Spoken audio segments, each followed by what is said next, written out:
Prosperous Living with Toyia. Hello, welcome. Hello, everyone. Prosperous Living, how to obtain or actualize, realize the abundant life that you were promised in the script. I came that I may have life and that more abundantly. So how do I bring my abundant life into fruition? It's only one technique. It's the answer to all your prayers. It brings forth your desires, and it doesn't cost you a thing. It doesn't cost you a dime, not one red penny, not one red cent. It's free. And you've been using the technique the whole time. It's only one technique and you've been using it. And that technique is decision. Just decide that it's yours and it will be. Just as you have been deciding that it's not, that it's impossible, that it can't happen, you can decide that it is possible and it has happened. That's all it takes. It doesn't take for you to make a thing happen. It just takes for you to decide that it already has. That's it. So simple. And that sounds too easy, doesn't it? But that's what the script tells you. That the yoke you're supposed to take on is easy and the burden you're supposed to carry is light. How easy and light it is to make a decision. And you've been deciding your whole life. Oh, I like to eat this type of food, or I want to live in this type of apartment, or this home, or drive this type of car, or look this certain way, or date this certain person, or marry this certain person, or wear these type of clothes, or whatever. You have been making making decisions your whole life. And all you have to do is decide. Make a decision. Just make a decision. That's it. So I am streaming on TikTok and on YouTube. YouTube is Prosperous Living with Toyia. You can go over there. You can find the recaps to all of my lives. I've been going live on TikTok since August. I sparingly go live on YouTube. I'm deciding to go live on YouTube more, where most of my videos on my YouTube channel are my TikTok lives. And I do have a lot of shorts over there as well. And I offer free ebooks. The link tree is in the bio.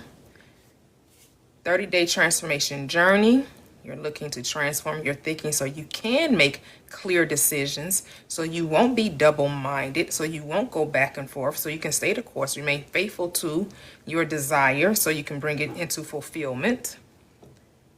That's the 30-day transformation. You want to get that ebook. It's a book of affirmations and scriptures, and I give you practical explanation of the scripture so you can see that the book is about you and it's telling you how to use your mind to create the reality you want to experience. I also offer the book of the recipe for life.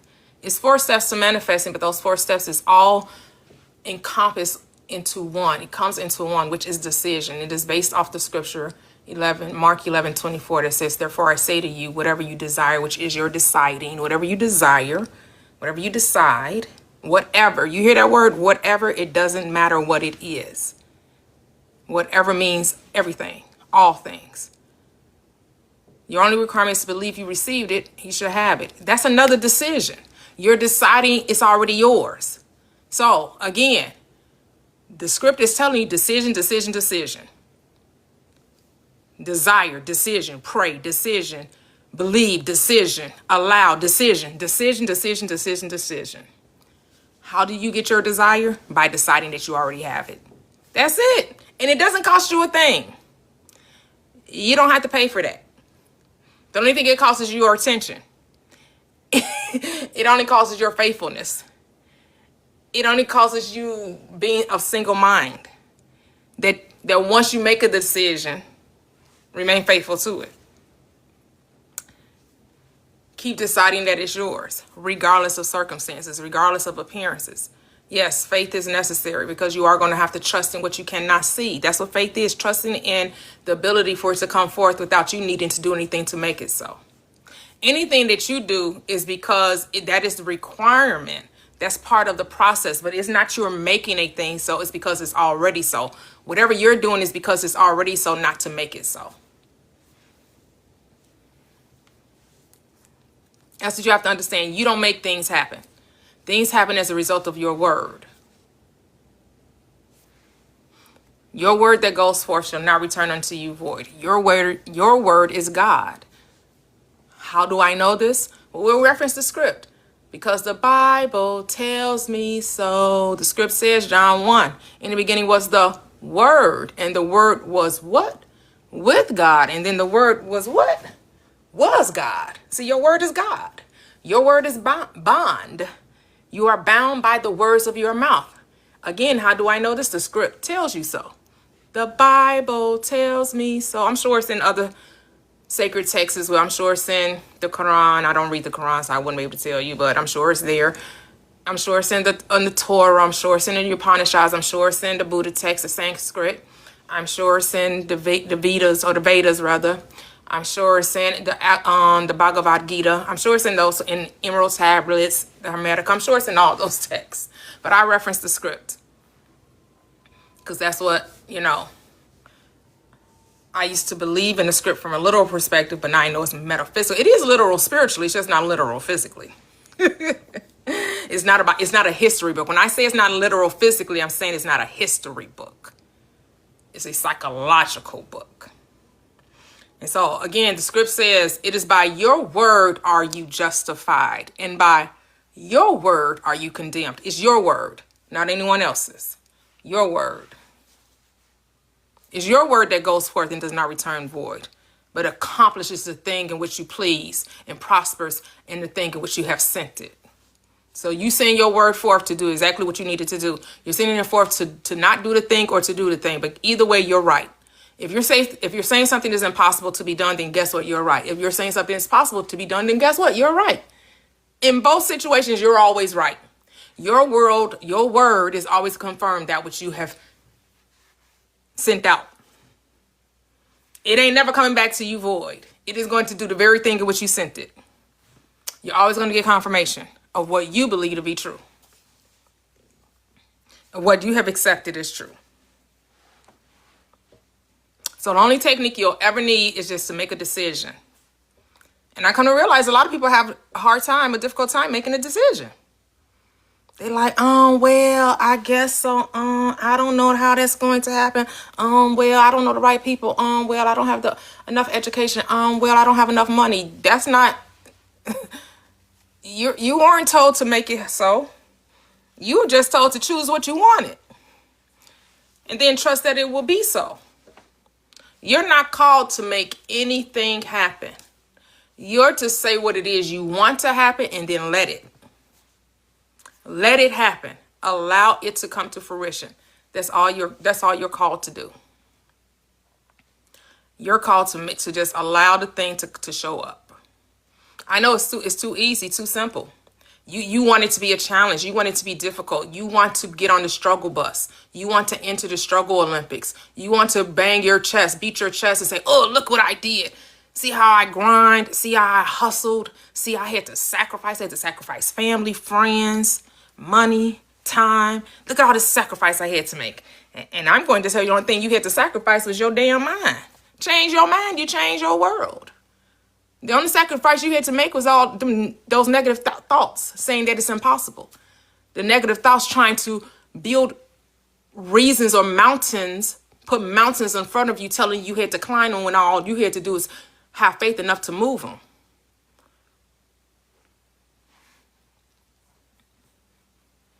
That's what the problem is. But hey, that's a way. That is a way. Working for it is a way. I'm not going to say that you working hard isn't going to get the thing that you want, because a lot of people have worked hard, stressed themselves out, beat the door down, right? They pushed and they pulled and they fought and they scratched and they clawed. That is a way. Now, everybody that has fought haven't won. A lot of people have struggled and are very unsuccessful.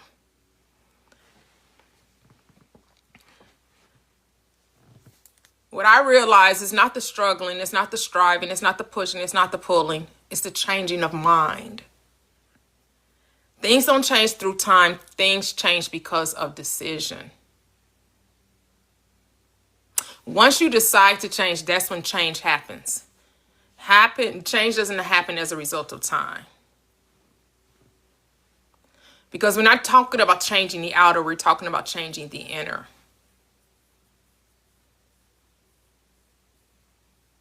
We're talking about changing our life's circumstances.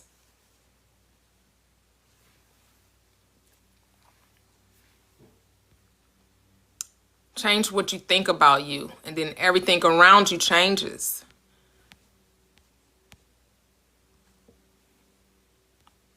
How do you see yourself? What do you want out of life? And then just believe that you can have it. That's a decision. You're deciding to accept the reality of a thing even though you have no proof of it. That's faith, right? Because faith is the substance of hoping for something that you cannot, and the evidence of not being able to see it, which means it hasn't come into a physical form. Where is it? It's still a wave. It hasn't collapsed into particle, right? Everything is a wave until what? You put your focus on it and then you collapse it. So it's your decision that the thing is real, makes it real. And that's for everything in your reality. Everything is real in your reality because you gave your attention to it, because you put your focus on it. That's what makes it real for you. That's reality for you. It's not reality for anybody else but you. Seeing past physical form is your superpower. Being able to see what everybody else can't see, that's your superpower. Being able to see beyond the physical limitations, that's your God power. That's the God state of being able to see beyond what is evidenced by the senses. That is faith in action. Faith in action is being able to see the thing that you cannot see physically. That the world is saying, no, it's not. No, it's not. No, you're not. No, you're not. Why you lying? You know that's not true. Prove it. Prove it. Show me. Show me. Right? The world is the show me state. The world is not going to believe anything it cannot see. This is where you become the rock star of your reality. Where you become the God of your reality. Where you say, let there be. And it was. When you get to step on the scene and say, it's there because I said so. And my vision isn't for you, it's for me. My dreams aren't for you, they're for me. The only one that needs to see your vision is you. The only one that needs to see your dream is you. The problem is too many of us are seeking outside validation. We want everyone else to believe in us. Man, why my parents didn't just believe in me? Man, why my grandparents? Man, my spouse don't believe in me. My spouse never, don't support me. My family, they don't support me. My friends, no one supports me. This is a one-player game. And the only one that needs to believe in you is yourself. And I know the world tells you that you are the last person you should believe in. And I'm going to tell you it's the first person you should believe in. You should care less what anyone else thinks about you. You should test this law to prove that it works. And then when you find that it works, it doesn't matter what other people think. Hey, Coco, welcome, everyone. YouTube, TikTok. I am streaming on both platforms. On TikTok, you can double tap the screen, 10K the easy way. You get to come up on the panel and ask your questions. On YouTube, if you have questions, please post them in the chat. Say hi. Give a shout out. Why are you trying to escape the matrix, Coco?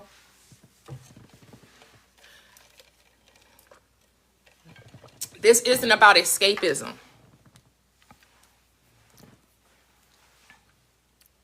Escaping the matrix still has that religious mindset that you're trying to get away from something instead of commanding the reality you want to experience. This platform is about calling those things into your experience that you want to see, not escaping from what's going on in the world, because your world is a reflection of you. So guess what? You can't escape you.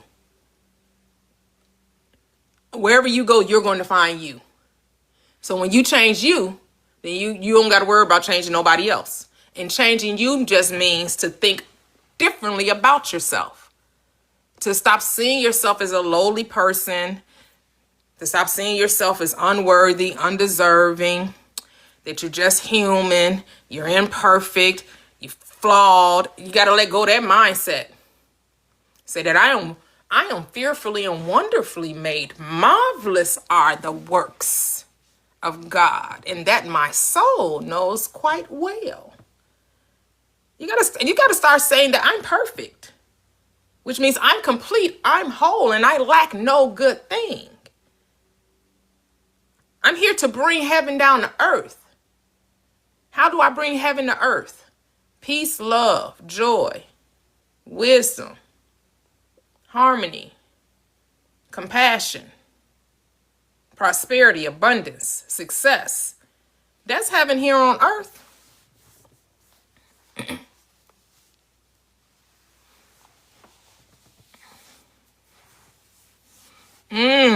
You don't want to be here anymore?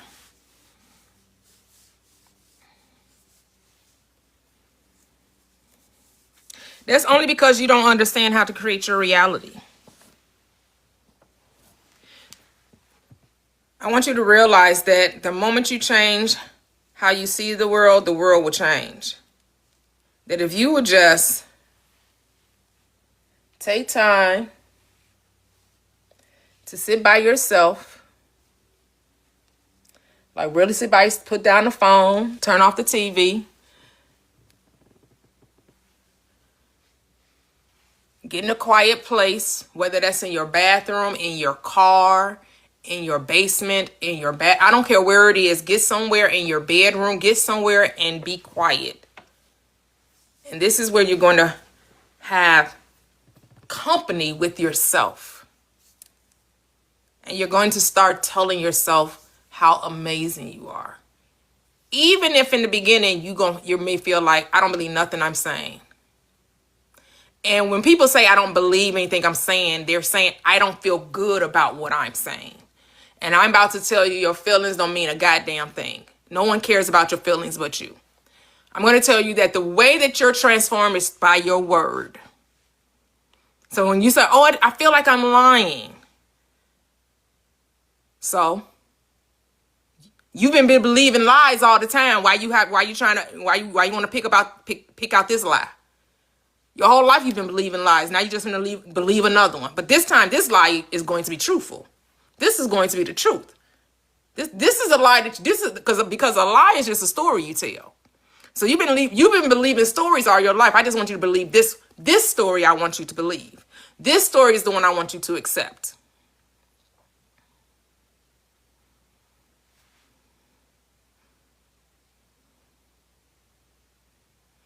Oh, free of all what?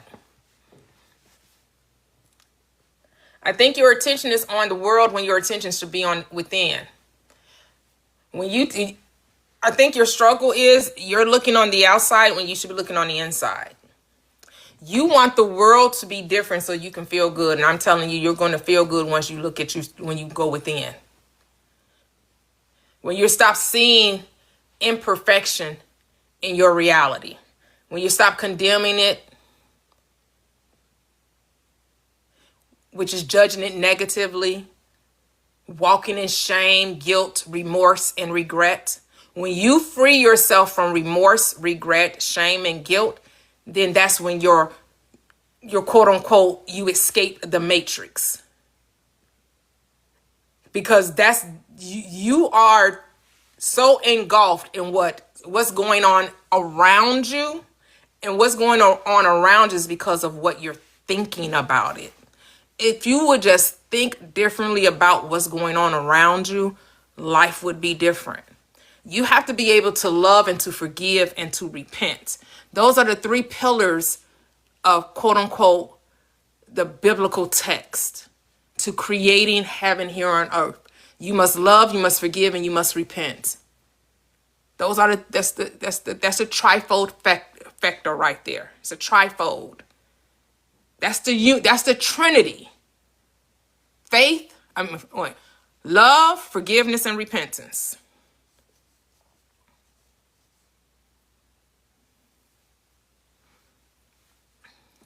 Because love casts out fear. Forgiveness puts you in a different state of mind, as well as repentance. So forgiving is twofold. It helps you to forget the old you, which is your negative thinking, your complacency, your complaining, your disbelief, your unbelief, your doubting, your limitations. That's what forgiveness does. It allows you to forget that state. The second step of forgiveness is giving for that which you would like to receive in return. So if you want to see love, you have to be love. If you want to see joy, you have to be it. If you want to see compassion, then you have to be compassionate. You want to see harmony, then you must be harmonious. You must be the very thing you're seeking. And then repentance means a change of mind, which means you have to be willing to think differently than you've been thinking all of your life. You have to be willing to see yourself as whole, complete. You have to talk about yourself differently. Because this is all about you. This has nothing to do with the world around you. Your self-concept is key. What you think about you is what has to change. That is repentance. What you think about you. Not what your mother told you, not what your father told you, not what your parent, not what your grandparents said, not what your sisters and brothers, not what your significant other, not what your school system, not what the government, not what anyone else thinks about you. The only one that matters is you. Hey, Vanessa.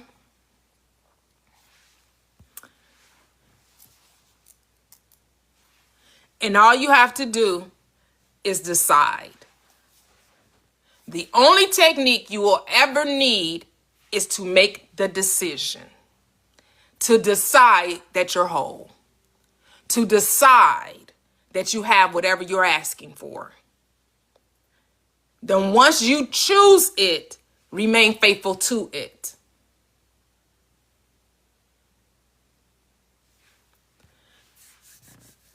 Your decision is what causes the instant manifestation.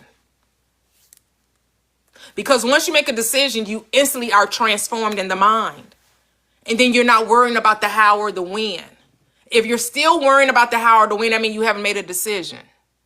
That's all it's saying. If you're still stumbling over, well, how is it going to happen? When is it going to happen? You haven't decided that you have it already.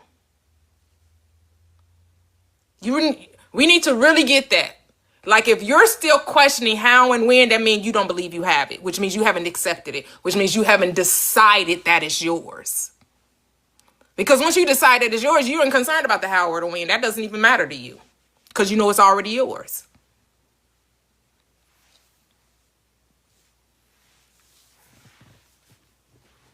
So the moment you decide, instant. In the twinkling of an eye, you are instantly changed from desiring to being. And at the end of being is having. And I know this just sounds too simple. It's like, that's all it takes. Yep, that's all it takes. That's all it takes is just decide. We don't have to use all these old convoluted words about frequency, vibration, alignment. That's BS. You are God. What does God need to align to? You are the vibration. You are the energy. You are the alignment. You are the frequency. Now what? Now that you know that you are it, now what?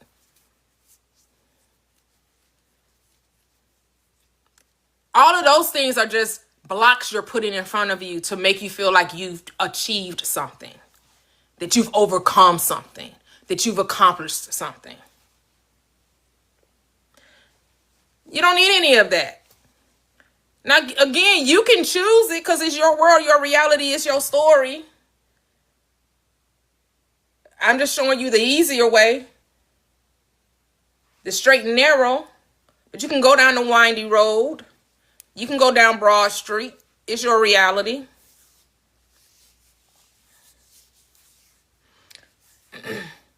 Because there is a way that seems right unto a man. And that way is usually ends in destruction. That's why you don't try to figure out the way. You allow yourself to be shown the way. You allow yourself to be shown the how. You don't have to tell God how to be God. Just be God. Which means you say, let there be, and it was. And whatever needs to be done, it happens. So if you got to make a phone call, it's going to feel natural to you to make the phone call. If you got to, go down to the place or to the office, then that's what you'll do. But it won't be no fear behind it. It won't be no anxiety behind it.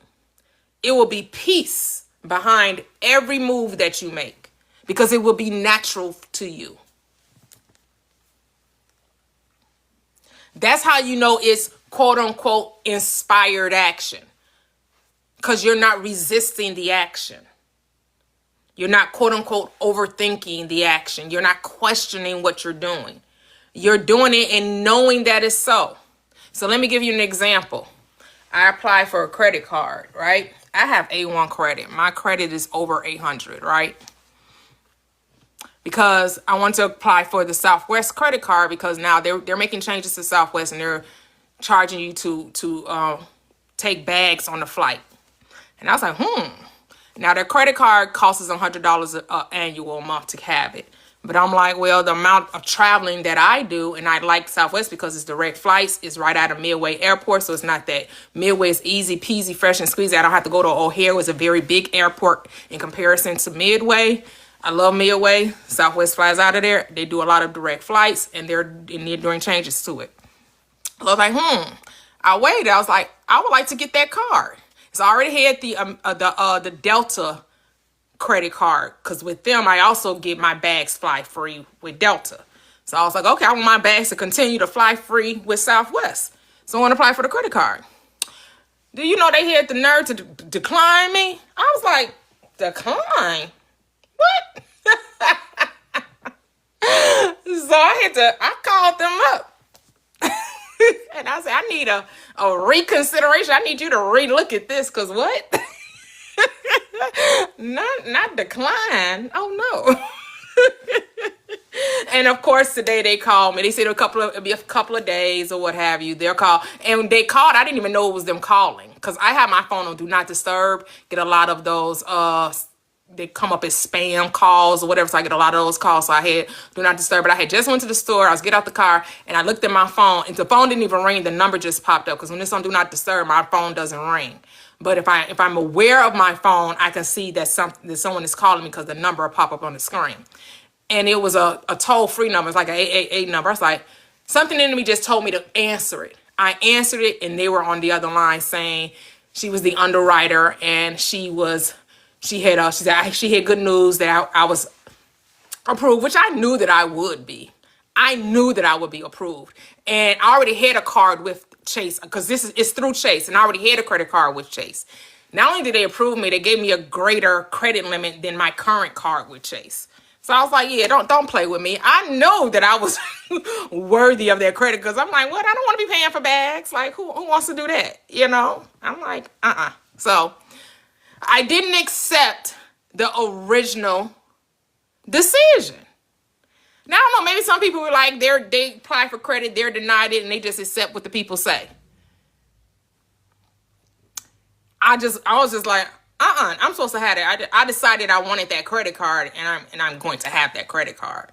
And so I did whatever I felt inspired to do, was call them and ask them to review because I think a lot of times it's automated, and it's just they have probably an algorithm that they use based on, and their reasoning was I didn't have any installment loans on my credit, and that I had a lot of open line credit or whatever. But I was like, what?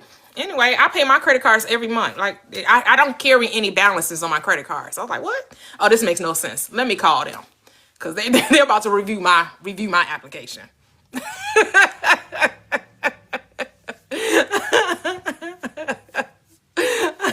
Hey, Chrissy.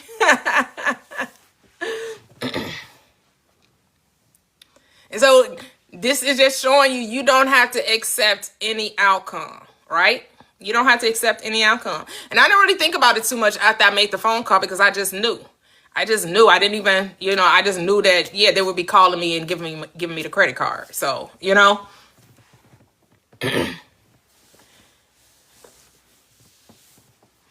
So sometimes things don't always go the way you think, right? Sometimes, yes, Key, yep, me the same way, yep. I do the same thing. I do the exact same thing. Exact same thing. Charge everything and then pay it off at the end of the month. Yep, me too, Key, yep. Look, what Key just said, use the credit card for the points. So now one credit card, I would get the cash back, and you can use it for credit cards. You could get it for, not credit card, gift cards, or you could just get the cash back. And then my other credit card, I used it to get for points to fly free. Yeah, so that's what I use my credit cards for. I use them for the points.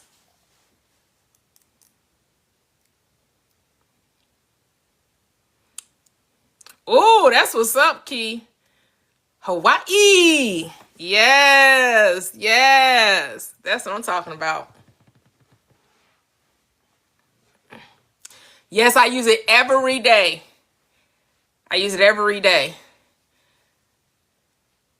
For everything. Grocery, gas, everything that I can use it for. Some things I don't use it for because it was no benefit to it. So if it's no benefit to using the card, then I don't use the card. So some of my bills I don't use the credit card for because there's no benefit there. But if because it depends on also the company that you're using the card with. So like with my cell phone, if I use a credit card, they weren't going to give me the money off for having auto pay if I was using a credit card. But if I use my bank account, then I'm going to get the discount with the sale company. So I don't put it on my credit card. I just let it come straight out of my bank account for auto pay. So I'll get the full discount of it. So that's how I use it. But mostly I use my credit card for just about everything. I don't care what I use it for. I don't care if I'm spending $10. It's going on a credit card. It's going. Yeah, and the points build up, and like he said, you get free travel, free airfare, free hotel. So yep. It's a great way to utilize credit. Now, when I was younger, I didn't have that mindset. When I was younger, I got in credit card debt when I was younger. I carried balances when I was younger. In my 20s, I had a bunch of credit cards, and they all carried balances, and I owed a lot of credit. Now, here's the thing. So when at that time in my 20s, I don't have the knowledge I have now. Right. And so when I got married, I stopped working. So all of my credit cards, I ended up credit cards, a lot of money, probably over $20,000. Never paid it off. Just the law of this land says, if you have debt, like credit card debt, after 7 years, it drops off. So after my first divorce, I just bought everything cash. And I just over time was building, my savings up, and just paid everything with cash until that time went. And I don't think it was necessarily 7 years. They say 7 years, but I don't know. I don't know if it was an exact number of 7 years. But eventually, that stuff, I never had to file bankruptcy. I didn't have to file bankruptcy or anything. For whatever reason, I knew that after 7 years, if there's no activity on the account, there's absolutely no activity on the account, the debt automatically falls off.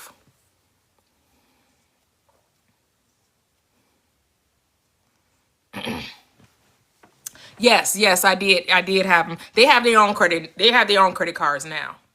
But yeah, my son, for whatever reason, he didn't. I should have put him on there. He didn't want to. He don't want to use it. My girls were using it. I still should probably put him on there and just keep the card myself and put it up there. But then I know credit is just a construct, right? Credit, you really, if you want to play the game, like we read the book Busting Loose from the Money Game, right? Busting Loose from the Money Game. We understand that the whole credit system is part of the game. You only want to utilize it if you plan on playing their game. But you're being God, you don't have to play their game. Credit means absolutely nothing if you don't say it does. That's their game, the credit system. Remember, I told you guys last night, my daughter got a car, and according to their game, she did not qualify.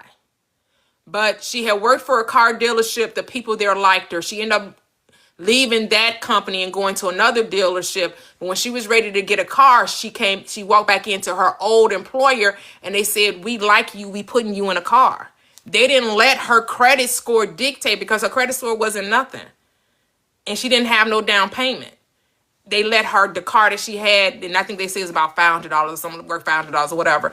It wasn't in good condition at all. It wasn't running well or whatever. And they let her use the car as the down payment. Because in her mind, she said, "I'm going to get me a car. I'm going to the dealership and walking out of there with a car." And she walked out of there with the car. Because I tell people, a car is probably one of the easiest things to get. Because here's the thing, and so are houses. We try to make it seem, people try to tell you, "Oh, it's harder." These banks don't want to hold these houses. Neither do these dealerships want to hold these cars. They're going to figure out a way how to get it to you. If you believe you can have it, you got to go with that mindset. Like, they don't want all them cars on that lot. They want bodies in those cars. They want you to have a car note. It does them no good to have the car sitting on their lot or the house on their books.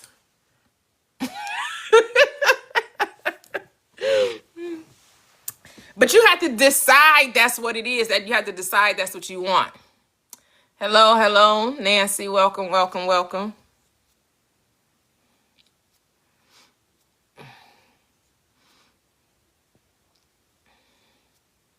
Yep. That's it, Chrissy. Yep. Just like when we read the book Busting Loose from the Money Game. Nothing is separate from you. Everything is all of your creation, right? This world is your servant. It is your friend. Unfortunately, most people look at the world as their enemy. You have to stop seeing it. Like Mia was telling us yesterday when she talked about her manifestation, and she manifested her dream job and started making, and she got an increase of $20,000 more than what her last position was, right? And when, of course, at the beginning, she didn't like how the situation played out. Well, so she said she went home, she cried about it, but then she came to herself and she realized that the world is not against her. The world is not here to do her dirty, right? That's how you have to look at life, that the world is not your enemy. It is your friend. It is your servant. It is at your command. It will do whatever you tell it to do. You just got to know how to give the right instructions. This world is scientific. The world is scientific. The praying, manifesting is scientifically proven. There is a science to it. There is a methodology to it. You got to know how to use your mind. Yes. Hey, Siobhan. Hey, warrior. And too many people think the world is against them. The world is at your command. The world is here on bended knee. Bended knee as boys to men. The world is on bended knee to give you everything you desire. I can't think of the song right now. I could just think of the name of the song. Because if I could get the melody in my mind, I would be singing that song. I just can't get the tune in my mind.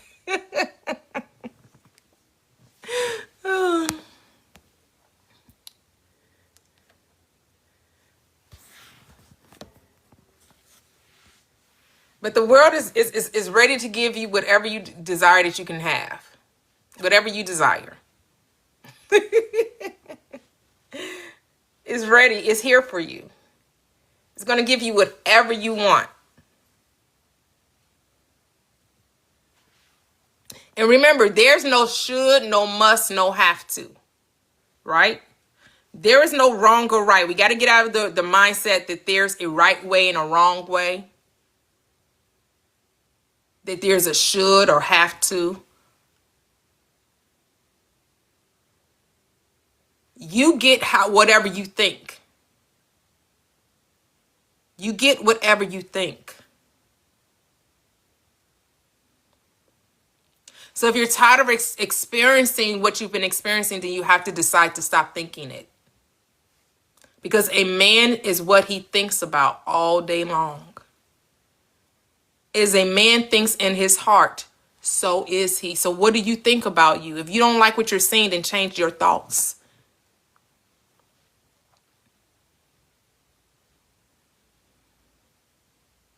Absolutely.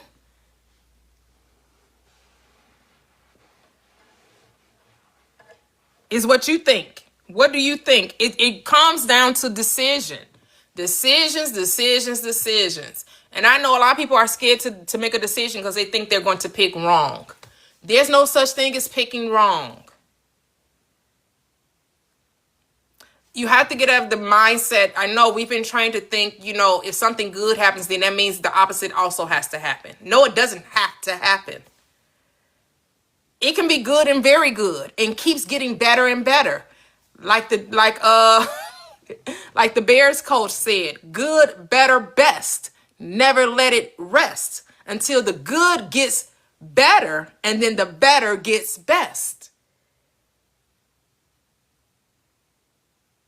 You keep going for better and then best. You keep improving upon. Can it get better than this? Yes. Can it get better than this? Yes. Can it get better than this? Yes. Can it get better? Yes. Can it get? How good can it get? How good can it get should be the question. How good can it get? This is true repentance. You have to have that radical change of mind because for so long you have been preparing for the worst. And now you have to train yourself to prepare for the best.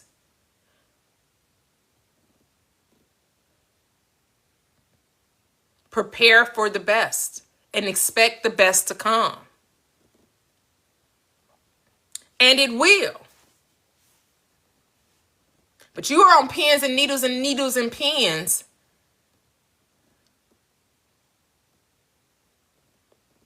And a lot of times you anxious about a thing that just never happens. Living your life in fear of a thing that never takes place. What if, and the what if never happens. And your whole life, you have shortchanged yourself because you wondering about what the worst that can happen and it never happens. Many people will tell you, man, I thought it was going to turn out so, but it ended up turning out better than I thought. I'm so glad that it didn't happen the way I thought. I'm so glad it didn't. Exactly. Because the world is here to support you.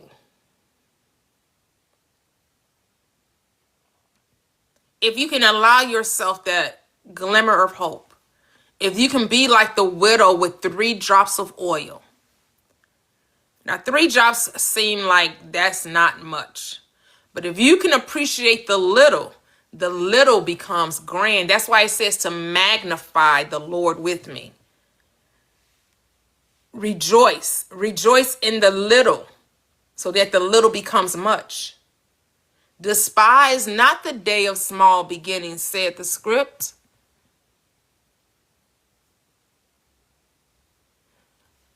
But too many people are complaining about the little, not very appreciative. The script also puts it this way: to them that have not, even that which he thinks he has shall be taken away. So you keep talking about what you don't have, what you don't have. The little that you do have is going to end up not being there, because you're not appreciating what is. You're complaining about what is not. And so then what do you manifest? The very thing you're complaining about. Because remember, I told you, consciousness is not judging what you're saying or what you're doing. It's only giving you what you're focused on. And how do you know what you're focused on? What you talk about and what you think about. That's what you're creating. See how simple that is? It's not complicated. Easy peasy, fresh and squeezy. What you are bringing into your experience is what you think about and what you talk about.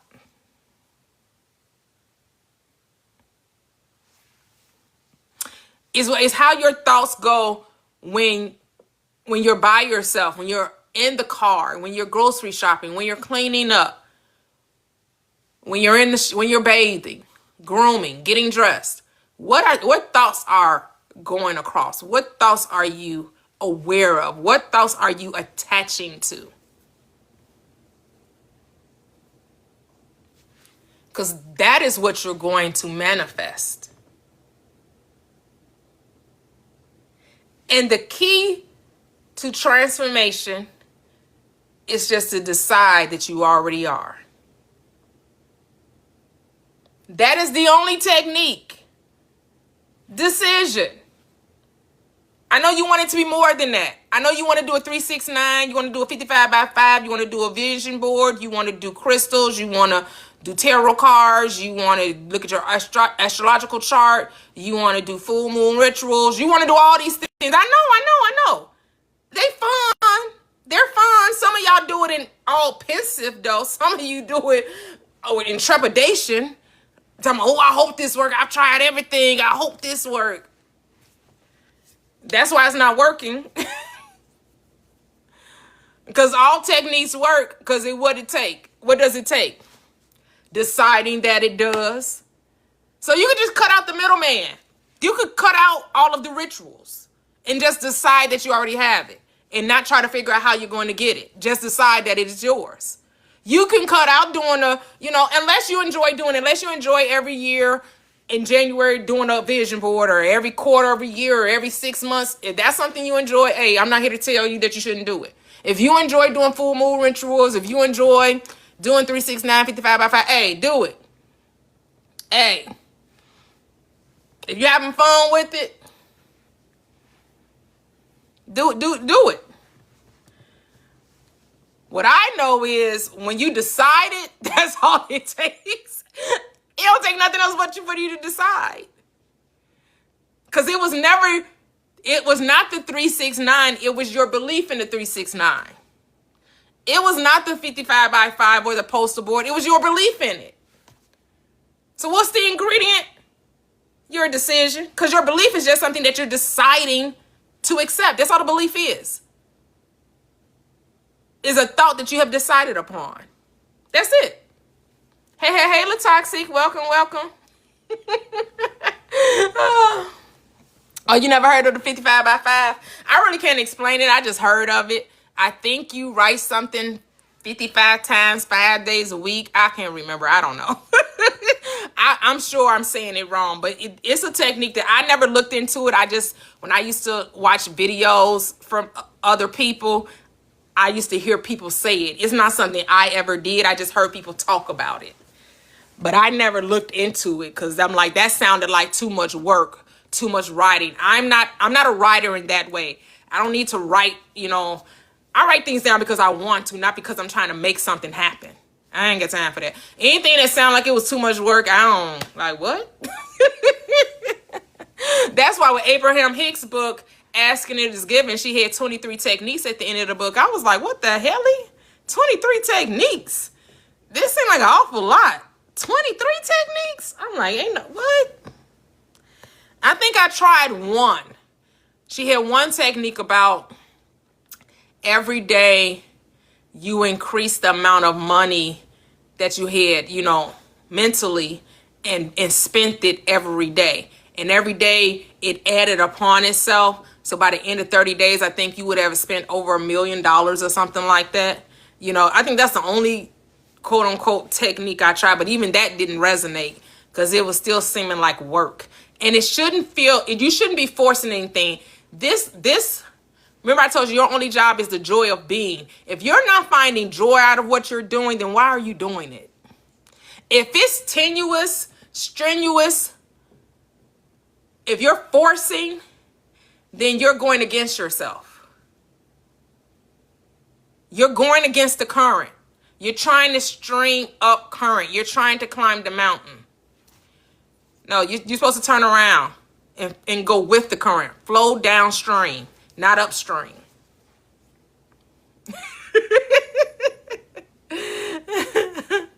Hey, AH.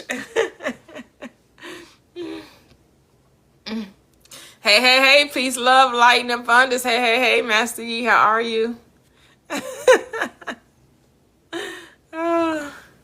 Latasik, I know you fell asleep last night. Dorier said she heard your music. You playing the piano. She just enjoyed you so much. She came up to tell you. I said, Latasik probably asleep.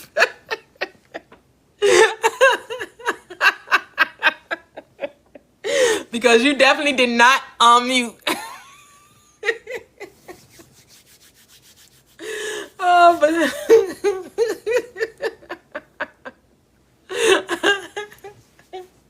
oh no, you're good. I know it was pretty late.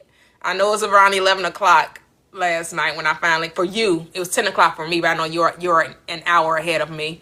Your Eastern Standard Time, so.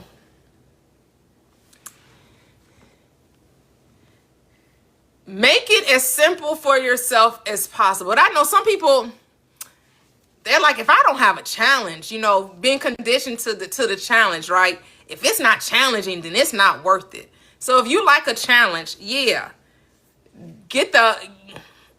find the hardest way, the most difficult way for you. But this is not the platform because I'm not dealing in challenges and difficulty. My platform is about simplicity. Light and easy. All I do is kiss. Keep it super simple. I'm all about reducing to its smallest terms. The less work possible. Because the work should be enjoyable, not grueling. Because like I said, your only job is the joy of being. The joy of being whatever you're desiring to have. Be happy about it. Fall in love with it.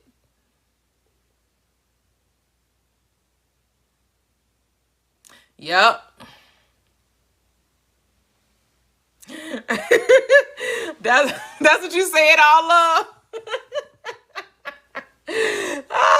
Hey, all love. Wait a minute. If it's not a struggle, you don't want. Kudos to you, because that's not the script I'm writing. I want to be like Michael Jackson and Diana Ross. Ease on down the road. Don't you carry nothing that might be a load. I'm going to ease on down. I'm about easy. Light and easy. Because the thing is, people complain about the struggle. Complain about how hard life is. It's so difficult. Nothing ever comes easy. That's why. That is why.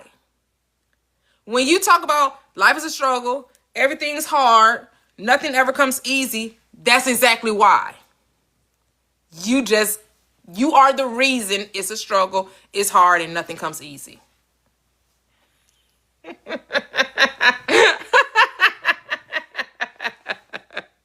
Right, all love.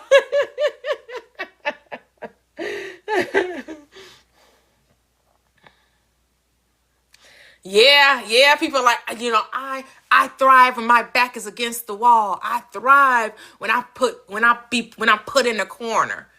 Okay. My head is off to you. Because it's not wrong, right? It's not wrong. Like I say, what diamonds are built under pressure. Diamonds are made under pressure. Okay. We've had pressure all our life. Aren't you ready for the light and easy? Like, we've struggled all our life.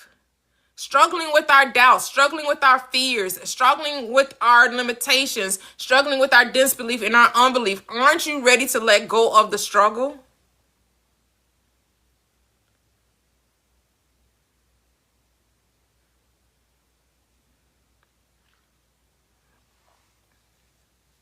Yep, auto suggestion. Yep. Hey, Oshami, welcome. They do make it their identity. So, right. So, yeah, identity shift, right? What are you identifying with? And I know it's a big thing to talk about having no identity and all that. My thing is, I guess my perspective, and I know there are infinite ways to perceive this reality. So again, there's no wrong or right, because there will be infinite ways to perceive how you're going to express your life, right?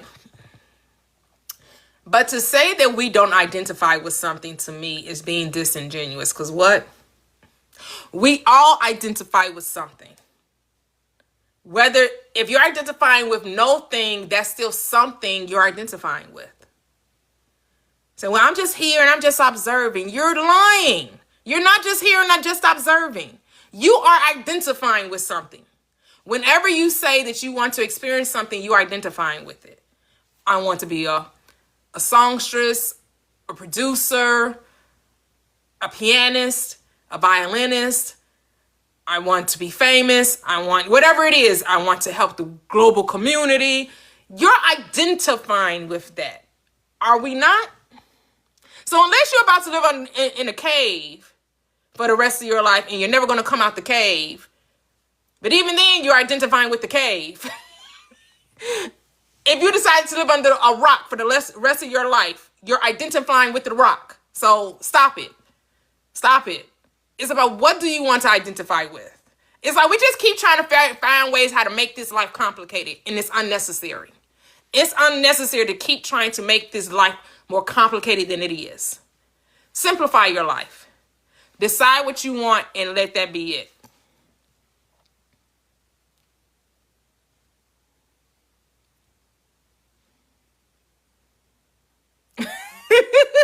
Right.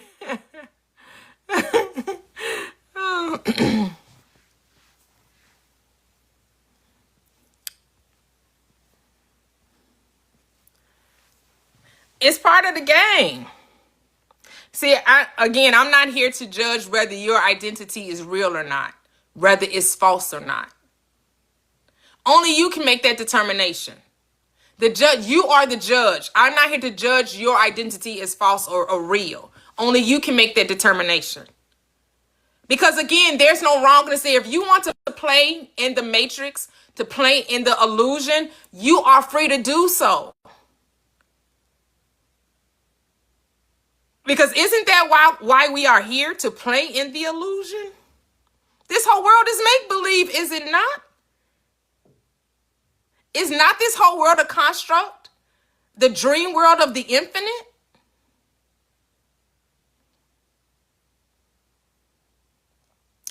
Right. Well, that comes to awareness, right? So that message isn't to us, right? That message isn't to the sleeping man, right? Because the sleeping man doesn't even know that there's an identity not to be stuck with. The awakened mind knows that all things are at your disposal. that you can play in the false. You can play in the illusion. There's no wrongness there. Nobody cares but you. It's all free game. All free game. You can play the money game, right? Remember, we listen to Busting Loose from the Money Game, right? You can choose to make up your own game, or you can choose to play in the game that's already established. It's your choice. And guess what? Neither one is wrong. It's not wrong to play in the game of the Matrix. The thing is, are you having fun while you playing it? Or are you lost in the sauce? And we know most people, those who have not come to the awareness of self, are lost in the sauce. But that don't really have nothing to do with you.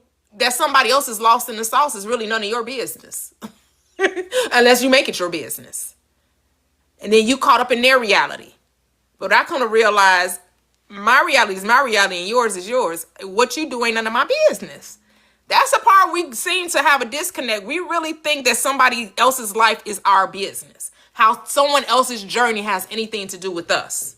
What someone else is doing somehow affects us. It doesn't. It only affects you if you allow it to. So stop. Hey, Durf. Yes, I salute the divinity and the sovereignty and the gangster. Not the gangster.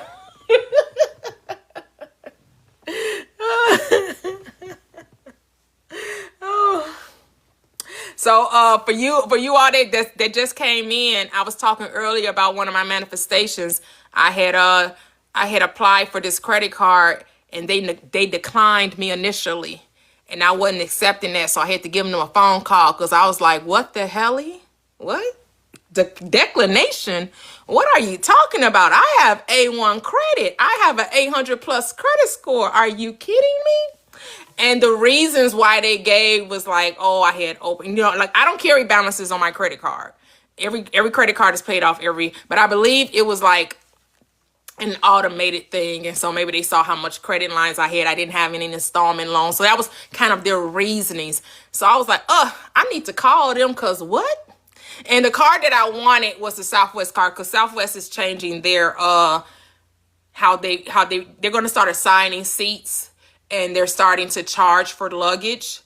And so I was like, if I get this credit card, I don't have to pay for luggage. My luggage gets to continue to fly free, like how my Southwest, my Sky Miles Delta card is.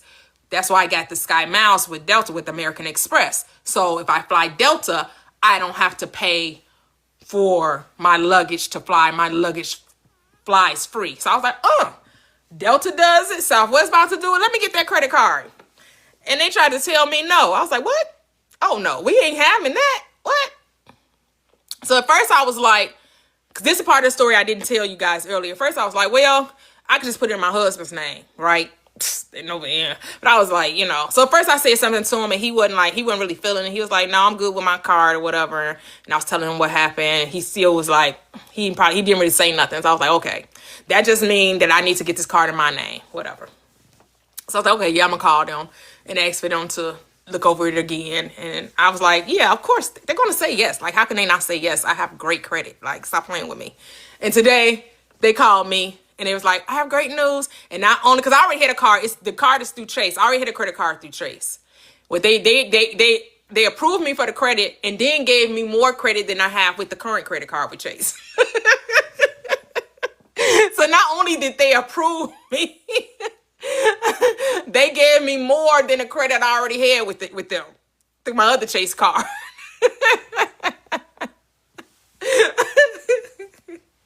Hello, Byron. How are you, sir? Hope you're doing well. Sending much love to you.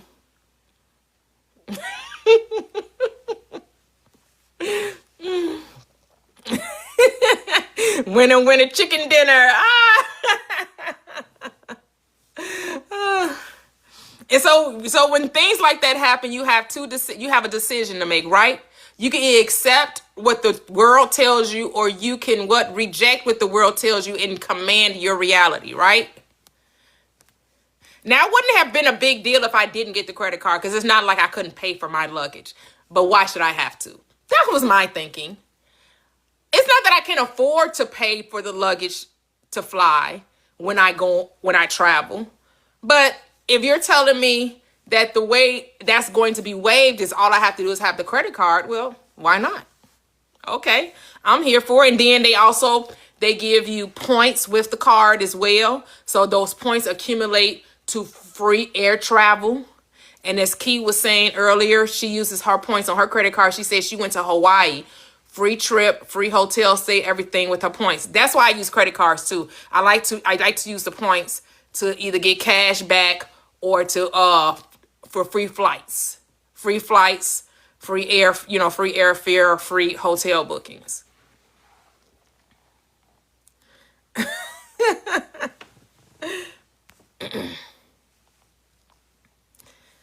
So again, this all comes down to what? Decisions.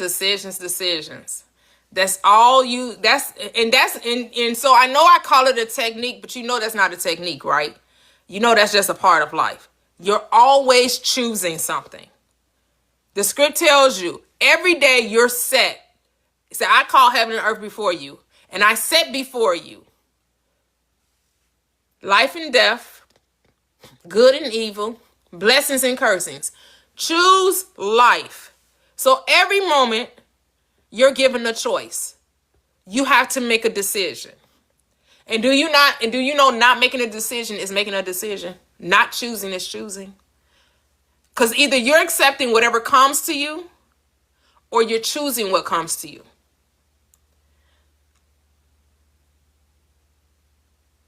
They do. Those points be coming through for real, for real. So even though the screen says technique, it's not a technique. It's a way of life.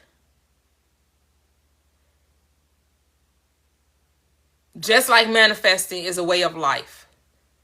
You don't have to figure out how to manifest. You just want to figure out what to manifest. What do you want? Which is again what? A decision. You're choosing something.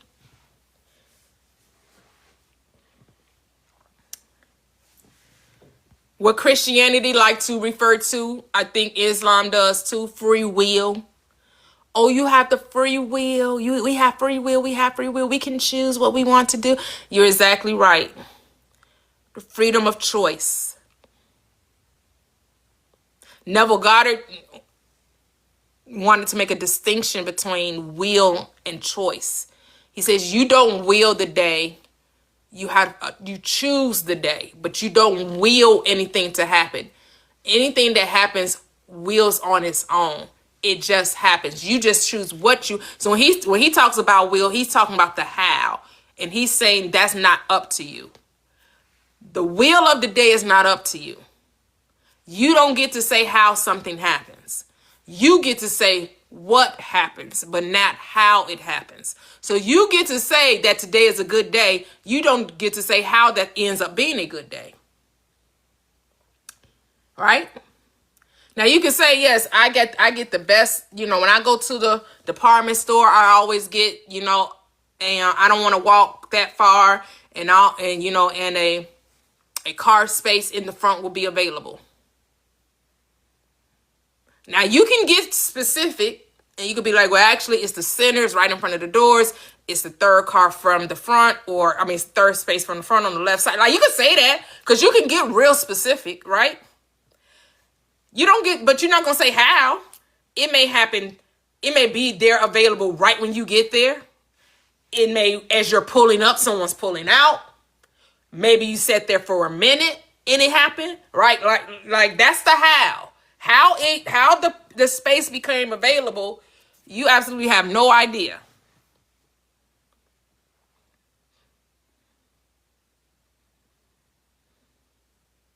Right. What is free will if not God? Yes. Double tap the screen, 10K the easy way. You get to come up and we'll talk about it. You get to ask your questions. Give your commentary. Give your success stories.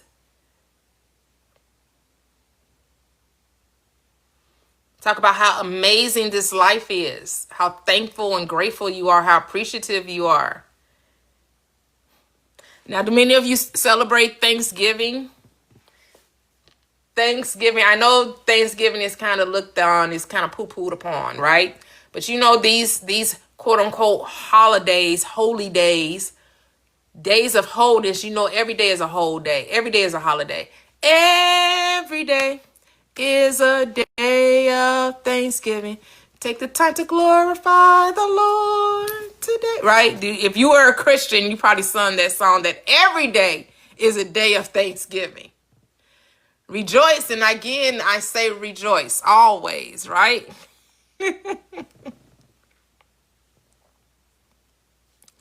Yes, yes, yes. And it's usually a time of reflection for a lot of people.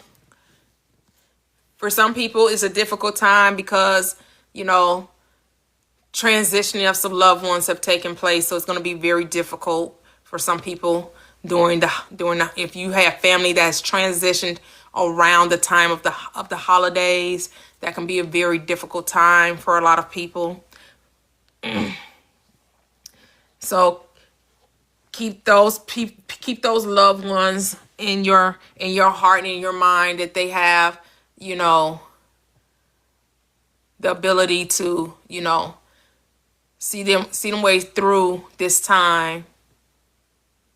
That's why understanding about life and transitioning from this third dimensional plane to another dimension is so imperative. It's so, you know, to be grateful and appreciative for that mindset, because when you don't have that mind, when people transition out of this third dimensional plane, can be very, very, very, can bring on depression, can bring on anxiety, can bring on, you know, a sense of abandonment, grief, you know, very grievous, right? It can be very, very, it can be a very difficult time. And so we want to support them and lift them up in our hearts and minds and let them come to the realization that life is eternal. Life is forever. Just because they put off the body doesn't mean that they have, you know, that they're no longer in existence. Their light still shines bright. It's part of the eternal oneness. The infinite love that never dies out. So you're waiting for Christmas? I enjoy decorating for Christmas. I'm a little late in my decorating this year, though. For this year, for whatever, I haven't really been, quote unquote, feeling it. I haven't decorated. I haven't put on my tree yet. But what I said I was going to do, I was going to decorate. I was going to do a tablescape for Thanksgiving. And then after Thanksgiving, the day after Thanksgiving, then I'll do my Christmas decorations. Like last year, I decorated November 1st for Christmas. But I'm going back to what I used to do years ago. I used to decorate the day after Thanksgiving. So I'm going to do that this year. I'm going to decorate. I'm going to do a tablescape with all my pumpkins and all of my Thanksgiving colors for Thanksgiving. And then the day after Thanksgiving, I'm going to decorate for Christmas. I think I'm going to do red and white this year for Christmas. I think those will be my colors. Not since Halloween. That's cool. That's cool. That's cool. I know a lot of people put their Christmas stuff up in October. Yeah, a lot of people put their stuff up in October.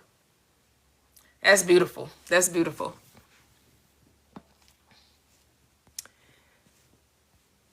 Manifesting. So do you guys have any questions regarding manifesting?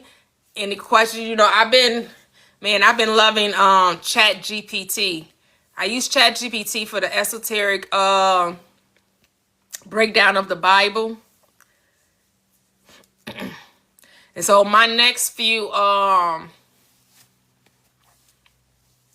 AI little movies that I've been doing, about a minute long, I'm going to take every miracle of the Gospels and asked for the esoteric meaning of them. And he said it was 37 miracles that the Christ did in the Gospels and give. So the first one was the wedding at Cana.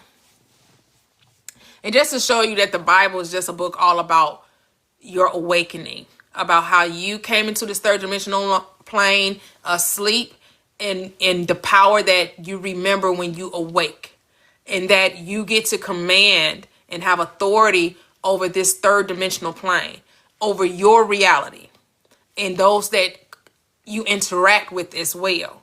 Because remember, the people in your world don't exist except in you. Everyone in your reality only has life in you. You are the giver of life in your reality, right?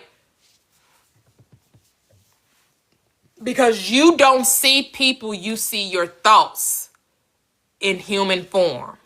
That's who you see. You see your assumptions about this world. You don't see the world. You see your assumptions about it. That's why Neville Goddard tells us that consciousness is the only reality.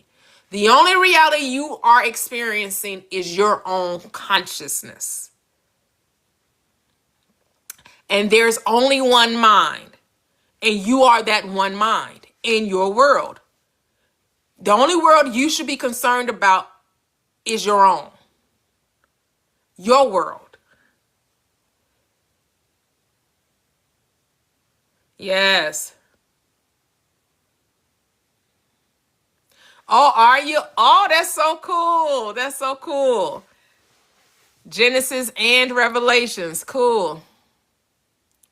Interesting. Me too, Vanessa. Yes, yes, yes.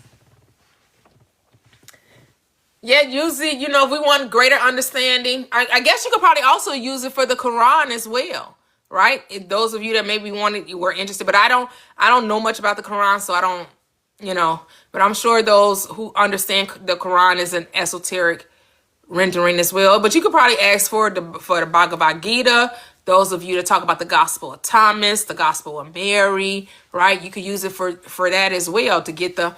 But the thing is, what I realized, it doesn't matter what story you give. It's the same message.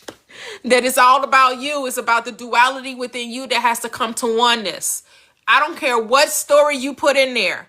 Give me the esoteric meaning of this. Give me the esoteric meaning of that. When at the end of the day, it's just going to tell you, yeah, it's about your dual state becoming oneness. It's going to be the same story over and over and over and over again. Hey, Tam V. It's just saying the same story in a different way. Yep, it's all about self. It's all about the higher self. It's about the Lord nature uniting with the Christ mind, right? Which is your higher self, the God state, the source of all things, the all, the I am, whatever, the Allah, the Buddha, Brahman, Vishnu, whoever, Shiva, Krishna, whatever term you want to use, Jehovah, Yahweh. It's talking about the duplicitous mind awakening to oneness, unification of the spirit. That all is one and the one is all. That there is no separation. That separation is the illusion. That separation is the illusion. That everything is you pushed out. Everything is you pushed out. And we have to, and here's the thing, we don't have to do anything. But I realize if you want to truly experience the heaven here on earth, you're going to have to move from that state of seeing wrongness. You're going to have to stop eating from the tree of knowledge of good and evil. You don't have to. I'm just saying, to experience the fullness of heaven, the fullness of heaven is life eternal, where there is no duplicity. There is no good and evil in heaven. There's only life in heaven. So if you want to experience the fullness of heaven, you're going to have to stop eating off the tree of knowledge of good and evil, because eating from good and evil doesn't allow you to see heaven. Because heaven doesn't know wrongness. Good and evil only knows wrongness. Heaven only knows oneness.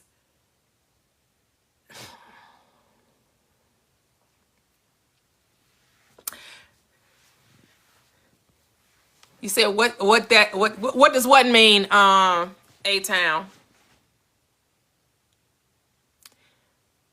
Expound a little bit more. What do you want me to give more clarity to? Say, oh, you already have the nice car.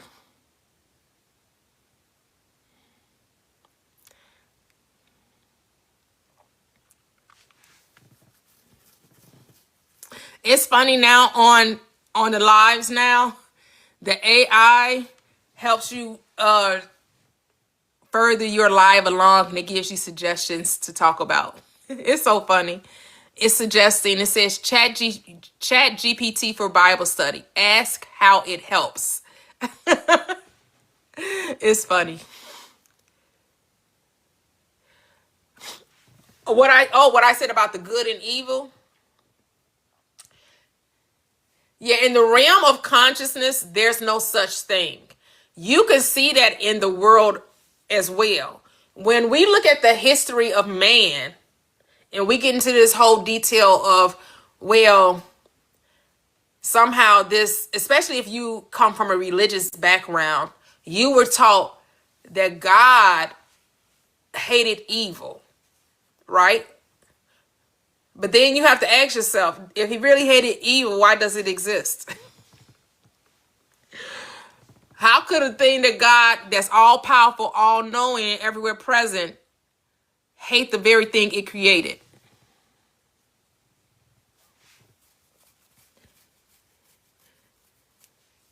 Because where does evil exist?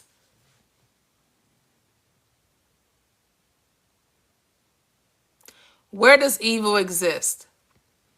Is there a source for evil is what you have to ask yourself. Here's the thing. It's just like when you're watching a movie or a play and you're seeing people playing different parts in the movie.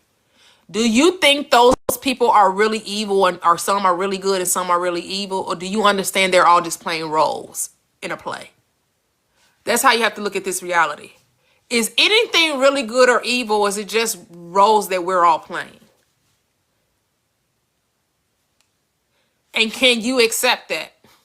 But it doesn't really matter if you accept it, but to the extent that you accept it will determine how you experience this life.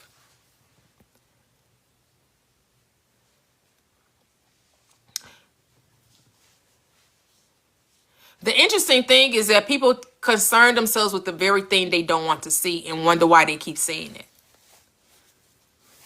The Bible tells you why you keep seeing it, because you keep talking about it. You keep giving it your attention. It tells you to resist the devil and it flees. But no, you want to pick it apart. You want to analyze it. You want to flip it up, turn it around and rub it down. You want to know. You trying to understand everything about it. Well, do you know that just keeps it alive?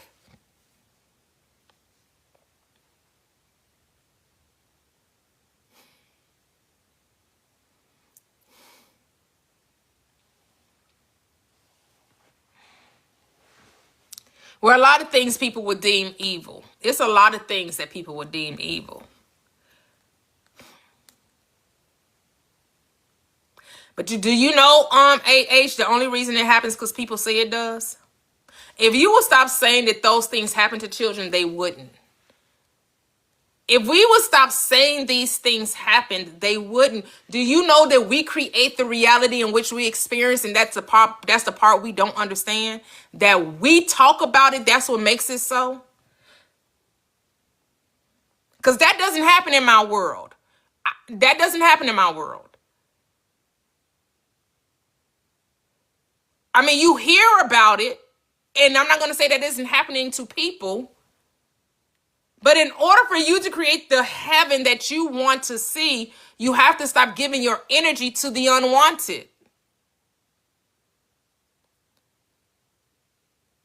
In the absolute, which is God, all things are possible. All things are lawful, but all things aren't expedient. Well, all things are permissible, but that don't mean it all benefit. And see, instead of being told how to love, you're told how to fear. And guess what you end up doing? Creating more fear. So you create the abuse, the horror, the trauma, the unwanted, the evil, because you're curated in fear. Fear is torment.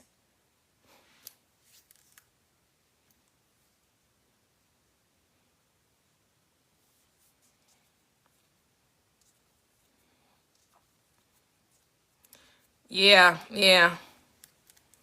Good afternoon, Cheryl.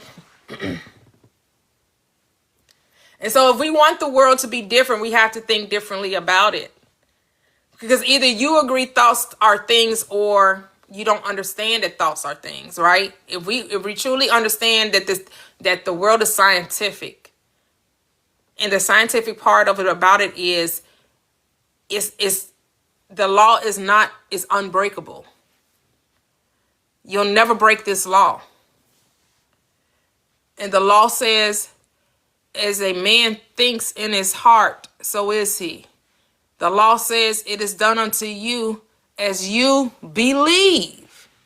As you believe. So if you believe these things to be true, then they're going to show up for you. They're going to be true in your reality. So in your world, say that the children are safe and sound and loved and supported. And so those things will never come into your awareness. You'll only be aware of children happy and lovely and cared for and supported and nurtured and built up and loved and treated kindly and wonderfully and amazingly.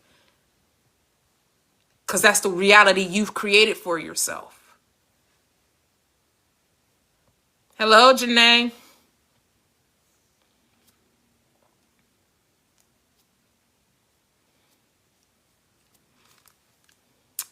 Yeah, I know. But that's why we're here to unknow. We're here to unknow some things. This is what I was saying a couple of days ago. We know too much. And a lot of shit we know we don't want to know. So stop knowing it. Know something else. Know love instead of fear. Love, know compassion instead of hate. Know faith instead of disbelief. Know abundance instead of poverty.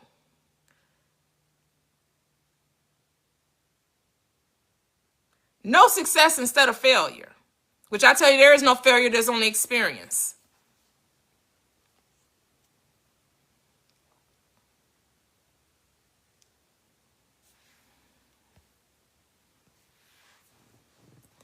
You really do get to create your reality. And if you would just allow yourself to go there, to see the world as you would like for it to be, it will show up for that for you. It will show up that way for you. And everything comes down to a choice. Everything comes down to a choice. You choose to watch the news. You choose to watch certain things on your FYP, on TikTok, on Instagram, on Facebook, on Twitter, on YouTube, on Snapchat, on Twitch, whatever other, on Lemonade, whatever it's called. Like, you're choosing what you're going to give your attention to, whether you're aware of it or not. You can think that you don't have choice, but you do.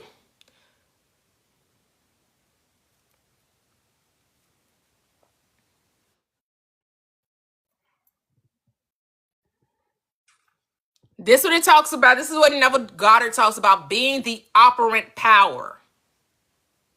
You're not just sitting idly by, allowing life to happen to you. You get to command your life. Instead of leading it to fate, leave it to faith.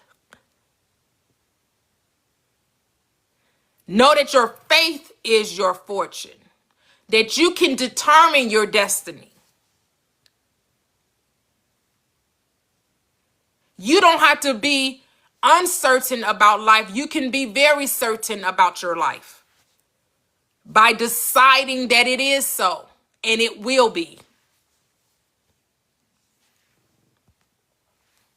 That's the power that you have. But the world would tell you that's not how it works, but it is how it works. It works like that. That's what that script is telling you, that you have choice.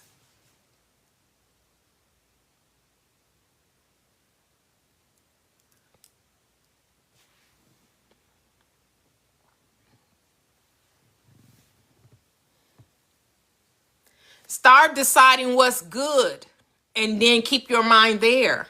That's why the script says whatever things are lovely, whatever things are pure, whatever things are noble, whatever things are just, honest, virtue, of good report, praiseworthy. Think on these things.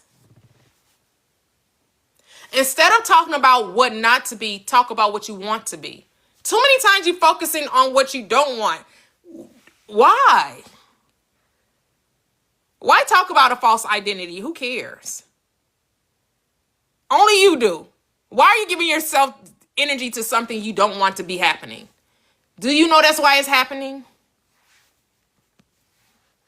Why talk about things you don't want to see in your life? Do you know that's why it happens? Because you talk about it?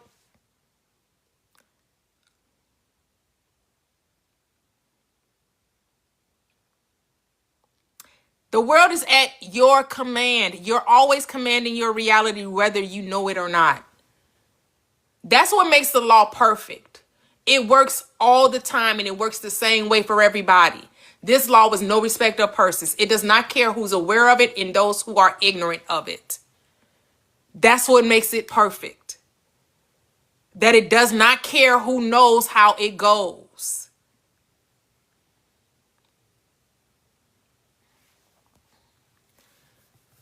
That's the perfection of the law. It's no respect of persons.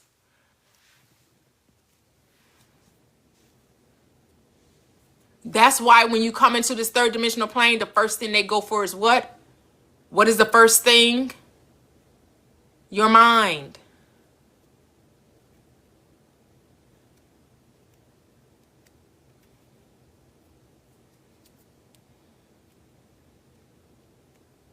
Because the world knows that when it has your mind, it has you. Whatever has your mind has you. So free your mind and then the rest will follow. Says in Vogue. Free your mind and the rest will follow. Be colorblind. Don't be so shallow. Right? Freedom starts in the mind. Choose, and don't be afraid to choose. It does take courage to decide to be different than who you are. And when I say different, I'm not saying that there's something wrong with you. Never think that saying to change the way you think means something wrong with you. The problem is you've been thinking that something was wrong with you, and that's the error. Now it's time to think the best you've ever thought of yourself, because that's something you probably never really did. A lot of people struggle with confidence. Seeing themselves as worthy, seeing themselves as enough, seeing themselves as deserving. That's what I'm saying you have to change. You have to change and see yourself as bold, as dynamic, as amazing, as capable. That all things are possible to you. There are no limits on you, except the ones you place upon yourself. Yes, Janae. He said Pandora. That's what the only thing you need to ever change, Neville Goddard reminds us, is your self-concept. And I know this seems like you're putting too much power in your hand. And a lot of people don't like that power. A lot of people don't want that accountability, that responsibility. Because like, why should I be responsible for everything in my world? Why not? Why would you want somebody else controlling what happens in your reality? Like, really think about that. Do you really want someone else telling you what you can and cannot have? That's been happening your whole life, whether you know it or not. Someone else was telling you what you could and couldn't be, what you could and couldn't have. They set limitations and boxed you in since you were born. They told you it was based on the color of your skin. They told you it was based on your socio-economic background. Whether you were born on the wrong side of the tracks, whether you weren't born to a rich family or an affluent family, or a family, a long line of whatever, judges, doctors, lawyers, right? That you were limited. You were limited if you didn't have a certain amount of education. That the only way to be successful, you had to go get a degree.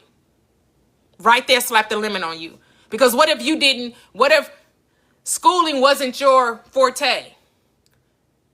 What if you just, all of that, them telling you what you should read and what in dissertations and papers and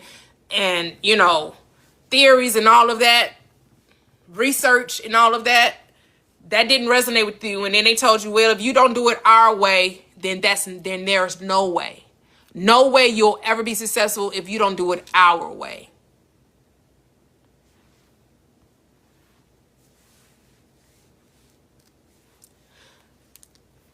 And then you come to realize that none of that stuff meant anything. None of that stuff, how much education, how much indoctrination you got from your academic institutions mean absolutely nothing. Whether you were born into a rich family or poor family, that didn't matter either. What color your skin, it didn't matter. Your ethnicity, your cultural, none of that mattered.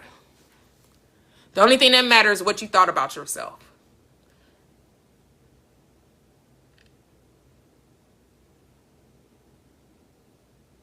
That's the only thing that mattered.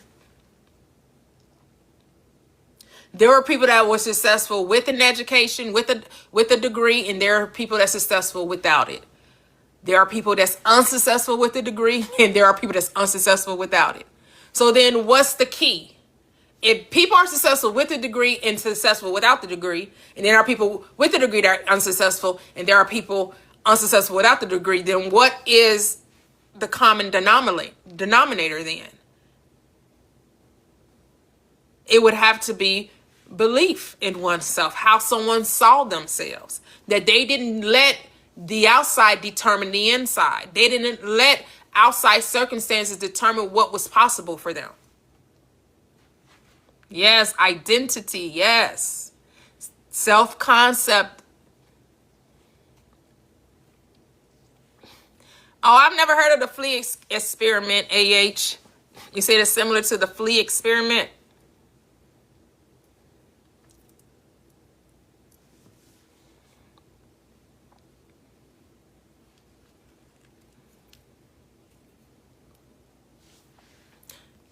And you hear it all the time. People write these books. Go to the Rich Dad, Poor Dad. And then, you had, I think it was a book called The Outliers, I think. Like you all these stories, you hear, people from all walks of life. It has nothing to do where you start. It's all about where you end. That's what we have to understand. People think where you start is the all-important part. No, it's where you end is where the important part. It's how you see yourself. It's not where you started.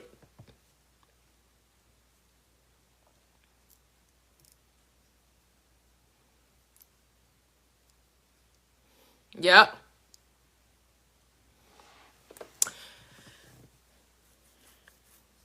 Is that a question for me, A-Town? What is your answer to redirection? Exactly. And we are supposed to live in the end. The end is where you begin. I don't know if I'm really familiar with that. You want to come up and share with the live what redirection is, and then I can give you my,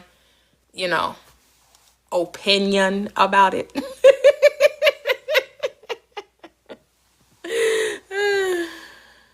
Yes, we manifest from our identity. It gives us it gives it to us based on how we see ourselves, how we believe. Yep. That's what Neville Goddard called self-concept, right? Now it's called the identity. Same thing, right? Identity, self-concept. How do you see yourself? That's all. How do you see yourself? Do you see yourself as living, as flourishing, successful, commanding your reality, unstoppable, unstoppable, right? Do you see yourself as the person you desire to be? How do you see yourself? How do you, when you talk about yourself, this is what the Bible, the script says, who do you say that I am? Who do you say that I am? What do you say about you?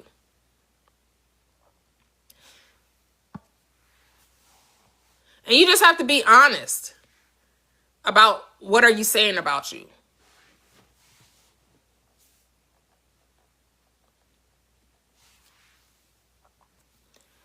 Or you can put in the chat, A-Town redirection. Because is it just redirecting the mind? Is that all the same? Change? Is that just the same way of saying revision, redirection, revision, repentance?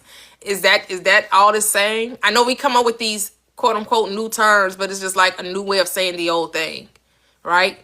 It's a new way of saying the old thing or saying the same thing.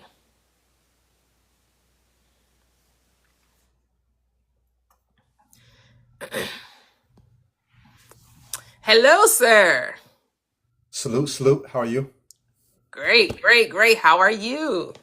Excellent, excellent. Appreciate the live.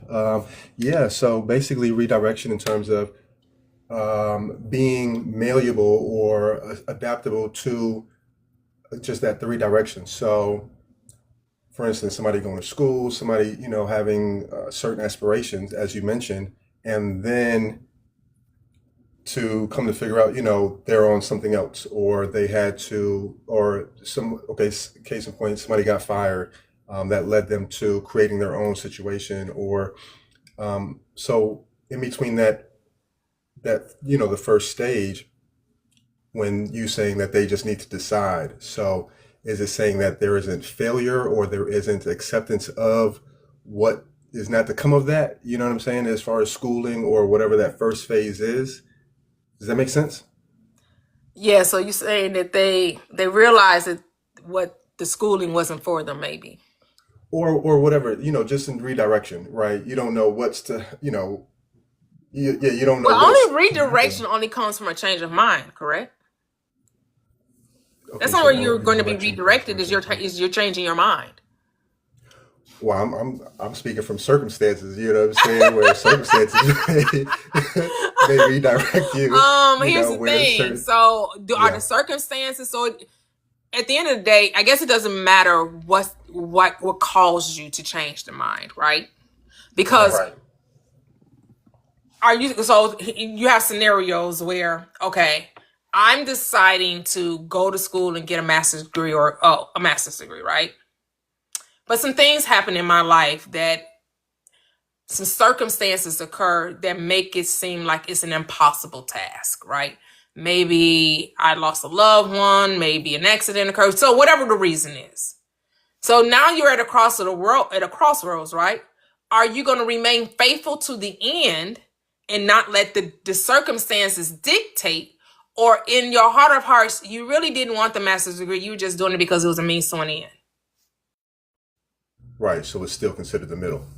So again, it's still left to decision. Because I Mm, think we still come from the perspective of it being a wrong decision. There is no wrong decision. So what you decided to get a master's degree and now you're deciding not to. No one cares but you. You're the only one that's going to call yourself a failure if you didn't finish. Didn't finish. I didn't finish college. I don't look at myself as a failure. Now, would the world call me a failure because I didn't finish college? Possibly. Who cares? I don't care. They're not paying my bills. They're not living my life. I'm actually living really good compared to a lot of people that did finish college. correct. I don't let the world tell me who I am. A college degree does not define someone, but some people are defined by their education. And they So get to whatever be. state we're in. Yep. Mm-hmm. Go ahead. Yes, whatever state is because here's the thing, is what you think of you. Mm-hmm. Is what you think of you, right? And a lot of times people have difficulty in loving themselves and appreciating where they are, that tendency to compare. So when you compare your life to someone else, especially maybe someone that is in your same age group, right? And you see, oh my goodness, they have, accomplished so much in their life. And look at me, I haven't even done this. Well, then, yes, you're going to be very down on yourself if you're going to look at your life as in comparison to theirs. And unfortunately, a lot of people do that. Right. I had to get out of that. And so you're saying, so what diffuses that, or what are we? Okay, yeah, almost like what Chrissy said. How do they appreciate the now due to the circumstances taking them to and fro, or um, in the middle where you're still trying to see the end.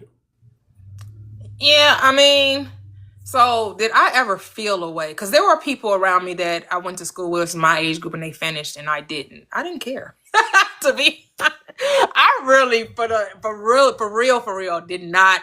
I was not comparing my life to, because I did go back to, I did attempt several times, Mm-hmm. and I just realized it just wasn't. That just wasn't my thing. It just wasn't gonna happen, and I was okay with that. Cause what? Mm-hmm. And I was still able to, get whatever quote unquote jobs that I had. But now, hindsight being 2020, I see Wasn't for that you. that would have not benefited me in any kind of way. Not for what I'm doing now. Completely Correct. unnecessary Correct. for me. Mm-hmm. And I No, that's think I good. really didn't know what I wanted to be going to college. I think I was just going because that's what I was told was necessary. But I think Right. because I didn't have a why, Okay. right? A lot of people, a lot of times, in order to get to the end, you have to have a why you're doing it, right? Right. An end goal, right? Like you said, living in the end. Well, I didn't have an end goal. So, which is why the goal never came to, right? The goal never came to fruition. Because you ain't see it. Right? I didn't see it. I was just doing it, Going but with the now my motion. heart wasn't in it, right? If your heart Oh, isn't in it, why didn't you tell me so? If my heart wasn't in it, I was I gone can see you long two stepping every time you ago. sing a song. I can see you two stepping. So my heart wasn't in it, so I was gone long. I was gone because my heart wasn't in it. Yeah, And we got to be honest with ourselves. Are we doing it because the world that's a says so, fact. because we truly desire to do it, right? And a lot of people That's a aren't fact. honest with themselves. And again, if your why is to make your parents proud, there's your why. Mm-hmm. If your why is because I believe if I get this degree, it's because I'm going to make more money than I've ever made, there's your why. Because the reason really doesn't matter, but just have a reason. The reason can be so simple. It don't have to be no big grand thing that you out here trying to save the world, or it could just be because I can see myself doing, I can see where I can take this degree. I can see it opening up doors to me. I can see it taking me into places I've never been, right? But a person that don't get the degree can see this, can have the same vision and be in those same rooms.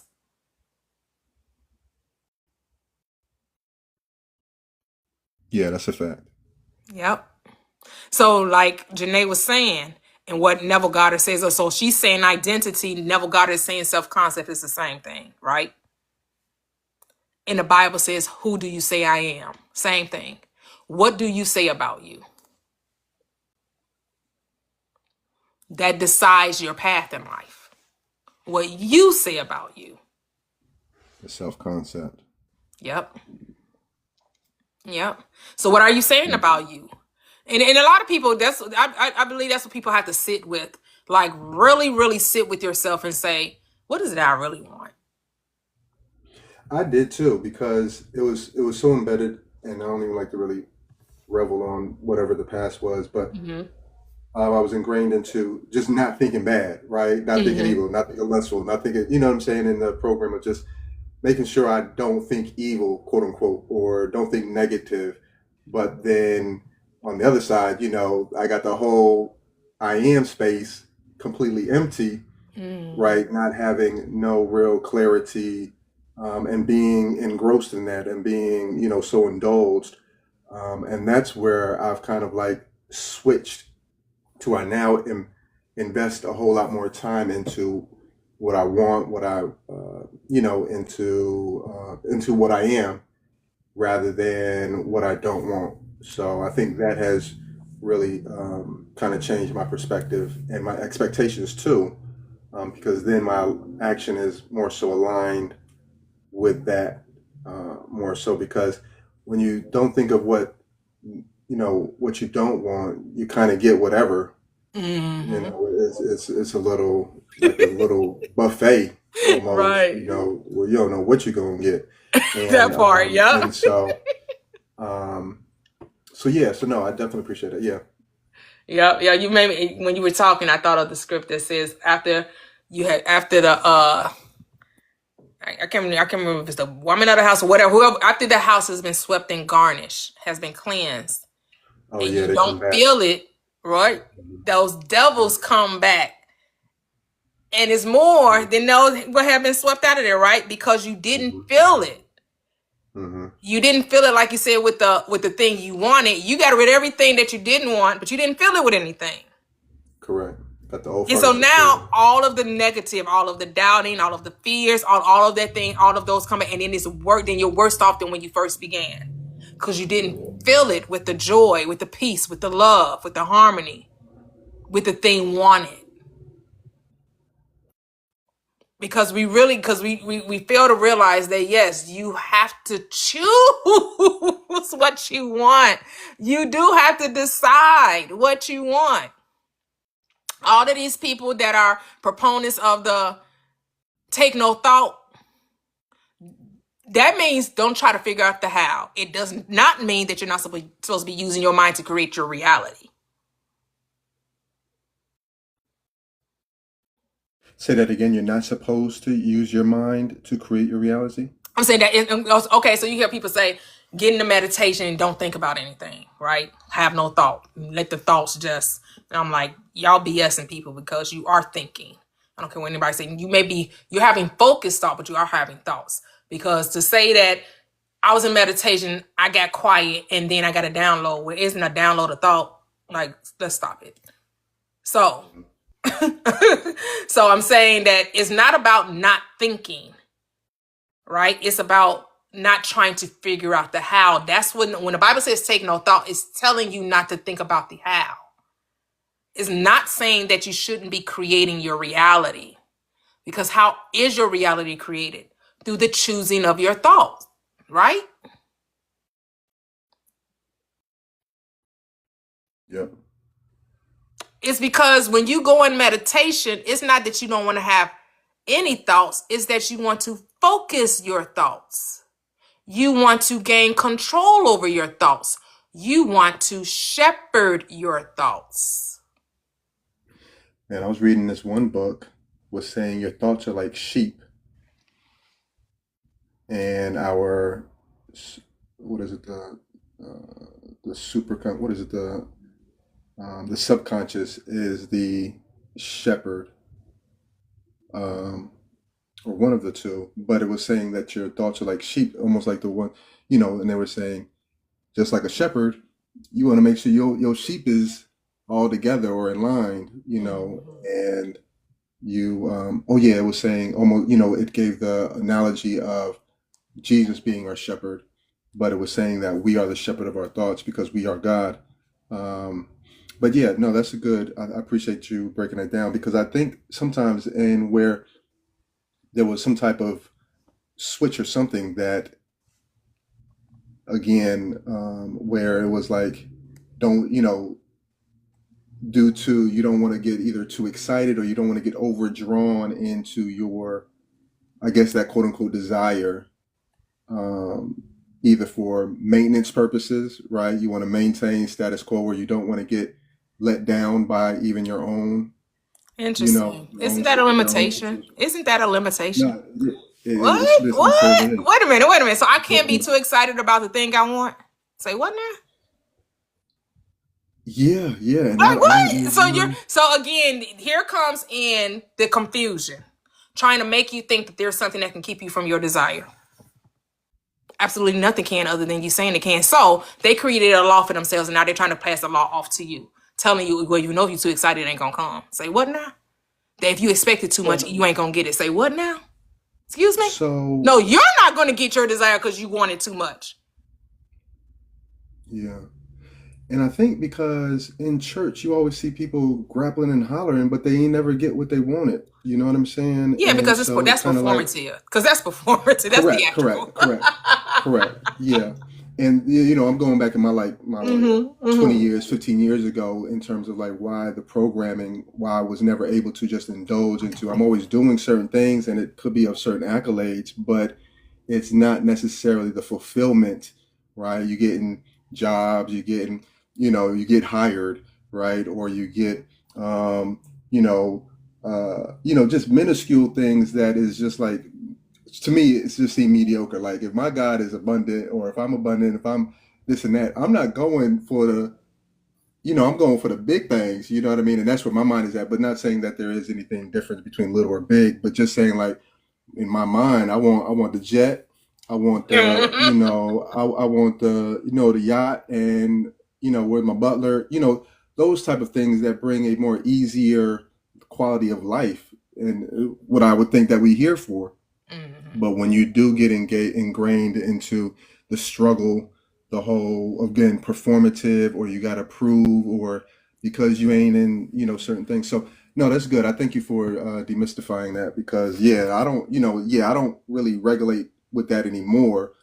I just need to be more jump off the cliff of me, you know what I mean? In terms of just, I'm it, and that's it. Yep. So, Yep. yeah.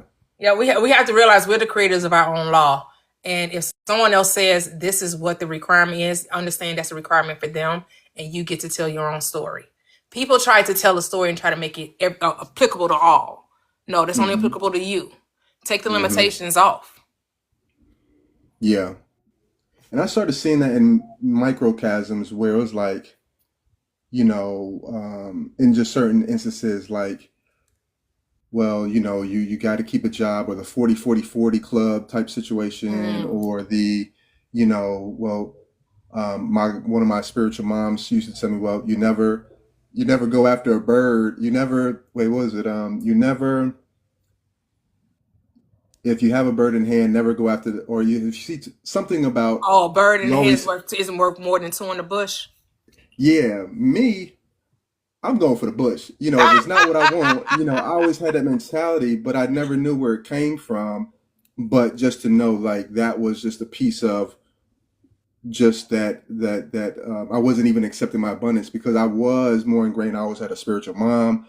I had a godmother. I had a spiritual mom. I had, just that covering, right? Because in church, Mm-hmm. they always talk about, you want to be covered, So I Yeah, had me a yeah. spiritual dad. I had a spiritual uncle. I had a spirit, you know what I'm saying? All this people Yeah, that your whole spiritual you clan, huh? yeah, yeah, yeah. Oh yeah, we was CKK, you know what I'm saying? Just, and I was, and I thought that was the level of protection, because I even got married under that, having a chick where, okay, so she hit off the data points, right? So her her spiritual father, or her spiritual covering, was a sister church to my bishop, and her bishop this, and she had all, so I aligned what I presumed to be the alignment that I needed to be like, okay, I could trust this chick, you know what I'm saying, whatever the case is. But to my, when I did it, and I was still performative. I was, luckily she wanted me to get up early in the morning and go pray and certain things. And I took that as a, okay, good. I got me a good chick that's, she's willing to, what they quote unquote, sacrifice for being under the word or stuff like that. So, meanwhile, I'm still doing what I want to do in terms of, she bailing me out, paying my probation, and doing all sorts of things that I considered that was, that down shit. So Mm. then when, as things progressed, like, I ain't see nobody like talk to me as a man in terms of what to expect, or not only for myself, but from her. I was just going with the flow, just knowing I ain't want to be in jail, or I ain't want to be out there in the streets, um, and so I recognized, like, now I'm seeing it, hindsight, where it was like they had no relation to what I wanted. You know what I mean? And what I wanted was more so in line with what they were preaching. And so, trying to be that dude, it was allowing me to kind of be under the pretense that it was. But no, I definitely don't resonate with that anymore. So yeah, so it's definitely good and enlightening to just know that I controlled things back then, because I did want a boss chick. We had her own spas and had her own. We was able to travel, do it, whatever the case is. Mm-hmm. But this chick tore down like all my relationships. You know what I'm saying? And I didn't know why. You know what I mean? I thought it was cute at first, like, oh, she wanted me all to herself, but nah, she was hellacious. You know what I'm saying? And so, long story short, that was the quickest marriage I dated. I had dates or flings longer than I had this marriage, just Oh because I don't. wow. Yeah, I don't go for none of that. You know what I mean? Like, as soon as you show me, certain colors, I'm outro. And the fact that nobody that I considered my quote unquote covering was there to kind of like, help navigate that situation. I had to go for dolo, and that allowed me to really come into the awakening. Like, look, bro, you want, you got to do this yourself. And then it kind of had me tapping into my mind and stuff like that. But I don't want to hold up everything. But yeah, definitely thank you for helping resonate that.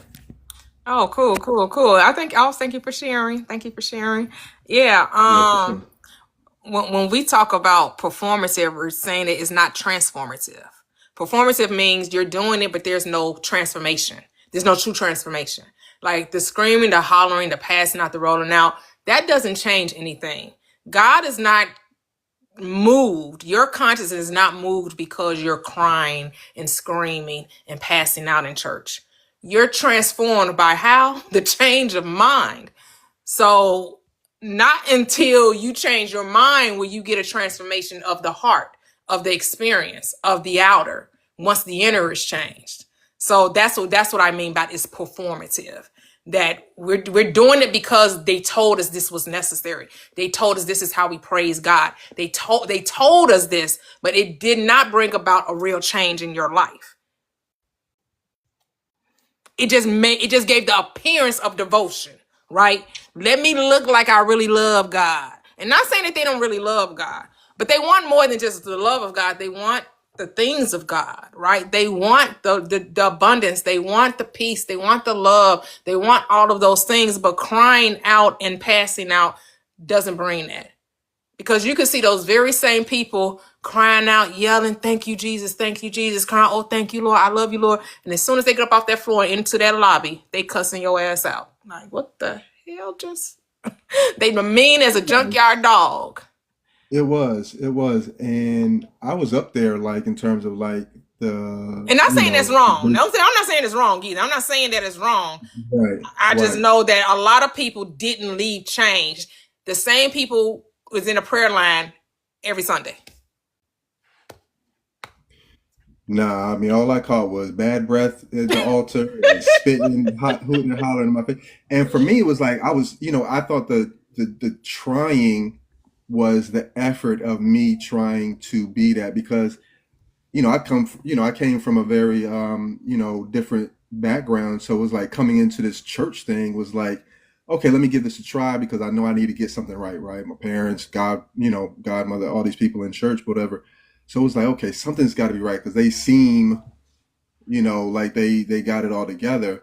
But when you pull back that curtain, that Wizard of Oz curtain, you know what I'm saying? It's hellacious. If I on my own experience, I found that it was because um, you could tell that sometimes they're not at peace, the insecurity, Mm-hmm. they still going through the certain things, but they feel like if they know more of the Bible, or if they can speak in tongues faster than you, or Mm-hmm.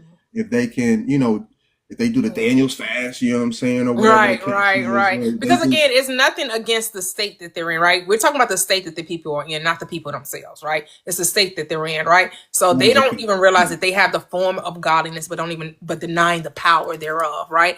They're not really understanding that the power is already in them, and if they would just utilize it appropriately, they would have a transformation beyond their wildest dreams. But because they're quenching the spirit through fear, through control and manipulation, they never truly experience the power of God. Man, that real power is divine. You know what I'm saying? It's like, um, it's it's very illuminating, very refreshing, and you feel powerful and humble at the same time, because you're in awe that, okay, I am that. But in terms of like, they don't have to know your power. They don't have to know where your mind is at, or they don't have to, they ain't got to know, and you're able to run your own show. And that was very,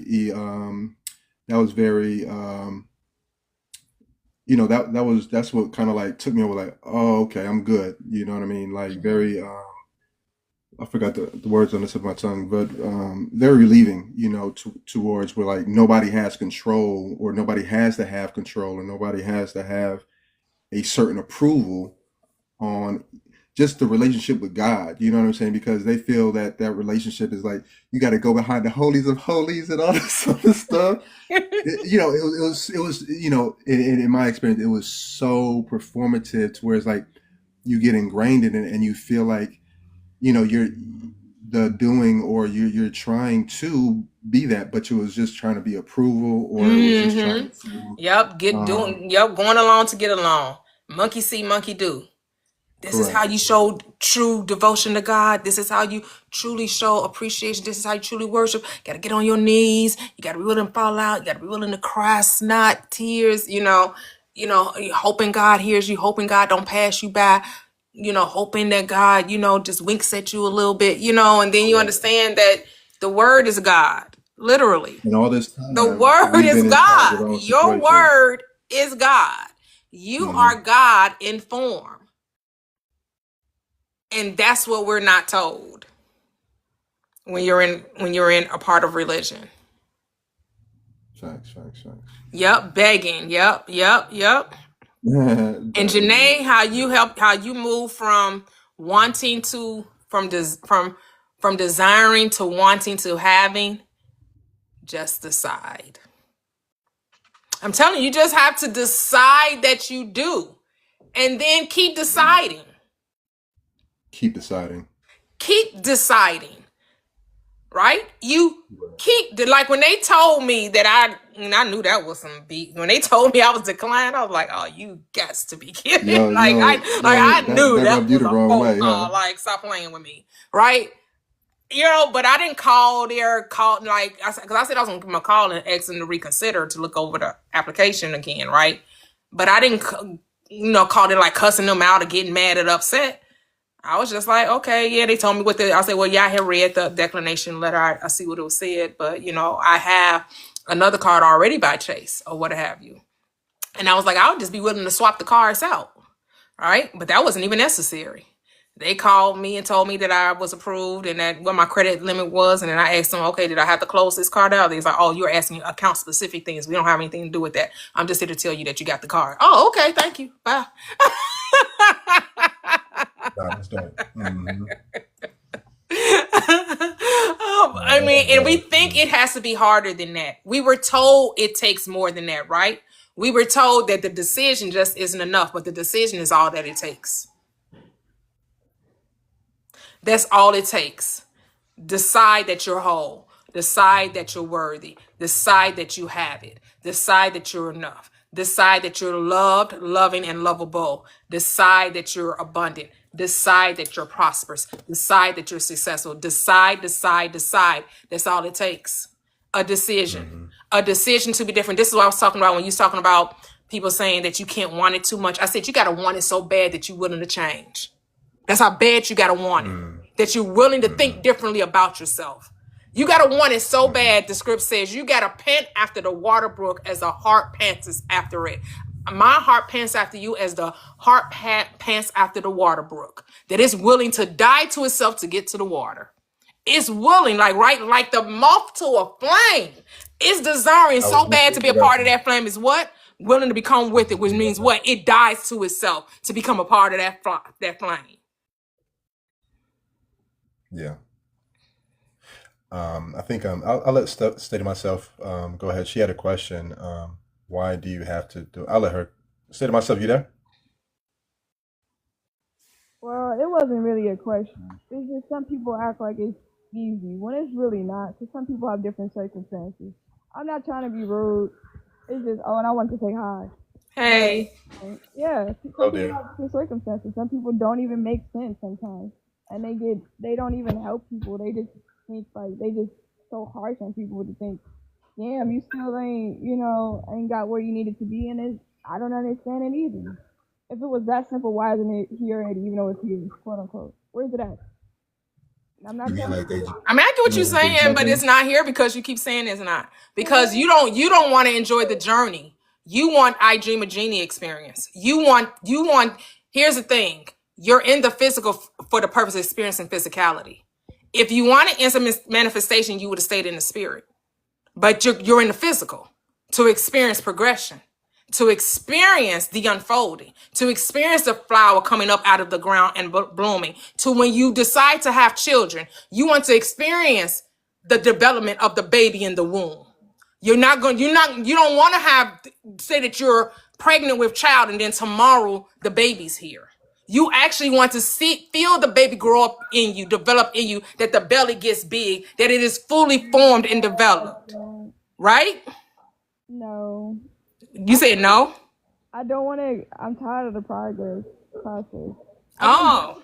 I've been doing it for so long. It's just I What's now what's want so long? What's so long? How long? years. How long? What's so long? How long?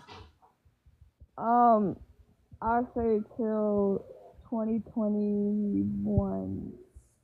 What do you feel like you've been doing? Put him. I would say like making connections. Connecting.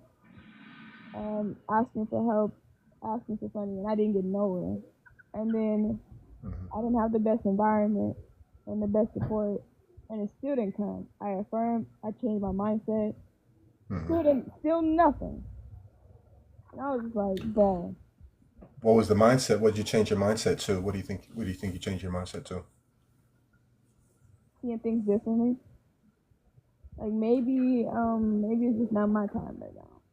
Maybe it's not. That was back then. But Hmm. um, people had different circumstances, and I never understood that shit. So, What it's do you just feel like you know better now? that none of this shit is all this shit is bullshit. You can't I just you keep can't doing come on a manifestation panel and just say it's all BS. this bullshit. I mean, Cause you get what you say. This is what I know. no, not No, I no, don't. no. Hey, I'm about to break it down to you. Wait, hold Because on. you Let me want to finish. know why it's not happening. I'm about Let to me tell you. finish. I'm about to tell you why it's not Oh happening. my god, I I'm can't. Nah, don't about to tell it. Don't tell tell it. you. Don't No, go I there. Don't go can't. there. Don't go What there. you mean? Don't go Oh there. my God.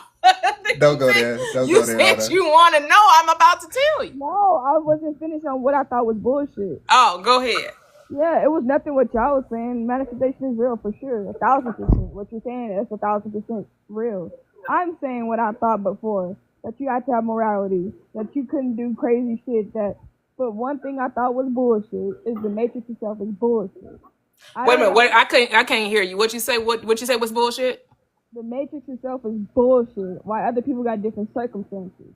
If I had an easier environment and I came from money, which I didn't, I'm pretty sure I'd have been made it. But other people Oh, got you. Okay, The other okay. people got different circumstances. And then one of my other manifestation, she was a coach. She was like, some people aren't smart, some people aren't talented. No, but they got a better environment. I always question why the fudge people had it easier. And I never understood that shit. Because there's such easier fucking circumstances. Like, that shit is annoying. If I had, So you uh, don't? Do you think people made it out of hardships? Do you I feel don't like want to hear people were? that shit. There's people who never came across addiction. People who have addiction, their parents, people who were like around crackheads and stuff. Oh, they made it out. So, you know how hard it is to make it out of stuff like that? Some people don't make it out. But if people had But a they just better decided environment, though. what is the percentage of that? Most people don't make it out. Let's keep it real. Like, people don't want to keep it real for a real. Man, some people can be brilliant, the most talented, and don't because they decided. But they got But I all guess my thing is, here's the thing. We're not about to turn this to a vent section. I get it, you want to vent, but that's not what my panel is about. Hold on. I get you mad about life. I get it. I get the. It sounds like you're venting about realities that haven't come true because of circumstances, and I get it. No one's saying that. Yes, the life does seem a little random. It seems random. Like no one knows until they get here what environment they're landing in. Some people, and again, this is your assumptions. You don't really know. You're assuming because people came from money, they had an easy life. Well, Lataxi let you know yesterday. Okay, Elon Musk, yes, he came from a wealthy family. He built this empire, whatever he did. Even though he come from a wealthy family, his father still treated him horribly. So just because you come into money don't mean that you still won't have the trials and tribulations of life. That doesn't, and wealth does not excuse you from tribulation. Wealth does not excuse you from tribulation. But it sounds like you're saying that just because if you had money, then that meant automatically you will be successful. And I'm telling you that isn't automatic. I'm not saying that. I'm saying you have more of a way of getting where you need to be, but it don't even make sense. I mean, I'm saying like, I'm not saying it don't make sense. I'm saying if you have an easier path of connections and money and wealth, you will find a faster way of getting where you need to be, because it does stem from that. And if a lot of people around you are not that smart, not that gifted, not that rich, and then you have to go through certain things that most people, it don't even make sense. Why do people? I'm just going to say, what is your complaining going to do? I'm not complaining. You are complaining. I don't know what you think you call it. This is complaining. This is not. You're not appreciating life. You're complaining about how some people had it easier, how certain people came into this experience and didn't have to experience hardships and difficulties. They came in with a wealthy family, and that made it easier for them. I don't see how that has anything to do with you, though, personally. How someone else came into this experience. Your focus is too much on the outside as opposed to what you want to do. Your focus is out there. Your life is not going to change by comparing it to what other people are experiencing. It just isn't. State of myself, do you feel like you have a grateful attitude or a more What? heart? Do you have a more grateful attitude or do you have a more resentful attitude? I think I'm resentful because I think I'm both, but I think I'm more so resentful because it didn't even make sense on my path the way it was, because it was none of my decision making. That's what I didn't understand. I was like, okay, so let's say a good guy. He goes to work. He doesn't do anything to nobody, right? Goes to work, go home, have a family. Out of nowhere, someone steals his name or uses his name. Out of nowhere, this happens. Out of nowhere, and he didn't manifest it. Where did it come? How do you know? No, I'm saying his mindset was okay. Let's say his mindset was aware that he did not manifest that.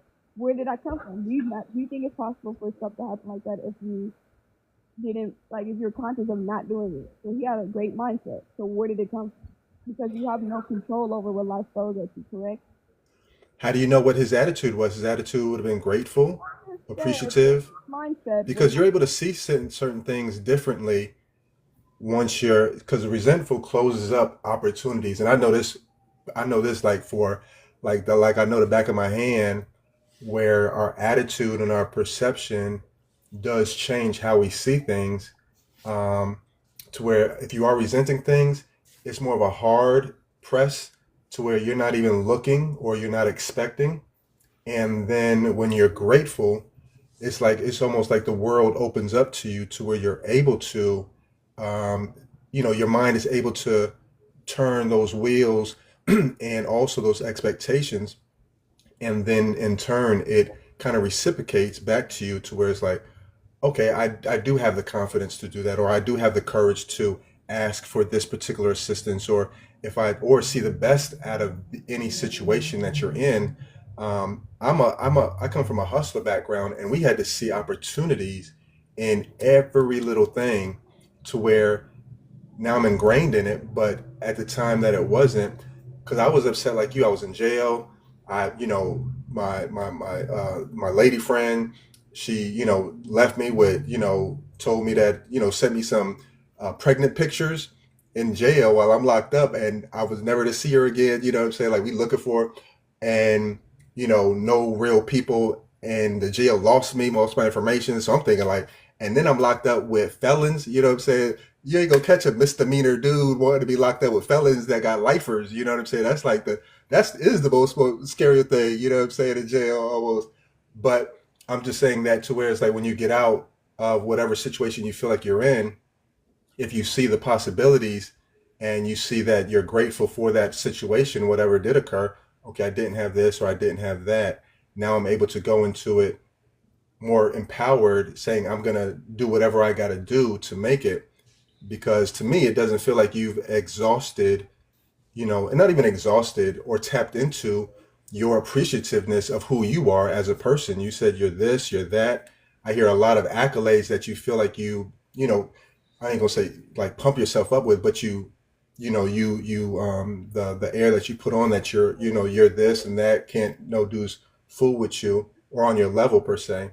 But then on the other hand, you're resentful for what? But all of that, whatever that was created, that created who you are now. So you have a choice to kind of choose what you're going to be seeing in the future, Bruh. and the future is now.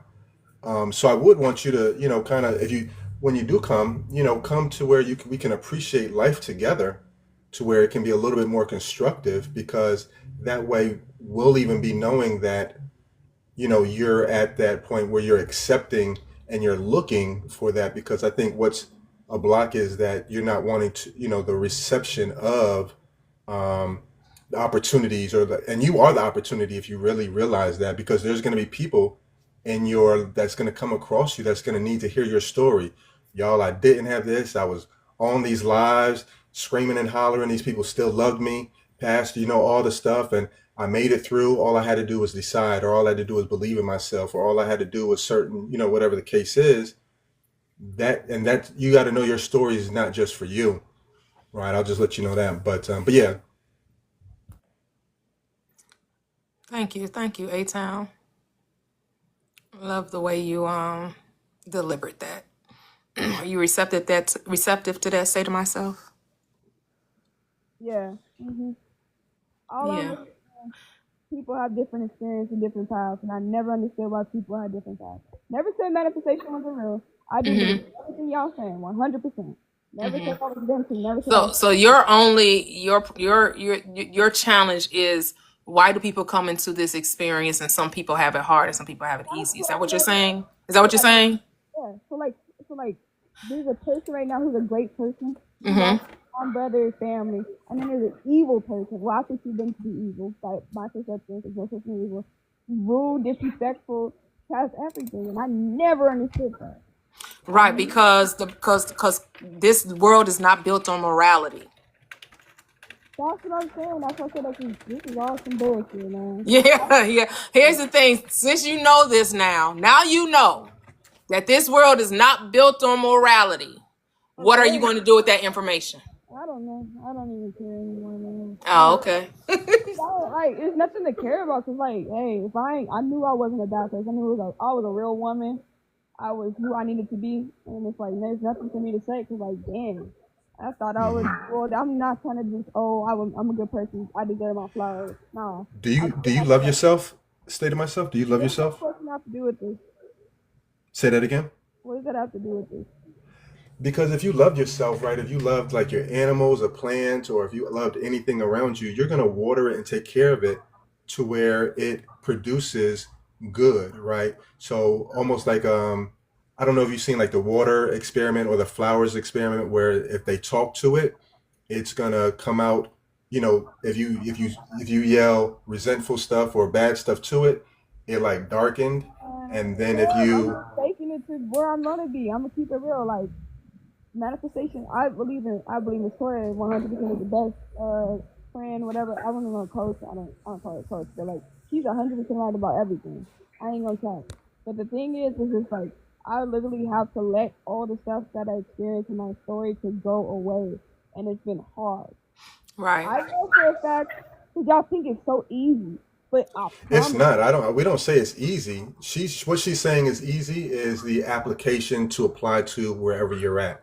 Right. It's not an easy gesture because, of Yeah, course, that she makes knows sense she's talking before. against programming. She knows she's talking against conditioning. She knows she's talking against religion. She knows she's talking against, all these paradigms that we can come up with on the panel. However, it's easy, just as you say, um, oh, I believe in manifestation. My question would be, okay, if you believe in the manifestation, how are you able to apply it to your life? And I would also want to ask the question, do you feel like you love yourself?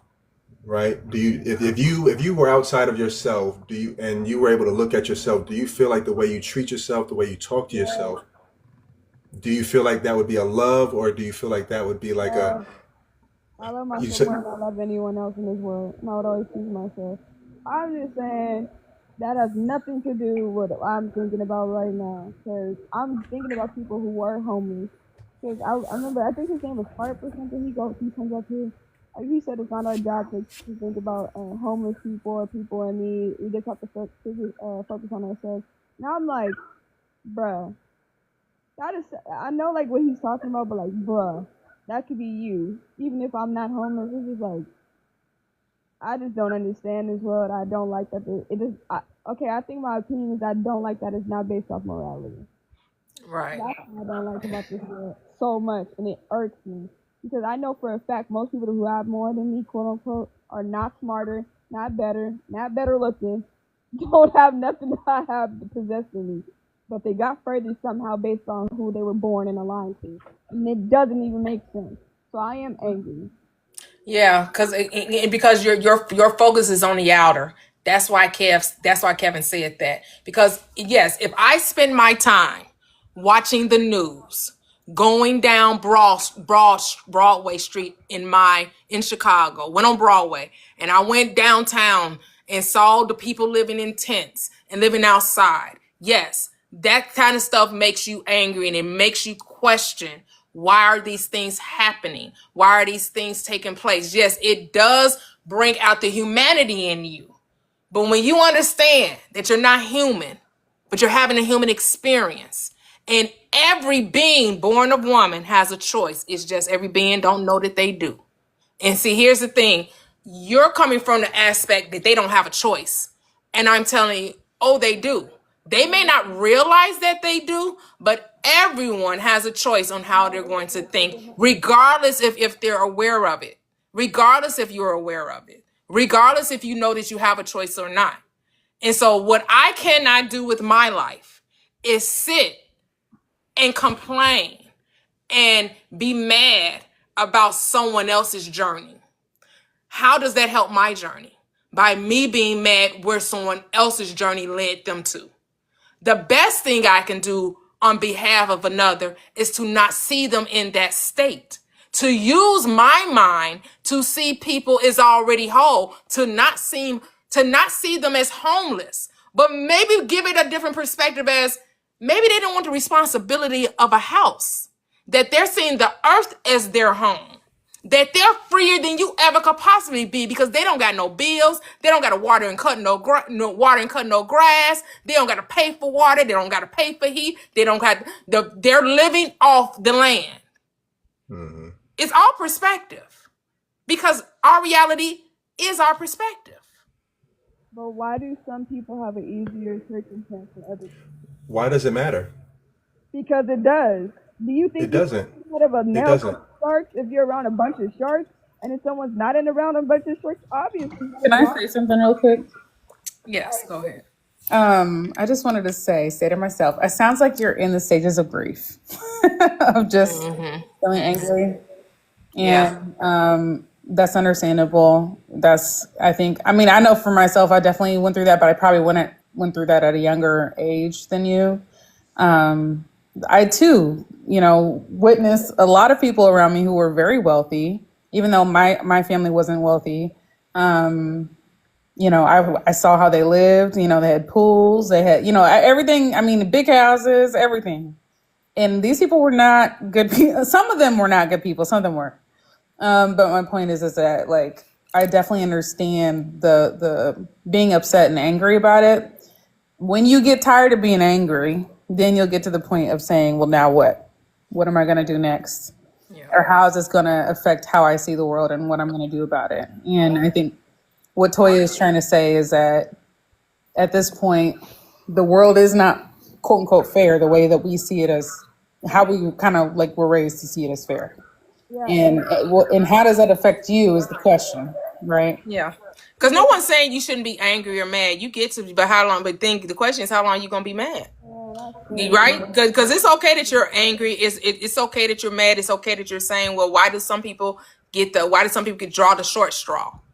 Why do some people draw the short straw? Right? This is the reason Because why. here's the thing: why they did it for the experience. And I know you don't want to hear that. You don't want to hear that. You mean tell me people came to experience the ugly? Yeah. No, I'm saying if I would have the easier environment, I would have been where I needed to be faster than the age I am now. How do you know? How do you know that? But you wouldn't have the lessons to learn certain I don't fortitude. need to know a lesson to get where I need to be. Obviously, there's no morality. Clearly, I don't need to clearly know. you do though. No, right? I don't. Why do I need to learn lessons to be rich? Right. Right. I don't agree with lessons. Again, that's a construct of saying that we have to learn something in order to right. I'm saying as far Here's the as the thing. You're lessons that she's able to learn experiencing. now. Go ahead. You're saying No, what? no, I'm sorry. I was saying as far as the lessons she's able to apply now in business, in self-development, personal development, and in mind, those are certain things that she's able to acquire now that sustains her versus, quote unquote, not having the structure. Almost like what we say when somebody wins $1 million, when they win the lottery, right? Okay, yeah, I can't be jealous of the lottery winner, knowing that I know that they go off that money and be in a worse situation, a few years later, right? That's a I different, mean, well, that's not true of all lottery winners, right? That's not true of all lottery winners. But the thing is that the analogy of the lottery winner is that it's not about, again, they're getting the money is what we're talking about. It has nothing to do with whether they were ready for it or they learned lessons regarding money, which is what State of Myself is saying. I can get the money and figure it out. Why do I have to go through these hoops and go through these hurdles? I'm telling you, State of Myself, the money will come when you decide that you have it. I'm not saying you got to go through no lessons. I'm not saying you got to go through no spiritual development. You got to know personal development. I'm saying the moment you decide you have the money is the time the money gonna come. The moment the person decided they could win the lottery, they did. The moment they decided, they kept playing.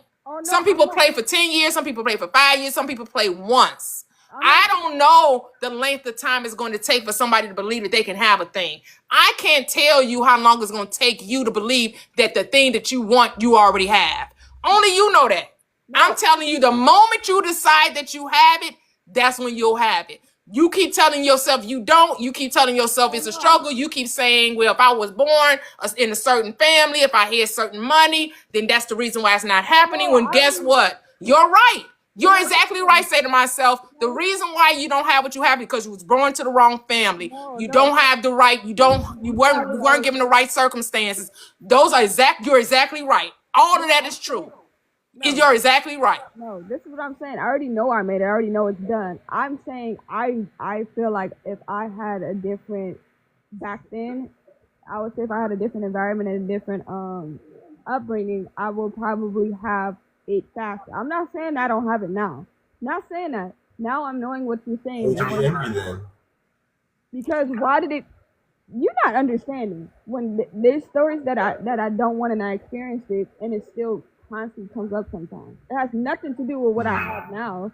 It's just saying like we all as humans still go through things that probably was unfavorable. Sometimes it does, and it's like it irritates me sometimes because I'm human, and it's just like y'all, not y'all. I'm just saying like in general, like I'm still human. I don't know why people just want to. Sometimes I feel like in my reality, people enable my feelings, and that's why I got over it so much. But I'm like, hold on, and I see another person who actually like oh, how are you doing today? And da da da da da da da da. And they could be talking about something that happened from childhood. But I get upset something happened 2 weeks ago. Oh, it's in the past. Leave it alone. What? And I just feel like, oh, I didn't have to enable my feelings just because in my reality it happened to me. I didn't have to do that. I didn't have to do anything. I could have just been the person I needed to do. I mean, I could have just been the person. It didn't make sense because I didn't choose these people to enable. It felt like they enabled my feelings, or it felt like, you know what I'm saying? Like I'm not a human. Why did I create those moments? Because I didn't create them to be like that. I didn't say, hey, come here, treat me bad. Never said that. So I don't know where. Yeah, I get what you're saying. So you do you remember Mariah? Yeah. You all sound very similar. Because I went through the same. Yeah. Because you think that we're saying that you wanted it to happen as opposed to the reason why it's happening, which is two different things. Wanting it and the reason why it's happened is not the same. So no one is saying that you purposely created all of these negative things to happen to you. Yeah. No, we're saying the law says it don't care who uses it. It doesn't care if you use it haphazardly. It doesn't care if you use it the wrong way. It doesn't care. The law says this is how it goes. Whatever you give your attention to must take place, regardless if you know what is going to happen. Okay, so this is what it means. Remember how I said what you want, you don't get to say the how. What you give your attention to, you don't get to say how it happens, right? I'm saying, why does she have to experience that, and then some other people don't have to experience that because But you don't know that. You don't know every people. You're looking at the outside and determining because they live a good life from your appearance. You're saying that they didn't go through nothing. You don't know that. You don't know because they're rich now that they didn't go through nothing. Everybody is burdened in this reality. Don't get it twisted. Everybody has been through something. This is not the struggle Olympics where we're going to compare who had it worse. Well, let me tell you how bad I had it. No, I can top you. Let me tell you how bad I had. No. You ain't had it as bad as I had it. Let me tell you. What? So now we're going to try to say who had it the worst? Because you don't know people's personal story. Most people only tell the good stuff. Most people only tell you what they want you to know. You're going by appearances and determining, because they rich, they didn't go through nothing. Or because they were born into wealth, they didn't go through nothing. You don't know if those people were essayed. You don't know what those people went through. You don't know what people went through as children, as young adults, just because they were born into wealth. You don't know that. And then people lie. They make up stories. I literally had this one person I was in the suburbs with. Yeah, you're exactly right. People do lie, and that's why you think that people don't have any problems because they're not telling you the truth. Like what? You are so focused on other people's story, that's what's deterring yours. No, you are so focused on because if I would have just had it different. If I would have just had it different. If I would have just had it different. But you didn't, so now what? Because here's the thing. You could say you had it different and it would be true, but you're not willing to do that. You're not willing to change the past to make it your reality. You're not willing to lie about your childhood. Hold on, say to myself. If you were willing to lie about your childhood, remember we said there's no lies. If you were willing to tell a different story about your childhood, your life will reflect that. If you stop telling the story that I had it so hard, I had it so difficult, people treated me bad. If you were to lie about your life, like a lot of people do, if you would tell it, because a lie is just a story you tell. A lie is just a story that you tell, and it's up to you to believe the story that you're telling. And you get to tell a different story if you wanted to, but you're choosing not to. You're choosing to keep telling us how bad you had it, how if you would have had it differently, you would be so much further along. Then guess what? Tell the story that you had it differently and yet you're much further along. Tell that story. Tell it the way you want to be as opposed to the way it was. That's the beauty of this life is make-believe. You can make shit up. You really can. You can tell a story that benefits you. That's the power you have. You don't have to keep telling the story that you were broken, that somebody mistreated you, that somebody did something bad to you, that you had to go through hard. You can actually rewrite your life. Something. That's not what I'm saying. I'm saying people lie because some people can grow up in the suburbs that I knew, right? I was in the suburbs. I'm actually from the hood, but I moved to the suburbs. They came up with this notion and a story in their head that their life was like mine back in the hood, and they did not. They live in the suburbs. So you're not listening to me.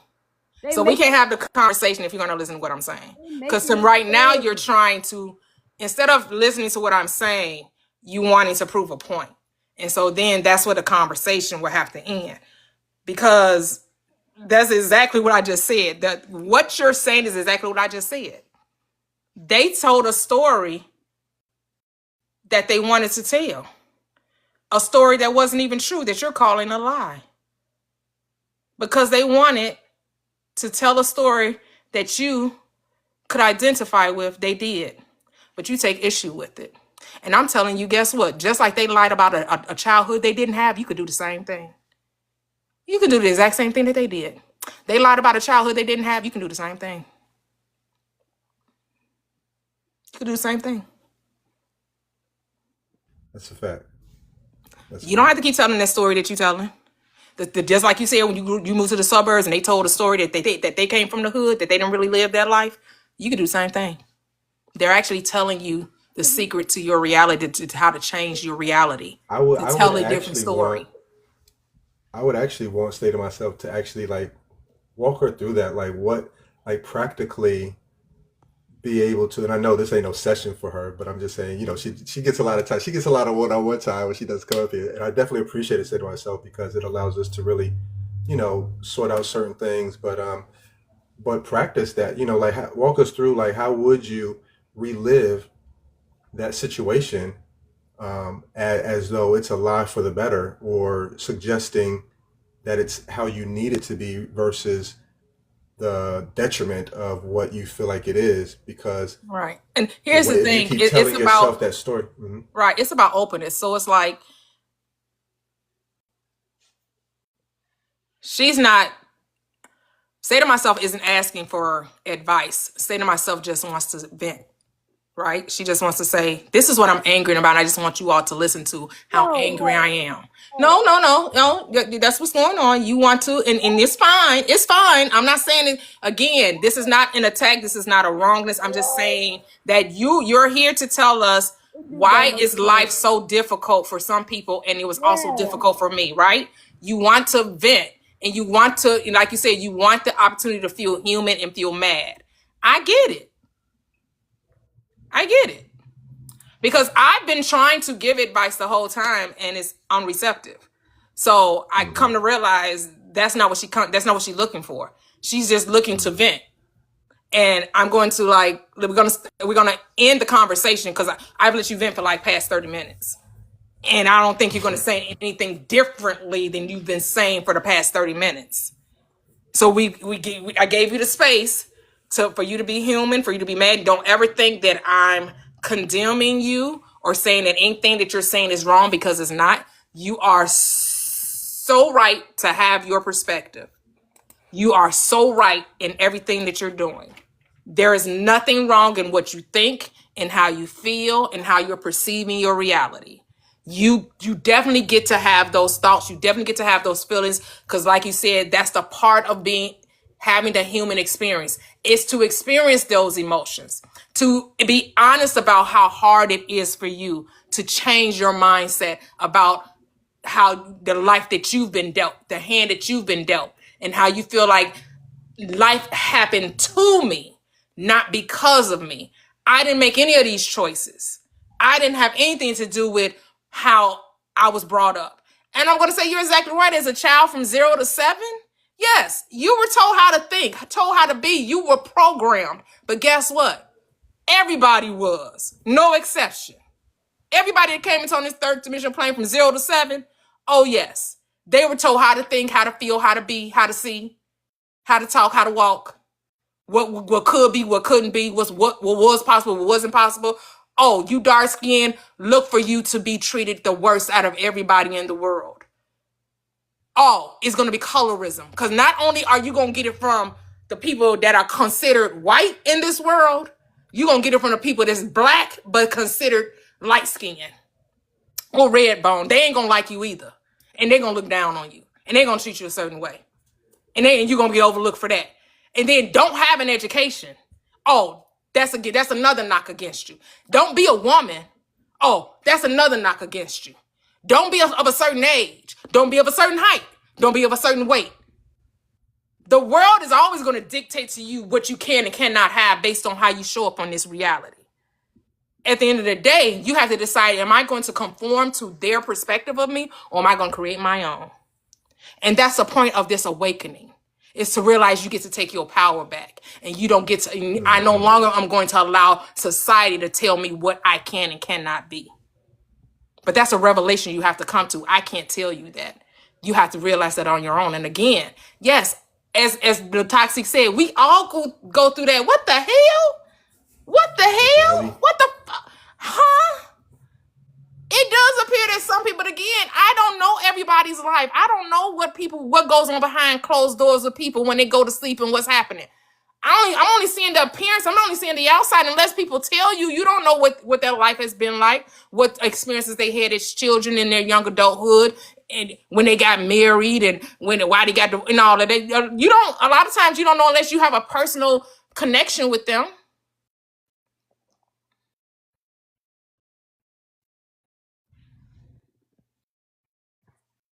Has stated myself. Have you gotten Toya's ebooks?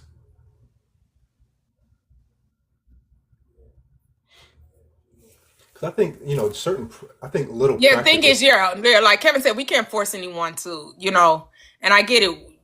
Yes, yeah. I always want you to feel like this is a place you can come to, say to myself, where you can vent. Where you could, and I have to realize when you're in your vent mode that you're not looking for answers. You just want to be human in this moment and talk about how you're mad. And that's okay. Without being judged, without being condemned, without even thinking that you need to change. Because I want you to know ain't nothing wrong with you. You're perfect. You're beautiful. You're amazing. You are the billionaire heiress that you talk about. You have your $1 billion brands. Chris Brown is wearing your stuff. I got your jacket. All is good in the hood. And in this moment, in this time, you want to be mad. And I'm going to allow you that. Because you get to have it. This is your reality. I'm not ever going to tell you it needs to be different. Yeah, I'd like to see, as far as books, materials that she's pouring into herself versus her just the vent part is cool. At least a learned event, right? This space offers so much. This space offers so much versus just a vent, right? To be able to, being vulnerable. However, being able to connect the dots and being able to, like you said, be liberated by the resent, whatever the case was. That's what this space offers, and you can appreciate wherever you're at from this particular space by applying certain knowledge, by absorbing the information and just kind of sitting in the space and just hearing the certain conversations, the certain stories, and things of that nature that I get healed or I get revelated. You know what I'm saying? I get so much just by sitting, just chilling, where I could be just working and it be in my earbuds and I'm taking notes or either just vibing off of the Mia Slay, you know what I'm saying? Her story, everybody's stories actually. I don't think I've heard any story that was like, okay, I don't know. Every story was something that I'm able to resonate with. So it definitely helps. So I would appreciate, stay myself, get some books, Neville Goddard, get in our book club, get Toya's ebooks. So we won't, so you can have more of an elevated, approach to how you're assuming yourself and how you're looking at things, because, we do hear certain, we do hear, like we are human too. And so it's, you don't have to preface it, I'm human, because we all that, you know what I mean? Yeah. So by the statement of that is like, you're looking for more, and only you can really give yourself that. Only you're able to empower yourself. It's nothing that Toya is going to say, Toxic, Kev, that is able to give you that click as Toya said, it's a deciding factor.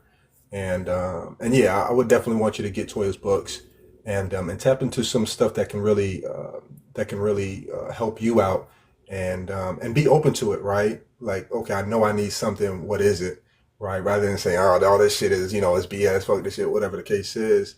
Where it's like, okay, what do I want to know? What does my future self need me to know?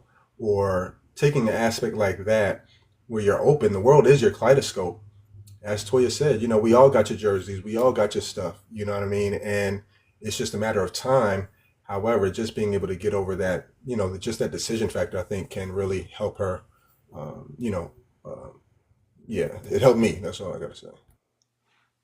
Yep. Well said, A-Town. Well said. Yeah, because at the end of the day, life is a decision.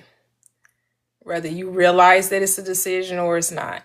Every moment of every day, we're deciding to accept life as it came, or we're deciding to transform it. That's really it.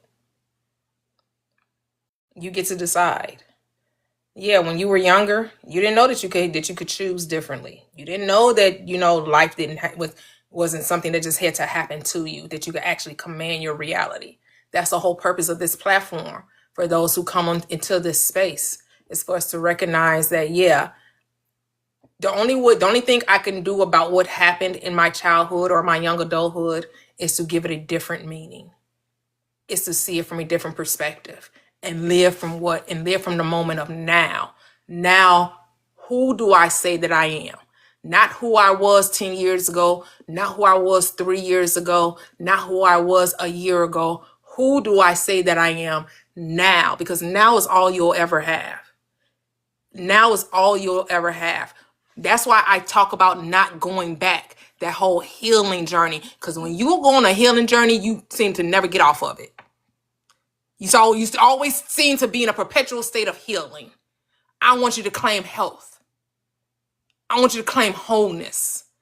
I want you to decide that you're already that what you're desiring to be. Not trying to get there, not trying to figure out how to be it, but to say that you are it. And to keep saying it until you're convinced of it. To keep choosing yourself. To keep choosing yourself. To keep choosing yourself. Because the moment you look back is the moment you get off course. The moment, because you cannot go forward by looking back. Impossible. It's the reason why we don't have eyes in the back of our heads. The only way you can look back is you have to turn around. Then that means you're not moving forward. So in that perpetual state of why did this? Why did that? Well, you're just on a merry-go-round or on a merry-go-round of what could have been. It can be whatever you say. It can be whatever you say. Because you literally get to have what you say.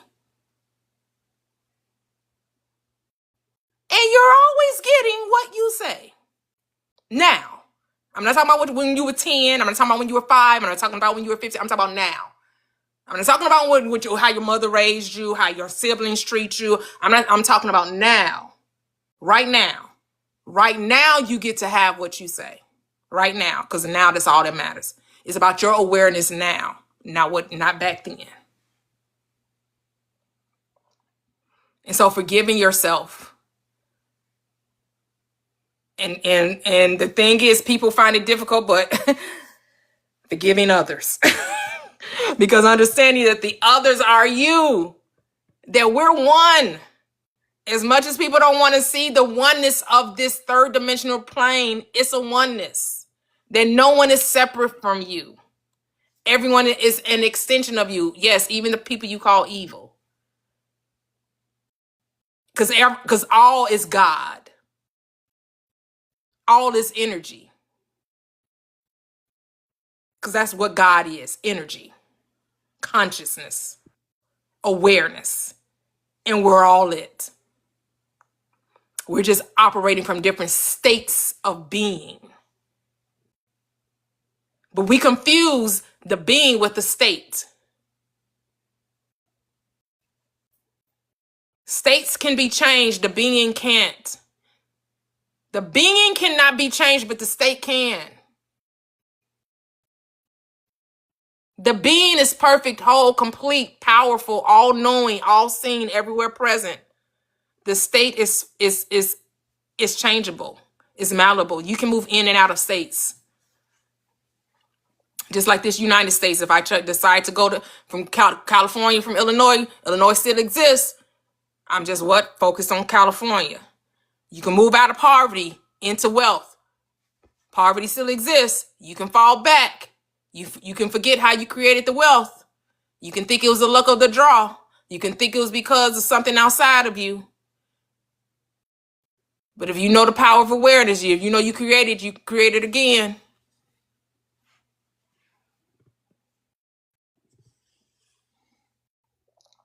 Hello, hello, hello. Well, it is about that time. I'm get up off these TikTok streets. I have to go pick up my grandson. I appreciate everyone that joined the chat. Does grandson, what grandson call you? Grandma. You call your grandma? Okay. Grandma. Yeah, I wasn't trying to come up with no Nana and Granny and grandma's good. Yeah, I think they come up with something. I think one of my friends was like, they be calling them meemaws. They don't want to be called Nana or Grandma, so they call them meemaw or something. Meemaws or something like that. I don't know. Yeah. But, I appreciate you though. Called my grandma Mima, but my other grandma was grandmother. Oh, grandma, not grandmother. Oh, you was all proper with it. Oh, Grandmother. Well, man, Grandmother. two different versions. We could tell you was uppity. I don't know how we got there, but yeah, it was a weird situation. Yeah. But yeah, this is another great live, and we all go through that, Some people, say it out loud. Others of us, we probably go into our little prayer closet and get mad and beat the pillow or beat the wall or, because, transformation, we're told is hard. So if you're told that it's hard, then hard it will be. You gotta let go of that mindset that life has to be difficult. Like that is the renewing of the mind, to stop saying how hard it has to be and start saying that it can be light and easy. You have to train your mind to even accept the easy path, the easy way.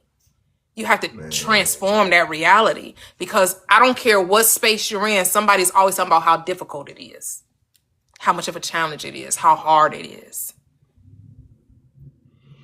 As a producer, I think we get paid to is monetarily profitable to tell people how hard it is. Hey, if I can convince you of a problem, I can do what? What do I say? If I convince you of a problem, what do I do? I sell you the solution. Yeah, I gotta say it, because that means you can't do this on your own. Yeah, you can't. You need me. You need me. Yeah, that's why over here is full accountability. Oh yeah. And that's a hard pill to swallow for some people. Some people feel like that's too big of a pill. I ain't ready to take food. I need somebody to still tell me what to do. Yeah, when I came to that revelation, it was so relieving. Like, okay, I don't need nobody. You just talking about nobody? Nobody. To because nobody was pouring into me the dreams that I wanted, or nobody was pouring into me the person that I wanted, the freedom that I wanted. So it was like I couldn't even really look to them. So that's what kind of helped me kind of go inward. But it's profitable to tell people that it is hard, and but we here to dispel all that stuff. So Yep. Like Ken said, sales 101. And he know he was a salesman, so he already know.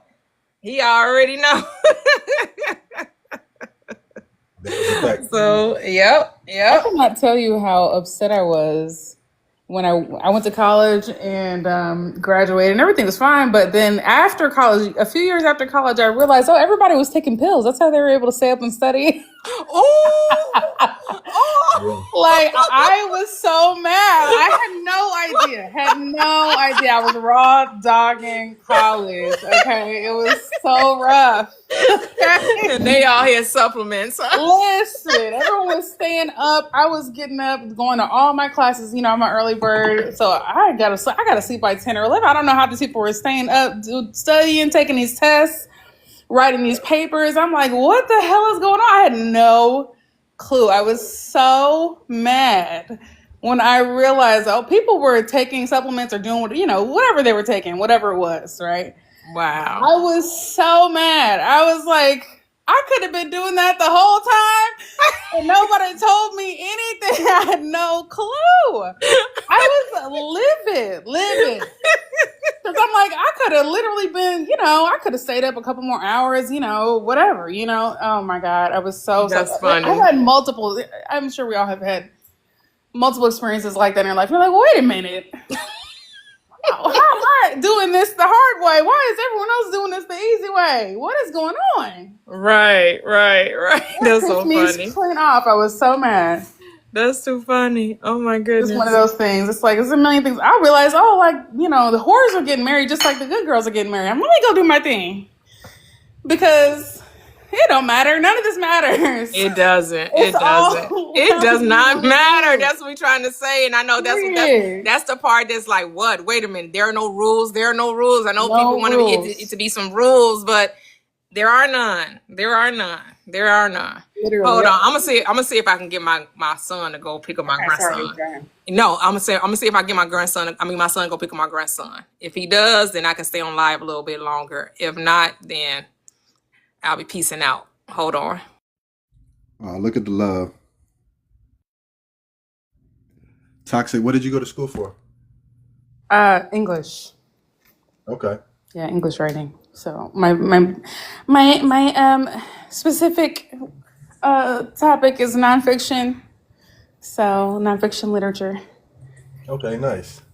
Yeah, it's all right. What was the so did you when you do go to school for English, right? What is like are you supposed to be like what's the trajectory Oh normally yeah, if you take that? Like what are you like what industry are you in? Are you writing or what type of yeah. trajectory does that carry? So I first wanted to go into English because I want to go to law school. Okay.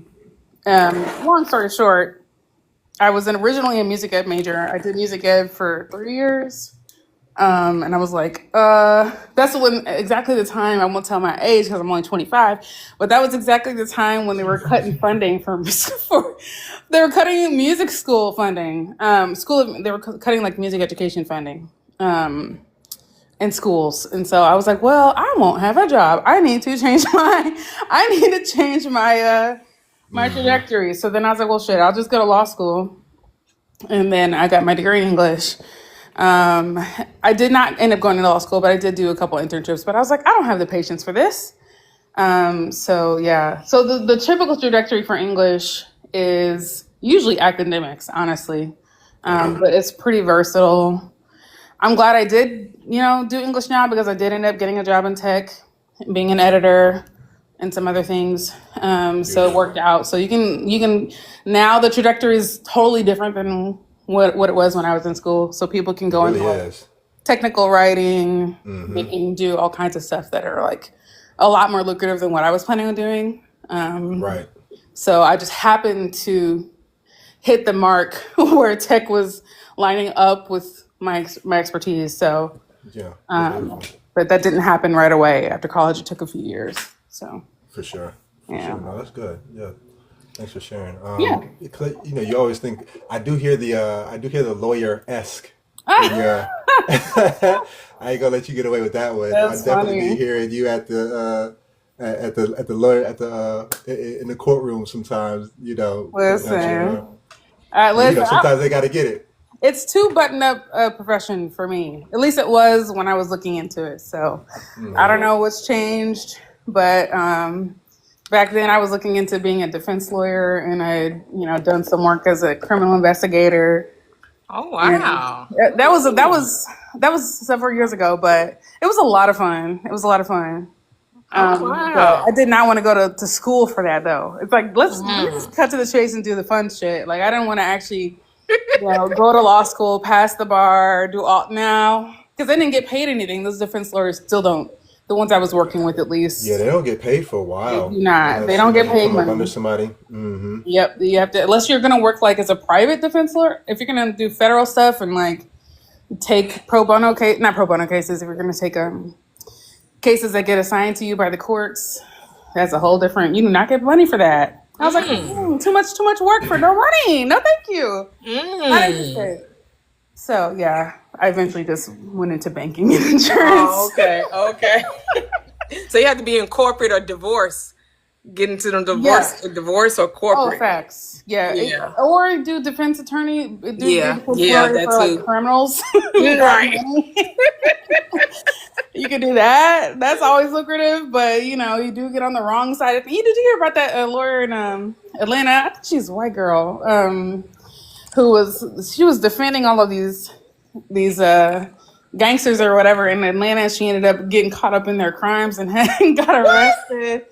I don't remember. This was a few months back. I don't know if anyone's gonna. I'm not from Atlanta, so I don't remember her name or anything like that. But I just thought that was so fascinating because I'm just like, girl, now you can't make any money because you lose your license automatically when you get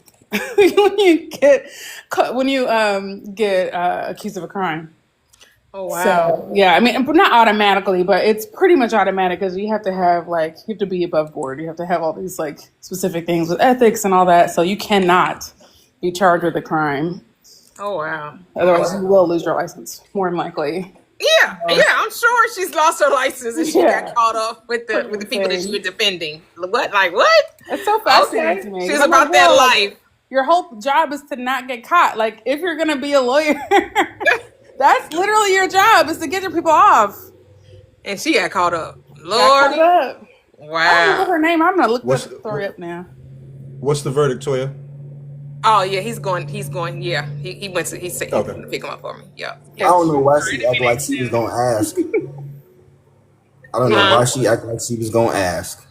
What? Because when she said it was done already. I don't know why she did that. No, I had to play the role. I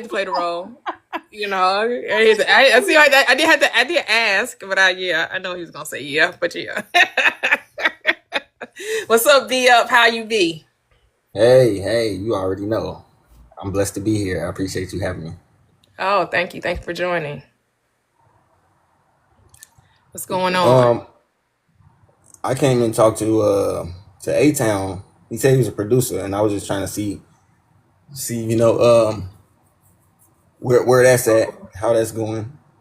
No, in the music, I was an A&R, but when I say producer, meaning versus a consumer, I'm a producer. So we're either coming up with products, services, and the way you're able to identify your client is talk about their pain points and what they can do, what hardships they're going through, stuff like that. So that's what I was saying as far as producer. It's in our best interest, almost like yourself. So I would sell you how hard it is to be a producer or to find a producer or to get your music out. That's how that would happen. But yeah, I was just kind of bringing it in that particular light. But Okay, no, I cool, used to cool. A&R back in the day. But yeah, I definitely see your music, man. Salute to you and your efforts and your endeavors, man. I definitely love it. And Toya's definitely co-signed you, so I definitely appreciate that, the love and the energy you're bringing to the table. Blessings, appreciate it, man. I love it here, man. Yeah, you definitely feel real comfortable, given the proper energy, and almost whether you like it or not, you find that you're gonna grasp something that you're able to leave with that can take you to the next level within yourself, right? And so yeah, that's glad you're here. You know what I'm saying? I've been here, you know what I mean, and I ain't left. You know what I'm saying? I don't care. Toya can't do nothing about it. For real. Like you say in church, I love you, and there's nothing you can do about it. Yeah, exactly. She can't do nothing to get rid of me now, man. So yeah, definitely appreciate you, man. Yeah, Riding away. real. It was beautiful that I was able to make these songs along, I would say, almost 6 months before meeting y'all, and then for us to talk about my songs all day is just crazy. That's why I'd be like, yeah, it's meant to be. And it's like I usually don't. I started off not being like, okay, listen to my music, and then I went through a phase of, okay, do you not? It's just like being secure in what's already, not questioning it, and just knowing that what is already is enough. Yes. So it's that mentality. And it's just beautiful to see the things just fall in place after you take your worries and your stressors off of the situation. Love So I that. love it Yeah, when you decide. That's all. for sure. When you I do. decide. That's I it. made I it mean, through. we want it to be something. We think we got to say this so long, right? It's just when you decide. It's so simple. We just think, can it be that? Yes. It's that easy. It's that simple. We want to fight. We want to wrestle. We want to tussle. But totally unnecessary. You can. Like, it makes for a good story, which is why you hear most people when they tell their stories about, how they came up, how they went from zero to hero, because people love a good story. So I don't know if you ever heard, like, listen to people, especially when it comes to like people that sell, right? When they're trying to get you to buy something, what do they have to give you first? A story. It doesn't have to be true. It just has to be relatable. It has to be something that pulls at the heartstrings, which is why, pastors are so good at the gospel, because what a lot of them are charismatic because they're telling a story. It's a heart-wrenching story. Don't you know that God loved you so much that he died for you? Like, you're like, damn, I was so bad God had to die for me, so when people tell stories, because they're trying to connect to you, to your emotions, right? Stories are emotional. And that's what they're trying to get you. They don't want you to be clear. They want you to be emotional. You should never make a decision on your emotions. Your emotions should be the last thing you're listening to when it comes to you making a decision. So I made emotions to kind of put myself in certain situations because I didn't feel like my story was heart wrenching enough. And then I made Been Legit, and and I think it's a good song, but I was always shying away from talking about myself and my own accomplishments or like the story of my life again, because I used to diminish it myself. And now I'm seeing that's not the way to go. You don't you probably shouldn't do that because it's unique to me for a purpose and it needs to get out. And I can't, let outside forces tell me that that's not, you know, that important of a story because it's mine. Yep. Because people are like, oh, people like authenticity. No, people like stuff they can relate to. They don't care if it's true or not. They want relatability, not authenticity. That's some bullshit. They care about you being confident of what you're saying, not if you're telling the truth about what you're saying. Ooh, that's crazy. You know this though, right? Yeah, I'm We learning know the that hard that's way. what it is. It ain't about if they were keeping it real. It was rather if they were charismatic in their delivery. It was whether or not they can convince you of it. There's Yeah, some skits about like I don't know if it was Key and Peele that did a skit or Donald Glover or one of them did a skits about how like they can pretend to have these like sob stories or like these like hard knock life stories growing up, and people just would not relate with them. Who was it? I can't remember who it was. I think they might have They both had just weren't something. believable. They weren't convincing enough. They didn't Yeah. believe Oh their own lie, no. Yes. right? Because you have to believe your own lie. Yes. Yeah. They For didn't sure. believe their own lie. Yes. There's an episode of Community. That's what I'm thinking of. It's a TV show called Community, and Donald Glover has an episode where he's trying to connect through this like dramatic way, but no one he's afraid that his story just isn't dramatic enough and like no one's gonna be able to relate to it. That seems kind of funny. But yeah, people expect certain things from certain people. Like they want They want to see what they already think. Right, like people are trying to sell you an e-course or an ebook, and they have it priced as a certain thing. They try to convince you, oh, it's normally all of this you get it for $2,000, but if you get it today, it's $599. And they have to give you this sob story to go along with it. Like, yeah, I started at this very bad place. I slept in my car, or I was homeless, so I was in a homeless shelter, or or whatever it is. And this formula, it helped me, and it's all most of it to be BS. Because the thing is, you don't know these people from a hole in the wall. And it's just about, most people want that, they want the shortcut to life, right? They're like, if there's a shorter way to get to my desire, show me. And I'm telling you, the shortest way is deciding that you already have it. That's the only shortcut you're going to find. After that, everything just happens. But if you think you can buy your way into success, I guess that's a way. Most people fail at it, though. Go ahead, be up. I was just saying every other way is going to be harder than that one. Every single other path you try is going to be harder than deciding. Because most people figure out when they buy that ebook or buy that course that costs them. And then you be thinking like, so how did they come up with this price? Well, the price is whatever somebody's willing to pay, right? The price is whatever somebody's willing to pay for it. And you just got to know if you're willing to accept whatever they're willing to give you for it. Because, some people negotiate. Well, you say it's this, but would you be willing to take that? Or, then other people like to be told what it is, right? So you get this astronomical, number, and then you dwindling it down, and people feel like they're getting a bargain, right? Oh man, it normally costs this, but you're giving it for that. Okay, man. And then come find out it wasn't even worth the paper it was printed on. Because the whole point of, and again, this is how you know, but you got to understand, I'm not saying that it's wrong. I'm just saying this is what people do. I'm not saying it's wrong for them to do it. Because as they say, there's what's the word? What's the one every moment? It's not a fool. I can't even think of it. But go ahead, say to myself, I gotta think of other saying. I think his name is BUC Enterprises. I was saying the same thing. My perception, bro, don't lie about your life. If your life wasn't really hard, because I promise to, like Drake, he be lying and shit, and he just got humiliated, bro.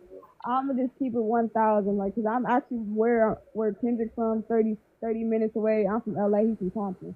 So when I tell you, can you get a little closer to your phone, Stay? Can you hear me now? Sound like your hand over your mic. It's not over. I think it's my phone, but I'm just saying, just be authentically you. You can make rap songs without having a gun rich and a bad life. You can make a lot of songs without speaking about negativity and circumstances and survival mode. You can make a lot of songs with just being positive and just other things like love and stuff. But that doesn't sell, which is why the rap industry doesn't the conscious rappers don't make the money that the gangster rappers do, because that doesn't sell. They like Biggie didn't struggle. His mother was they say he's middle class. That ain't the life he rapped. Like Lil Wayne, he didn't come from he wasn't impoverished either. He didn't have no struggle life either. He was that ain't what he rapped about. Class. He was the valedictorian of his class. Valedictorian of his class. So he was smart enough to think that he was a street dude. This is what we're showing you. Say to myself, it's not about his thing. You have to get in your mind. It's not about what's right or wrong. It's about what works.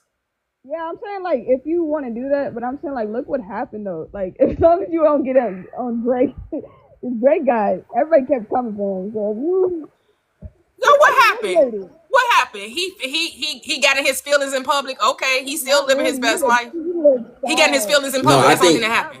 You saw him crash out a little bit in public. She's saying he portrayed in his music that he had it rough or whatever, and then now he being exposed for his spoon-fed life. But what? Okay, he's been exposed. But what was the ramifications of being nothing? He still got his fans. Still people got gonna rock for him. Still got people that's gonna go. He's still selling out concerts. Yeah, that's what I'm saying. If you ain't nothing really changed in his life other than what he got a little pie on his face.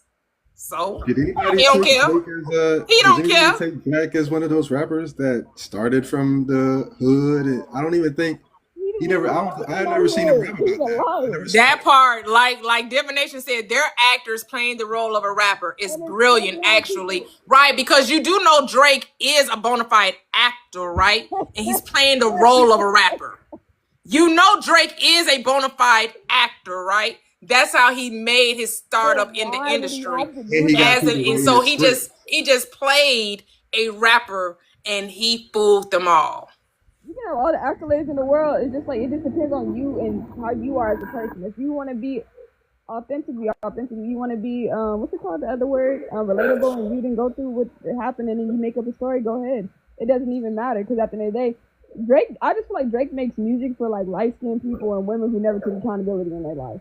And I kind of outgrew it, you know. Like I still think he got. You're a Again, there's comedian. no wrongness there. I mean, I think we're trying to find wrongness where there is none.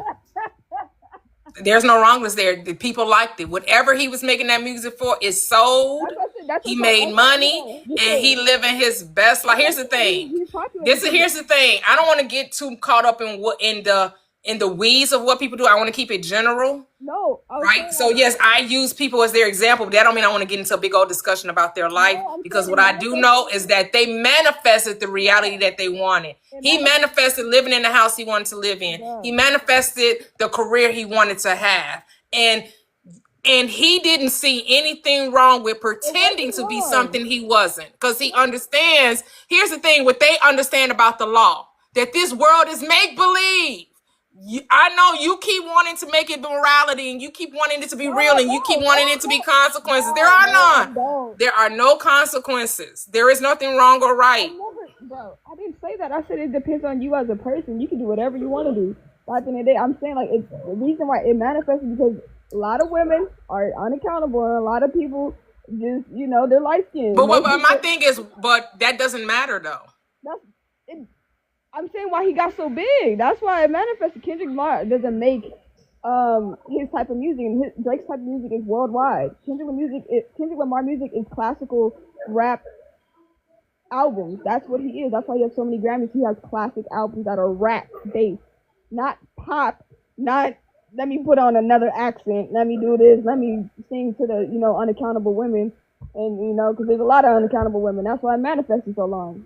Drake makes music for people who never take accountability. So that's why that's why.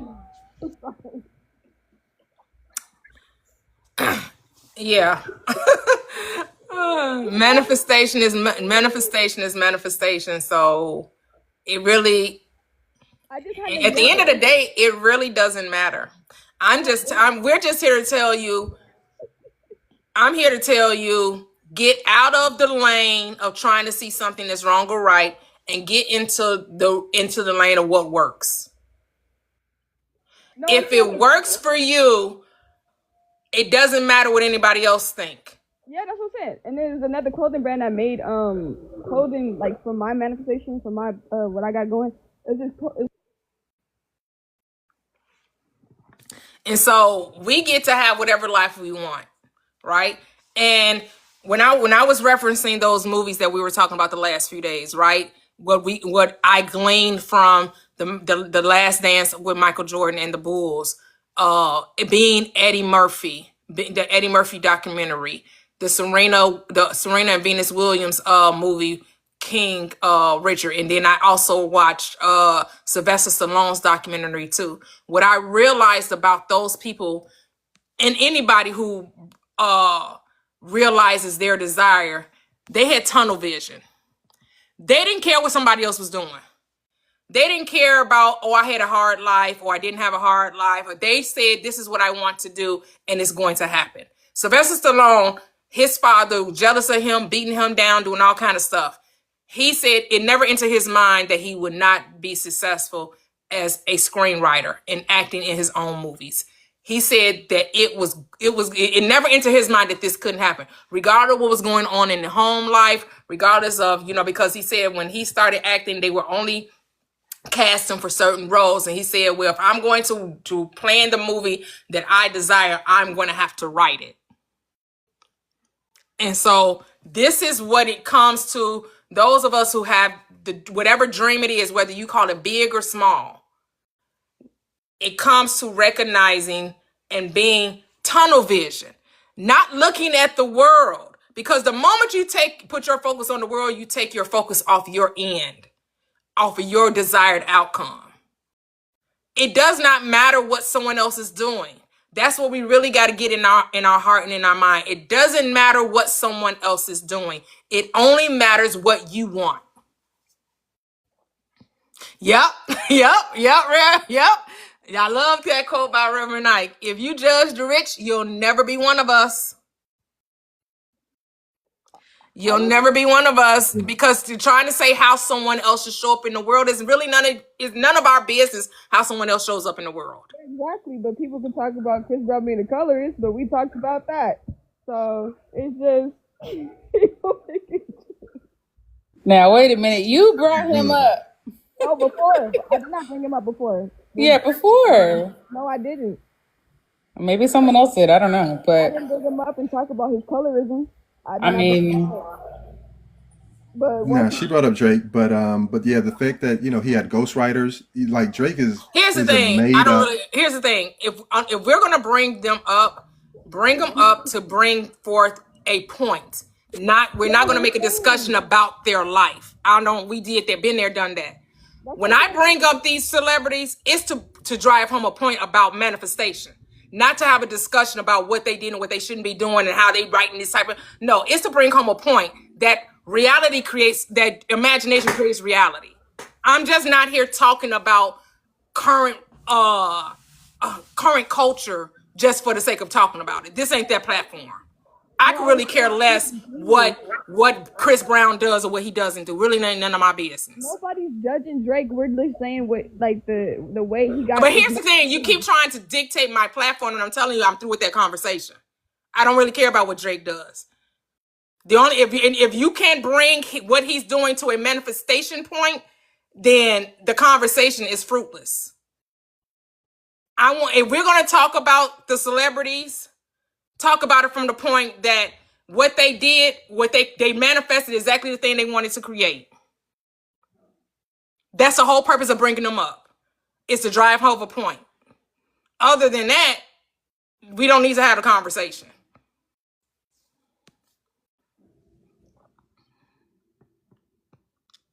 There you have it.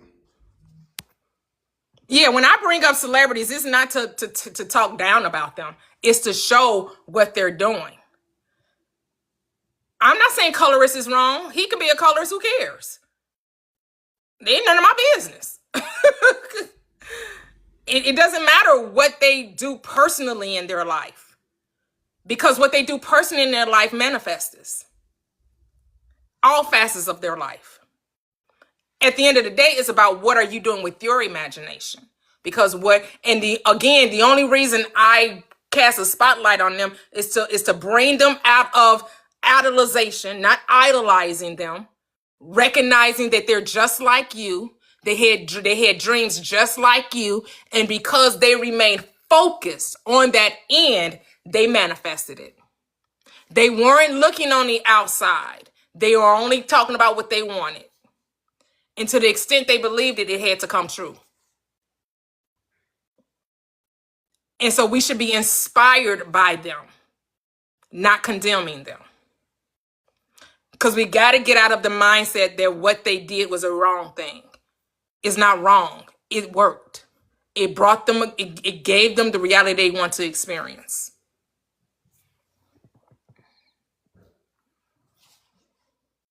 Saying your world, your Chris Brown's type. Yes, Anna, you definitely could see it. Yes, that was definitely a powerful documentary. He started at the age of 13 and said that he would be famous by 18, and he was. And this is also what to drive home about these stories and these movies and documentaries.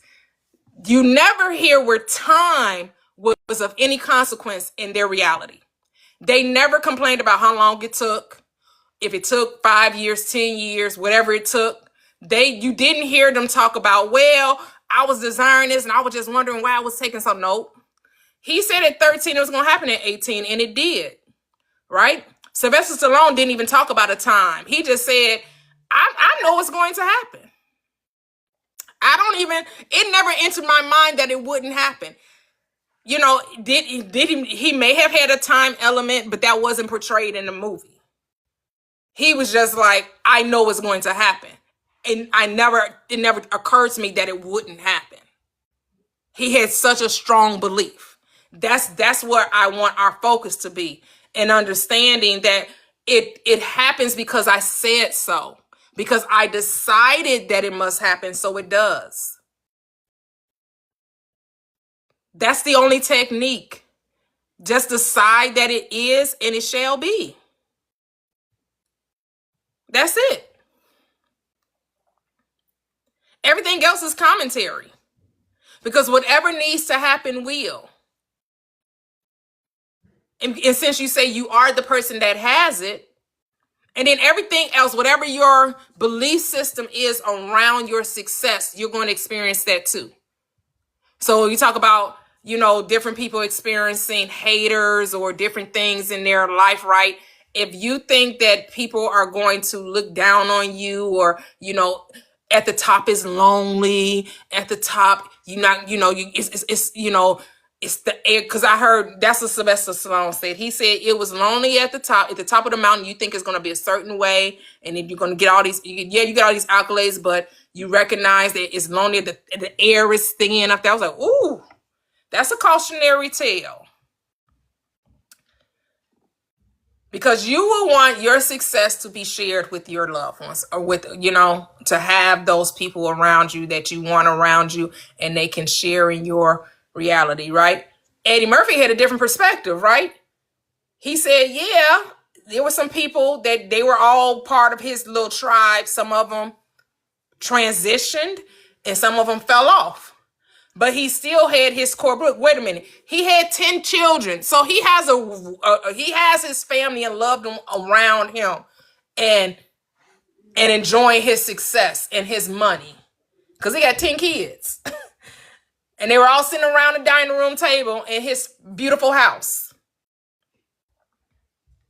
Now, Sylvester Stallone, I don't know if he was married or not. I didn't see children or wife. Or maybe he does have I don't know. I don't know if that was like the focus, because his focus was more about, him, Rocky, Rambo, and all of that. And, his relationship with his dad and how he came to get those movies or what have you. But again, you're always going to have infinite ways of expression. And you want to, and what I do like about what Eddie Murphy said is that you want to make sure with the money you have peace.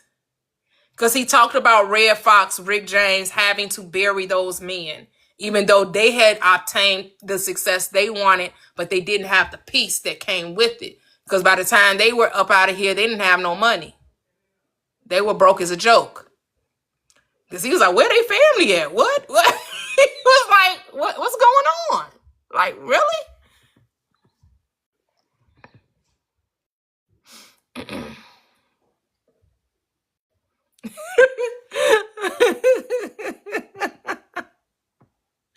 Yeah, they know the secret. Divination, you funny. Hey, it is what it is. Because we have to bring the mind back to the purpose. And the purpose is, I told you only have one job. Now, you can say you got 10,000. I'm going to tell you only got one. But then you can say there's 20,000. I don't really care. For me, I'm going to say I only got one job. No, I'm not going to say you. I'm going to say me. I only have one job.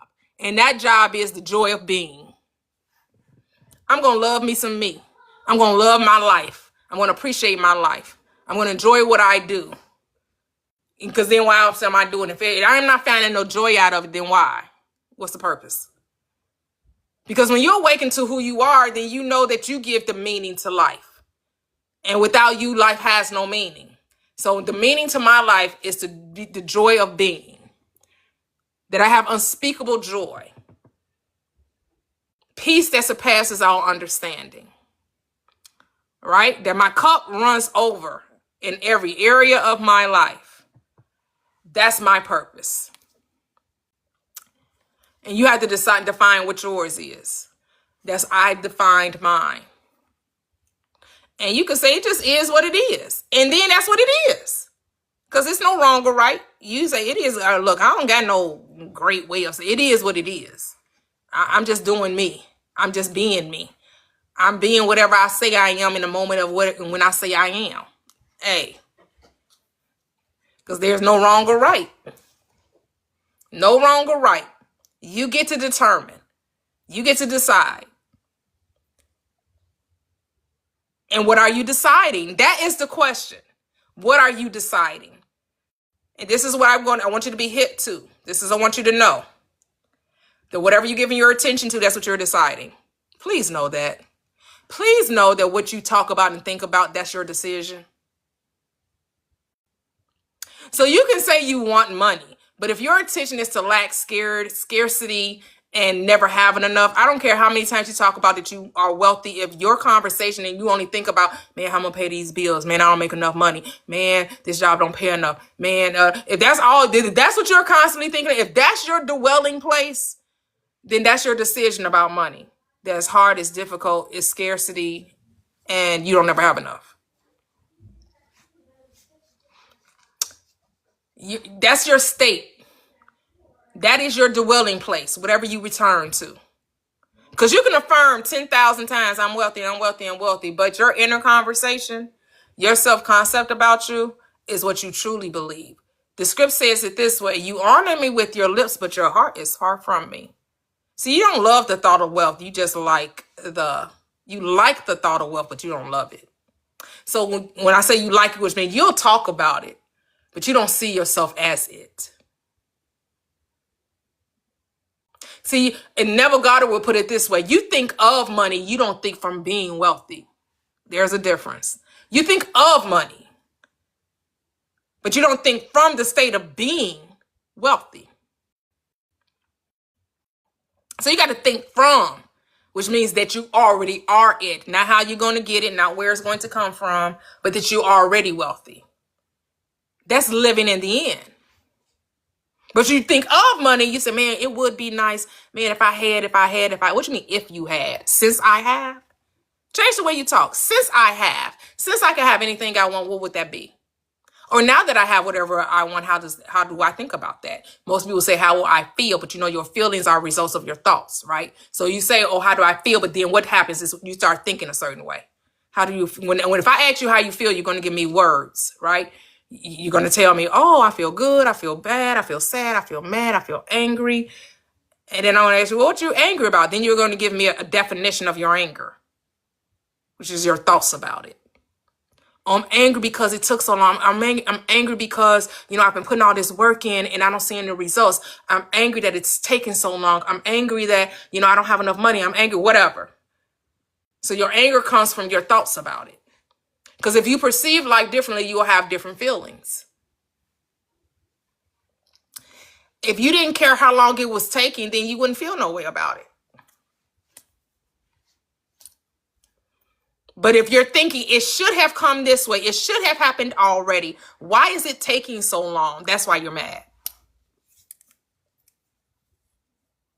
That's why you're angry. That's why you're frustrated.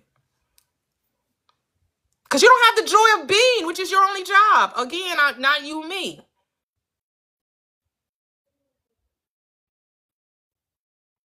You're not working, you're failing at your one job, not you, me.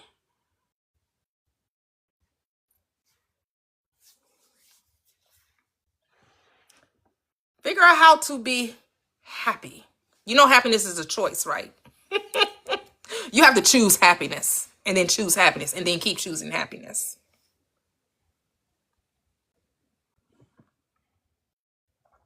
So when you wake up every morning, you have to choose what type of day you're going to have.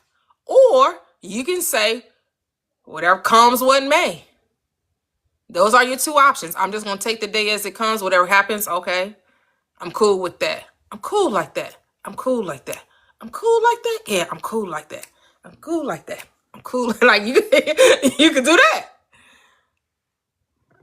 I choose to decide what my day is going to be.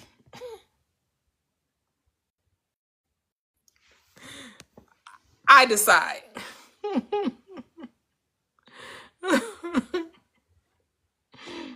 Yes, consult the facts, persistent assumption. Oh, so, and when you go to sleep at night, you get to command the day. When you wake up, you get to command the day. Or not. Again, this is your story. And you can say, I don't care what happens, because everything works out for me. So I don't have to command my day, because I don't care what happens, everything works out for me. You have to command your day, Toyia, but I get to say, I don't care what happens during the course of the day. It all works out for me. Who cares what happens if I know that everything is happening perfectly as it's supposed to?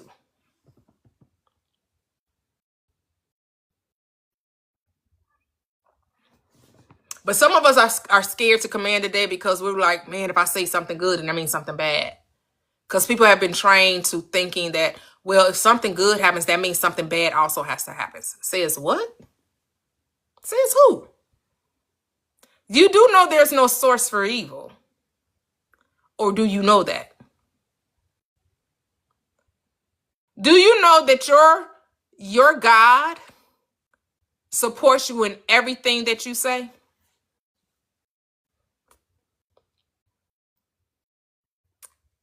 It is your genie in a bottle, and you got to rub it the right way. And it says, your wish is my command. I'm a genie in a bottle. You got to rub me the right way. If you want to be with me, baby, there's a price to pay. I'm a genie, right? What's the genie? How do you rub that? How do you rub the genie the right way? Give it the command in which you want to see. Say what you mean, I mean what you say. Yes, the answer is always yes. Consciousness is not judging you. Consciousness is not judging you. We got to get out of that state of wrong or right, but you can choose to live in that state.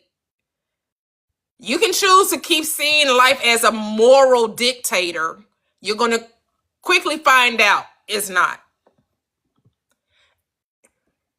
You'll see love, and love will show up and protect you and keep you safe and keep you secure when you operate from it, which means you cannot operate in fear, because love trumps fear all the time. Love protects you. Love keeps you safe and secure. Fear, on the other hand, yeah, you're going to get what you're going to get. I don't know. You are at the will of fear, however you feel like doing on that particular day. But when you operate in love, love covers a multitude of wrongs. Love casts out fear. Love never fails.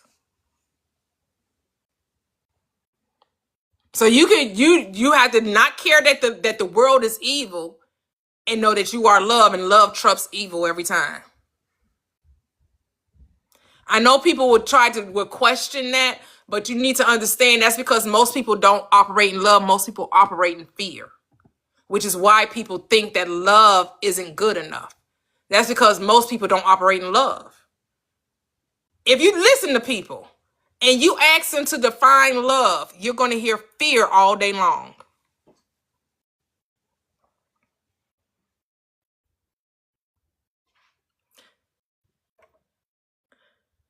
Watch out, Michael. You in my camera. I'm in your camera? Mm-hmm. But also I really want to go outside. Well, the street lights are on. Yeah. Okay.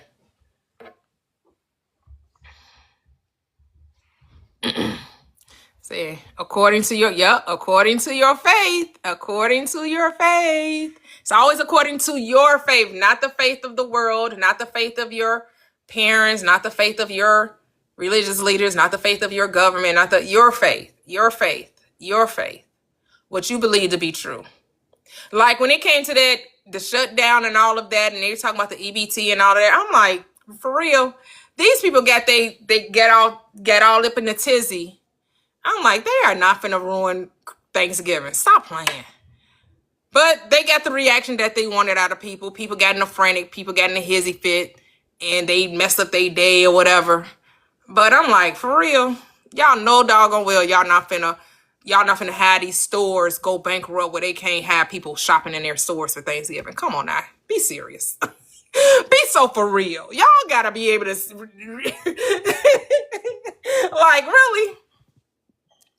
And that's about all I really thought about it. Like, this ain't going on for long. They're going to send something for these people to go get their Thanksgiving meal.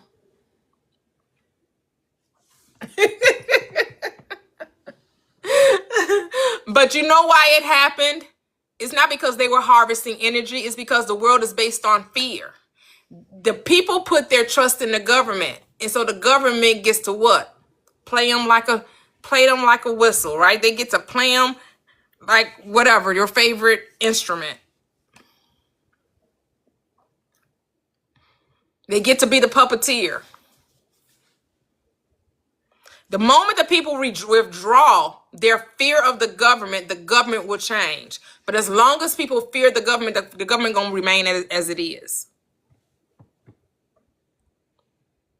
The moment that people realize the government actually works for them, that the government is a reflection of their mind, the government will change. But as long as they think that the government holds power and control over them, then that's how the government gonna continue to have power and control. Because what? The government is an idol to some people. They don't see the government as an extension of them. They see the government as having power over them.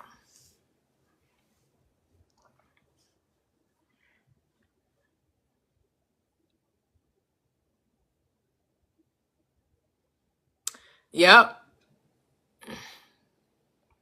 Yep. Yeah, I mean, I only knew about it because of my daughter. I didn't see anything. Like I said, on my FYP, I don't get any news. I don't get any news on my FYP. Remember I told you my FYP is about manifestation, the bears, and songs. That's what my FYP consists of. So I'm grooving the R&B, 80s, 90s music. I'm watching the Bears clips, and people talk about how good or how not good my 7-3 Bears are. And then I'm getting manifestation like songs and people talking about it, inspirational quotes, that type of thing. So that's what I get on my FYP, on my feed. I don't get world or news commentary.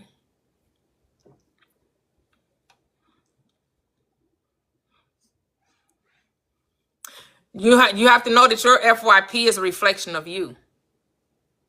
All of your social media algorithms are just reflecting where you are, where your mind is. It's just a reflection of you.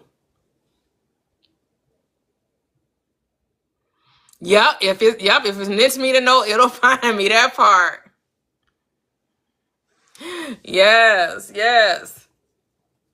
And my thing is, the only reason why I needed to know that is so I could alchemize it. So I could be like, oh yeah, that ain't gonna last long. That's how I thought about it. That's not gonna last long. They're going to send these people some money so they can eat.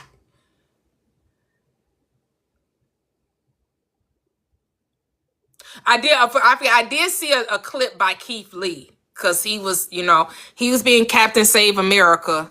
We gon' collect some money. We gon' get business. He was trying to figure out how to get the food to the people. So, like, go ahead, Keith Lee, do your thing. Go ahead and be Captain America. I'm just going to use my mind and say, yeah, they good. The government did the right thing. They sent them doggone stamps. That's what I did. I just told my mind the government did the right thing. They sent them that money and they sent them the money. I didn't have to physically do anything. I didn't have to figure out how to send out 100 turkeys to the people. Which, of course, nothing wrong with that. Do you? If you feel like you gotta go give out turkey meals and all of that, have fun with it. Just make sure it's fun and you're coming from a place of abundance. make sure that you're seeing these people that you're helping them to see how abundant life is, not how they're so sorry and they need you, and if it wasn't for you they wouldn't have anything. Don't go with that mind, like, because you know whatever you think you create. That's why I'm saying this. Not saying that it's wrong for you to think that. I'm letting you know when you think that, you're creating it. Remember, this isn't about a wrong or right, a good or bad, a should or shouldn't. I'm just saying, be mindful that what you think you create, that what you're thinking, you're bringing into your reality. That's it. You have to be the judge or jury. Should I be thinking this way? Because I'm thinking it, I'm going to see it. I'm creating it. Because that is the law. As a man thinks in his heart, so is he. You reap what you sow. It is your word that goes forth, that doesn't come back. It's your word that does not return unto you void. Your word, not anybody else's, is what you think about, you bring about. Your thoughts are God. Your word is God.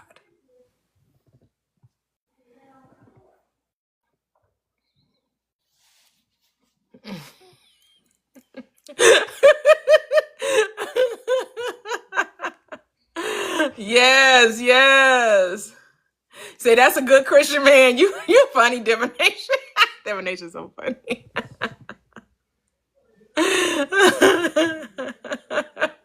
Oh, okay, A-Town. I feel you. Latasha, yeah, I reposted that. Say no.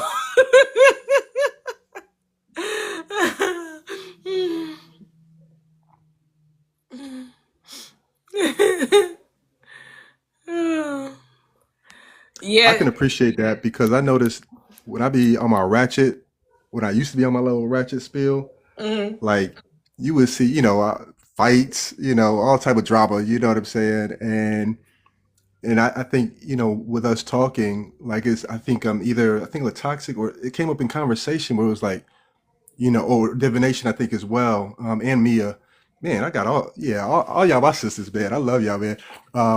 Just being able to what we feed upon ourselves, you know what I mean, and that kind of resonated. Was like, dang, my algo looking a little sketchy. You know what I'm saying? This ain't the, this ain't the billionaire B. You know what I mean?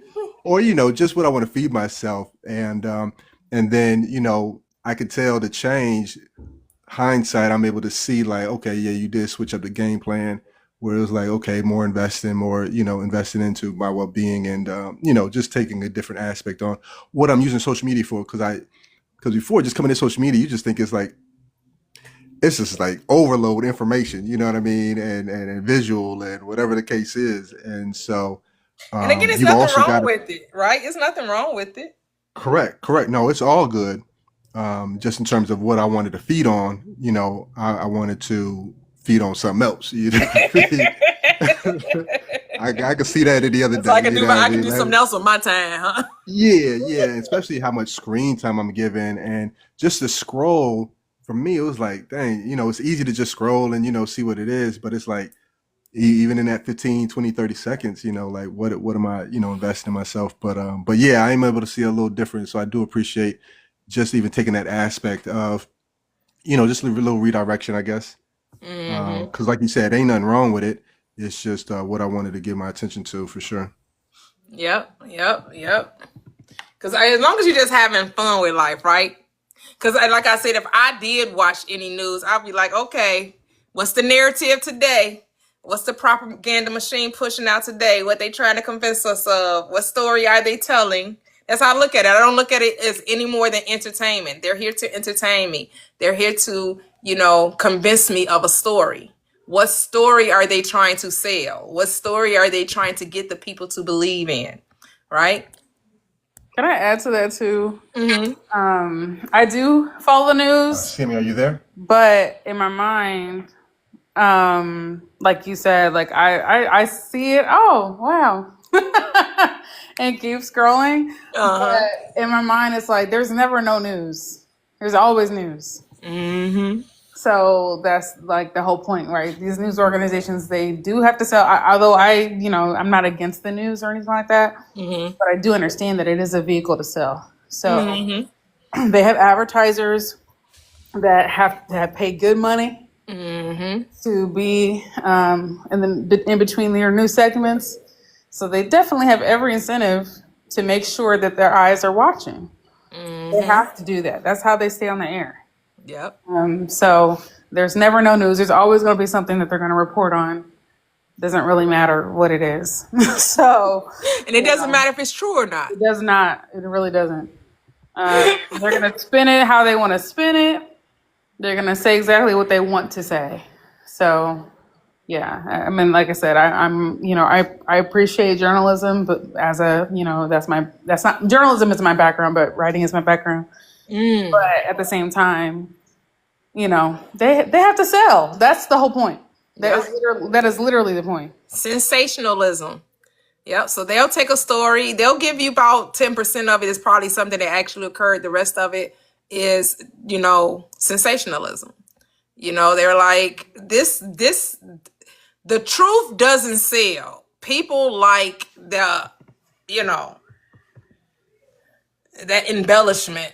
They like, oh my goodness, because if they can get you to be emotional about it, if they can get you to be connected to the story, and how do you connect someone to the story? It got to be a hard knock life. It's a hard knock life for us.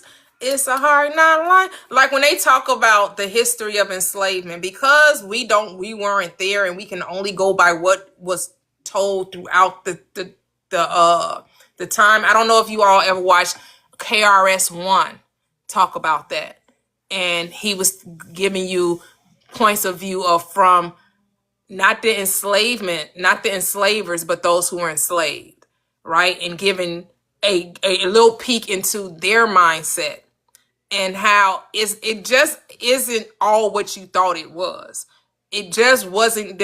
We're not ever going to know the whole story of what took place during that time. And we have to understand that each individual person that was in that situation has a different perspective from the next. Not everybody has a shared experience. And the fact that the perpetual story of saying that people of a certain skin color, that's their history. When every person on this plane were not enslaved. That was a Southern thing. But we had the West, we had the North, but it was mainly, I'm not going to say that Northerners didn't do it, but it wasn't as predominant as it was in the South. So we know that there were generations upon generations of melanated or black or African American, however you want to categorize, that knew nothing about enslavement. Did they experience prejudice and being treated less than? Okay. Did all of them? Nope. Still not even all of them experienced that, because every experience is an individualized one. But we always try to make it a collective. And that's where you lose focus, when you make your life representative for all. The only way you make it representative for all is for inspiration. That people can be inspired by your example so you can show what's possible when you believe in yourself. Because now we live in the era of information. You can go to your YouTube and find out the different African Americans that were successful during enslavement time, the Jim Crow era, in the South. There are Black people that built up, that had properties upon properties, had money, had built up, accumulated wealth. All you got to do is your research, though. Unfortunately, you're not going to get that from mainstream media, because mainstream media they have a narrative that they have to push. And their narrative is about division and separateness. But there are stories out there where people have built great wealth. I mean, we hear about it here and there. What was the name of the woman that started the hair care line? I think they just Walker, Madam CJ Walker. You're right. That was during that time. Indiana. Okay, period. Right. First woman millionaire, not just black woman millionaire, first woman self-made millionaire in the United States. Right, like when they talked about Serena Williams and Venus Williams, they said the first African American sisters. What other sisters did it in tennis? Literally. Like, was there any other sisters there? Why are we prefacing it with first African American sisters? Give me two sisters that did what they did that weren't black. Period. Like what? Like, No, but literally. you see the mental games that go. That's why it's like, man, this world is something. They be trying to be slick with it, but when you know who you are, you don't play those reindeer games. You don't play them. You don't get caught up in the Jedi mind tricks. Because I was like, what? What you mean the first black? They the only ones that do it. What? Yep. I don't know other sisters in tennis that has accomplished what they accomplished. Yep. That is even touching what they did. Right. Madam C.J. Walker, that made me think of the show Gilded Age. They showed it a lot, and Oh my goodness! I'm waiting for the next season because I stopped because that's the only show I was watching on HBO, so I didn't like renew. But when they bring that out, I'm gonna renew it again because I was just watching the same 3 seasons over and over. I just hit it on repeat over and over. it's so good. But they talk a lot about how black people weren't just Right, like and the down and out and all that. That's not our story. We don't have the to character claim that Felicia Rashad played. Yep, right, exactly. she said 5 generations. We ain't know nothing about that. People. That's why I get so frustrated because people. I've had that experience where people are like, "Oh my God, are you black? Are you whatever?" Because of how I talk and all that. I'm like, listen, black is whatever it's whatever we decided to be. Number one, number two, people need to stop associating black with struggle. Oh my goodness, that's what I'm my talking pet about. peeve.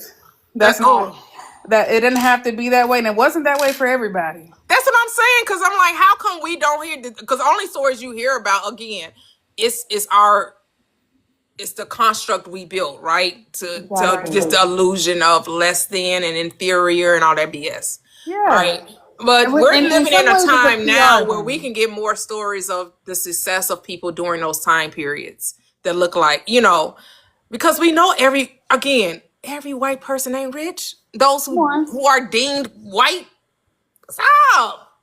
It's something that I think was a way for us to connect, but also get what we needed to get when we needed to get it. But now we're at the stage in time where it's like, no, actually, it's important for us to, because I think, okay, long story short, I grew up around a lot of like rich people. I was not one of them. My family was not rich, but I just grew up around them, right? And so like I was in the same church, and I still go to the same church, even though I don't go to church anymore. My family goes to the same church as Madam C.J. Walker's descendants, right? They still live in Minneapolis. And so long story short, there's a whole community out there of black people who've been doing their thing, making their money. They're very, very, very quiet about it. They do not like to draw attention to themselves. They keep to themselves for lots of reasons. But that community has always been around. Those communities have always existed. And the town where I'm in Indianapolis is just one small example of that. Right. And my point being is that there's people, just because people aren't shouting it from the rooftops. Right. That's all I'm trying to say. That's all. Right, because we only see what if you're looking for mainstream media to confirm your ability or to show you outside of a black celebrity that people are really doing something big in the world, then you're looking in the wrong place, because that ain't their job. Their job is to perpetuate division and insuperiority and all of that. That's the narrative. That's their lane. Absolutely. Because I wanted to know, like, I was searching on YouTube because I wanted to see like the Japanese perspective, right? To see what, because they're not as stringent as China is as far as what they allow their people to do or whatever, right? And to see, like, because they're so advanced technology and with their government and, their societies or what have you. And it was interesting to note that they were saying that a lot of the Japanese, they had kind of rode the wave of Western society where they were in this stage of having like more, but they had a big crash of their economy. So now they're kind of in that neutral state, whereas not too much, not too little, not having too many big desires, not kind of having, just kind of just going to work, coming home, not really spending any money, not really doing any extracurricular activities. And I was like, wow, that was pretty interesting. I was like, really? Wow, they had got to the state of just, life just is. And I'm just going to do the bare minimum as far as, yeah, I'm gonna go to work, I'm gonna make my money, but I'm not gonna do anything extra outside of that. I was like, ugh, what? That's it? Go to work and come home? Yeah. Don't spend your money? Don't enjoy it? Ew. I was like, okay. But again, that was just that YouTuber's perspective. I was saying I was going to try to look at some other ones. Because, we don't get to hear on this part of the world how other societies view their world, right? And how they're, how they're seeing their world from their point of view. It's just interesting just to get other perspectives. Because sometimes you do kind of be like in a fishbowl or in your own silo and you're not really, and I was just curious just to see, like, they all the other side of the world. I know they ain't really gonna tell us what's going on over there, but we got YouTube, and YouTube, everybody YouTubing. Everybody's sharing. That's the global equalizer, the internet. Yeah. Yep. Oh, we have Mia. What's up, Mia? Hey, no, I was just in the comments listening to y'all's conversation. And I agree 100%. Like at this point, I'm questioning slavery. Like That part. because there's no one I am else, too. there's no one else left to ask for verification. And they're pretty much showing us how they will remove things and change things in our history books, right? They're kind of telling us in this lifetime that they will do that. So I don't know. And, I just feel like, and I agree, like it perpetuates kind of learned helplessness. And when you hear these stories, and it's like they keep changing the story and like mixing the truth and the lie together, right? Because you've been telling us this story that we were brought in ropes and chains over here and they took our language and we didn't know how to read and da da da da da. And then you'll sprinkle in that we were geniuses and we created this and we are inventors and we did this and this and this and this. And we're okay, which one is it? Because I'm still trying to figure out how we could even find our way from the south to the north in a land that was unfamiliar to us. Because, I couldn't drive from Texas to New York without a GPS, and I've been here my whole life. But that's another story for another day. But I do agree that it's a lot of learned helplessness with just African American culture. So I stay away from even like movies and shows. That's why I do not like Tyler Perry, because everything's a big, just, relationships is never happy. Some kind of trauma, somebody's getting abused, somebody has some kind of, so I don't like things that kind of perpetuate or like prime you for negativity or just a negative outlook. Yep. I just don't like that. And then in movies like The Help, I'm like, I'm not going to watch The Help. My grandma was The Help. I can interview my grandma and ask her what her life experience was like. I don't need to see a movie. Right, I watched that when she telling the little girl, you precious, you smart, you worry, whatever she was saying to her. I'm like, are you saying this to your own kids? Why are you sitting there and telling somebody else's kids how smart and beautiful they are?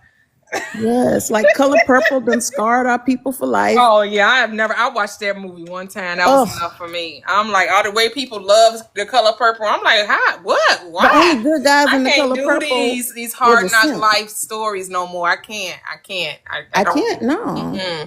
Mm-hmm. So yeah, you just have to kind of stay away from those things that kind of keep you thinking about yourself and who you are and not knowing who you are. And just those categories of, my dad lived through segregation. He lived through those things. He remembered hearing about what happened to Emmett Till and being terrified. But that's one thing I never asked my granddad. His experience. You know what I'm saying? Yeah, I never asked my granddad about it because he was in the South and came up north here when he was 17 and started family with my grandmother, what have you. But I guess I just never had no mind to be like, was it really like that? What was the Jim Crow South? I mean, what was it like? See, you're in Chicago though, right? He's in Chicago. So Yeah. we were raised in Chicago. So yes, I never thought about the Emmett Till story or whatever. Emmett What Till his was from perspective, Chicago. right. That's what I'm saying. What his perspective Yeah. was on that, right? And never thought to even ask him because he probably was working at the steel mill at the time that had happened. Right. Whatever, because that's why he left the South to come to the North because of the steel mills. Those were real popular in the Midwest. Yeah, and so I never even thought to even ask my grandfather about that. That time, or what did he experience any? I guess I just didn't. But you can That just imagine my wasn't something dad that was at the front of my mind.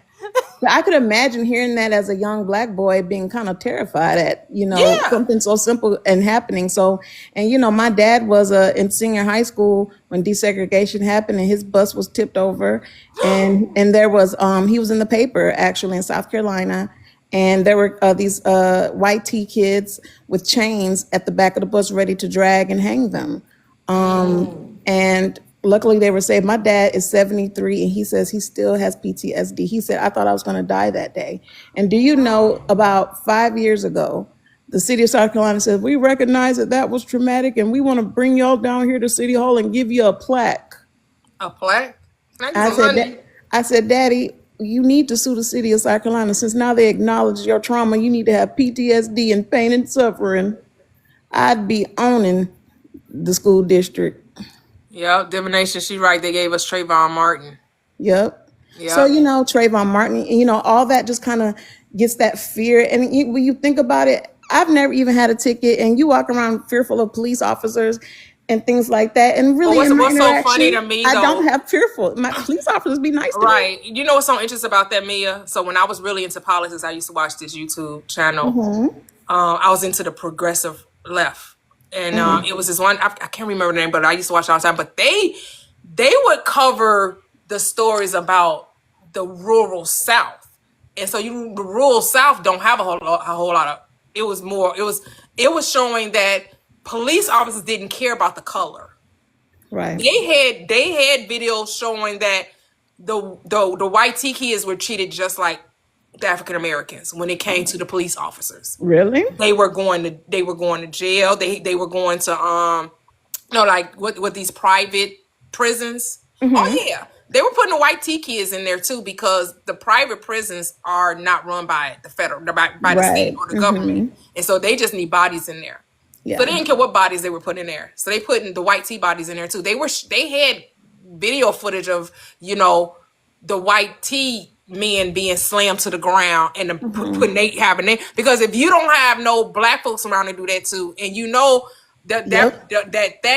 that career is aggressive in and of itself. Yes. And a lot of people that get it were those who were treated bad in school, and so now they need a reason to show society how tough they are. So I cannot remember the name of this but they were progressive leaning YouTube station that I used to watch when I was heavily into politics. And they were talking, I was like, wow, see, this is what we're not gonna hear on mainstream media. Nope. We're not gonna hear that. Yeah, we think it's just happening to African Americans. Nope. It's happening to poor people. That's what we don't get. It's happening to poor people. And then I recognize, as I'm remembering who I am and the desire for wealth, right? It was so embedded in us, and I recognized that it was a part of my subconscious with that whole thing. It don't matter how much money you get, you still black. Yeah. So I'm like letting go of that mentality of you're never enough. It don't matter how much. And the thing is, I was never mistreated. No. I know every white person I ever came in contact with loved me on my job, whatever. They would come to me and say, "Do you want this position? You ain't even got to." They would say, "Are you applying for this position?" Or they'd be. I said, "Oh, I work with you and I want you to come work with me." Like, I never experienced being treated wrong because I was in it. And again, I'm not a light-skinned black, right? So it ain't because I'm light-skinned either. And I think also it falls into the law of the attraction. In the world of this reality. And Yeah. I never got mistreated. I was always, it's quote unquote, is if you want to, for the lack of a better word, favor or whatever, right? But I never Right. felt like I was like inferior to them. I never felt scared. You know what I'm No. saying? I never felt like I Yeah, had I to be agree. different of who I was, or, Nope. you know, I would just come to work, do my job, and then they would just be like, oh, are you going to apply? Oh, you asked me, I'm going to apply for it because you're going to give it to me. Okay, I got you. I'm going to apply for it. Yes, I am. Look, I went to an interview with two white people who loved me and offered me a job on the spot. Look, I believe it's the law of attraction. You pull out what you want to see. And if you go around the world looking for that and you internalize all those things that you see on TV and all those images and all those ideologies, yeah, that might be your experience. Yep.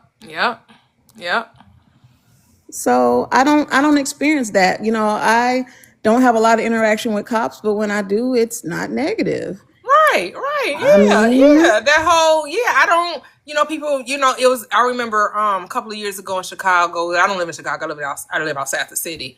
But I had a lot of people that was like had to travel through Chicago or go, yeah. and they would be on Facebook, and it was like they had like closed down a street, and they were having, I don't know what they call it when they checking everybody that goes past. They have a name for it or whatever, where they're checking every car. And so people are on Facebook, oh my goodness, I was so scared. I was so scared. I was wondering if I was going to get home. I was like, really? Like checking secure kind of. Really? I'm like, what? Like, this is what y'all posting? Like, oh my goodness. I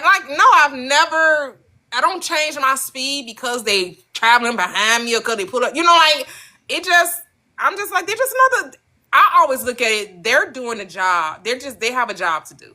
That's how I look at it. And I've experienced mistreatment, but I don't look for it. Checkpoint. Yep. Thank you. You know what I'm saying? I've experienced different things across my life, little things, but it doesn't shape my life in interaction. I don't go around life looking for it. And every YT person I interact with, I don't assume that they're racist and that they're going to mistreat me.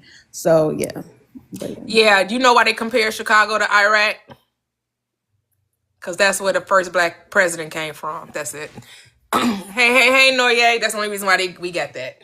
Because if you look at the statistics, we weren't even in the top 10 when it came to. Oh, Toyia, you have to come off speaker. Oh, my bad. I'll be back. Because if you looked at the top 10, I think in the top 15, we weren't even the highest. Is the metropolitan cities? We weren't even the top 10 or 15 during Obama's presidency. And especially when they started saying that. Detroit, different places where Chicago wasn't even in top 10 or 15. They only put that narrative out because that's what Obama was said to be associated with it. Go ahead. In office. It's all marketing. Yep. It's all just a narrative. It's just, it's crazy. It's funny. When y'all were talking about that, it just did something to me because I'm from North Carolina. I haven't experienced much, but I was really big into it, like really interested, because I did grow up with some things were just happening for no reason. Yeah, for me personally, I went to my elementary school and they would treat the other kids differently. They would treat black kids differently. It was weird, and I didn't understand it, so I got real deep into civil rights type stuff. Nothing really ever happened to me specifically, but I did notice like how I would notice the attitude more with this, or oh, we'll just let it pass, where kid gets beat up and you should have, he should have got suspended, but no. So I kind of like really deep dived into that, and I was real like super pro black, whatever, right? At one point in my life, and I'm just like, you was walking around with the fist, you was walking around with the fist. Now, I'm not experiencing no evil. I'm trying to prepare myself just in case somebody want to be evil towards me for no reason. But then after I started thinking more in the spiritual mindset, it's like, okay, nothing's ever happened to me. I don't have no reason to not like people. Now I'm just doing the exact same thing I don't want them to do to me. So that's not how we want to live. And I'm just like, now that when I get into, there's one guy that I support, he does deconstruction. They're always talking about slavery like it's the end all be all of why we shouldn't, trust Jesus or whatever. I said, that's the reason why you don't want to do it? You want to keep on talking about slavery, baby? That's old. You have to let it go. Did you get to wake up and do what you wanted to do today? You know, it goes back. It always goes back to focusing on yourself. Yes, that was horrible, but like you said, I think Mia said too, you don't know what happened back then. You don't know what happened, and I will say from experience of some people that my father has talked to, he's a big historian in our family. All slavery wasn't that evil, horrible stuff. That's fear mongering. Yep. Fear Yep. mongering. That's all It's talking like, about KRS-One, right? yeah, Because yes, they always take the most horrific thing and make it seem like that was the standard when it was the exception. exactly. That is just one version of maybe something that may have happened. And you know, the world is big, so in some places. But I will tell you, the people that my father have talked to, they were considered slaves because that's what they considered in that time. You have to remember they had a different way of speaking and even saying things back then. They were considered slaves, but this is their family. This was their family to them. For real. They didn't get no mistreatment. This is just who they're here. They're born. When they got over there at Mr. Johnson's plantation, Mr. Johnson was cool. It wasn't all like that evil, nasty stuff that they say for every single person. Now, it may have been like that for some, but you know, my daddy talked to people when he was like in his 20s that had been slaves. They were just like, you know, some of it was bad, but my experience was this, and you know, my cousin, or they call cousin, they ain't really cousin. You know, he had one experience in their lineage, and then you know, it was different. So you don't have to say that you come from this horrible. People like you say all the time. People think that makes you, oh, because I was treated this horribly, I deserve a badge. I deserve something because I was treated horribly. I come from great people. All my people are college educated. We all got money. I come from that. So I don't really be seeing what people be talking about like that's a badge of honor, to keep saying that you don't have nothing or that we're the most mistreated people in the world. I'm not accepting that. Yep. That's what my daughter was saying, because my daughter, she had got on that Pan-African type mentality, and she had started listening to like Malcolm X, and she was like, he was troubled in his delivery too, because if you listen to it, I think he was the first person to say that Black women are the most mistreated demographic in the world. Hold on, dude. What? Yeah, calm down. Calm that down. Because what you know, the Islamic, even if it's Nation of Islam, they still see women as second-class citizens. Yeah, they do. Like, what? You know? So that's what I'm talking about when you talk about these leaders. You gotta be a leader of yourself. Everybody always keep looking for something outside of them to lead them. Lead your, because again, like Dr. Martin Luther King said, I'm leading my people to a burning building, because you wanted somebody else to be the reason why you have an exceptional life when you're going to be the only reason. No one else is going to be the reason for you. You're going to be the reason. Yeah, and Mia said we're mentally enslaved. Yeah, that's really the biggest issue. I don't even be caring about majority of the stuff nowadays. You know, like they said, we talking about we want our 40 acres and a mule. You want to put yourself in that box. We need to give us, what they call it, reparations. What you gonna do with it? Buy a whole bunch of chains? What you gonna do? You gonna buy let them enjoy that money. I'm here for the reparations. Let people, let people have, because some people, that may be the only way they're gonna get whatever huge amounts of money. I'm not here to judge people what they do with it. I don't care if they spend it all in one day. I hope that one day was the best day ever. I hope so, but at the end of the day, I'm sure they got. Because they can't take it with them. My thing is, unless you make something an LLC, unless you make something a corporation, you don't own anything in this society. That's true. Right? So okay, you go buy a house with the money. Unless you're going to materialize that you can always pay the taxes on it and the insurance. Yeah. Right? My thing about it is that we don't need it, and that it doesn't matter. That you really need to work on your leading yourself. That's my thing with the whole reparations is. Oh, I'm here for it if it happens. It ain't gonna change my life if it doesn't. I'm just like, hey, if that's how you know, you get what you talk about. So they keep talking about it, they're going to eventually get it, because that's what I know. Because the consciousness don't know, it knows what you give your attention to. So they keep talking about reparations. Hey, reparations are going to come through. Hey, that's how it goes. They keep giving their attention to, like they kept talking about them EPT stamps and not having it. Hey, they kept talking about it. Guess what? They got it. That's how it goes. I feel like they double speak on it a lot because they say they want the reparations, but then they say they're the poorest people in the world. So that's why it's kind of like not really. Because people say they want the reparations, then they say, "Oh, we the most mistreated. We ain't never get nothing." Okay, which one do you want?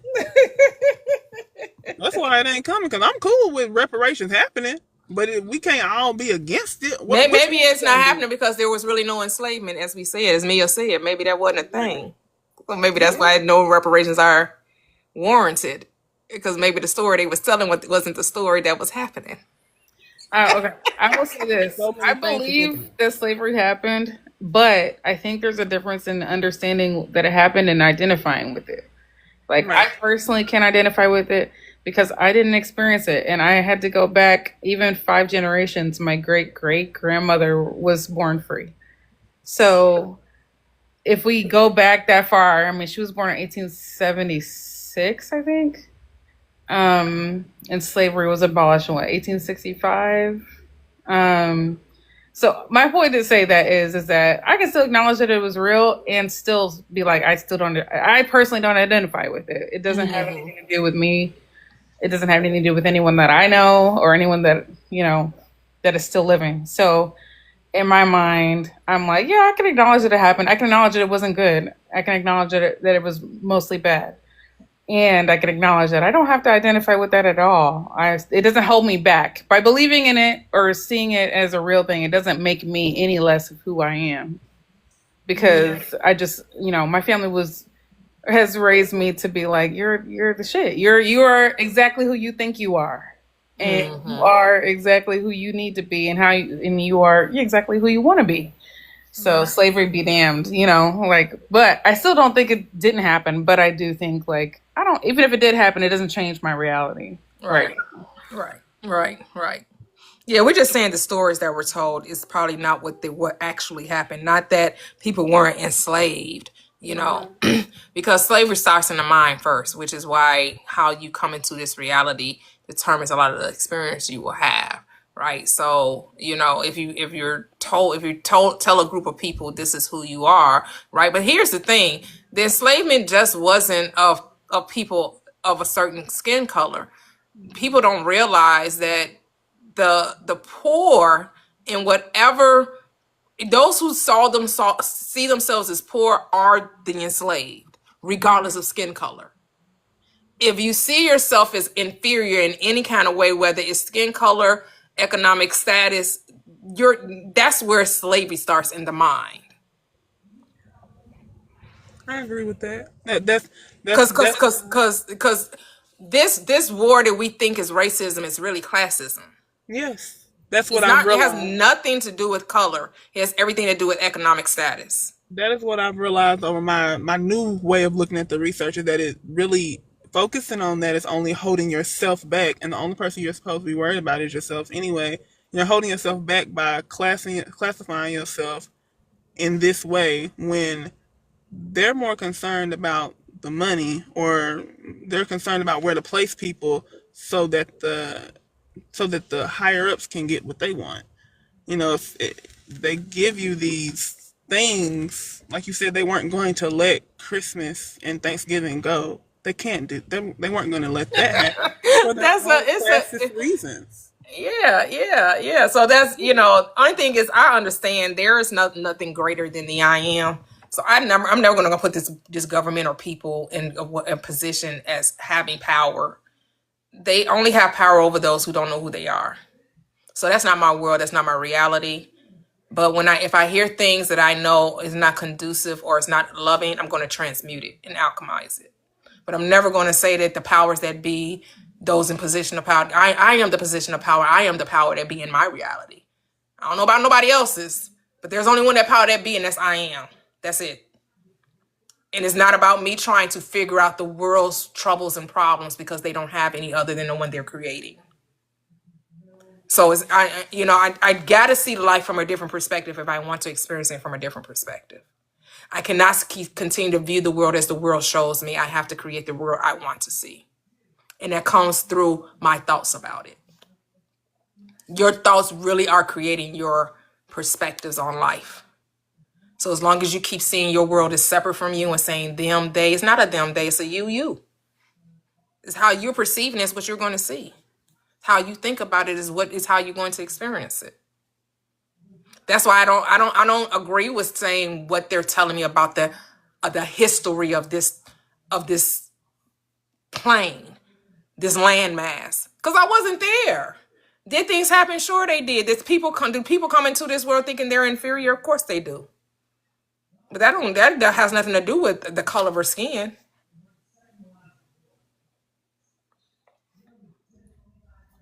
So thankfully that we live in this time space where that's becoming less and less of an issue.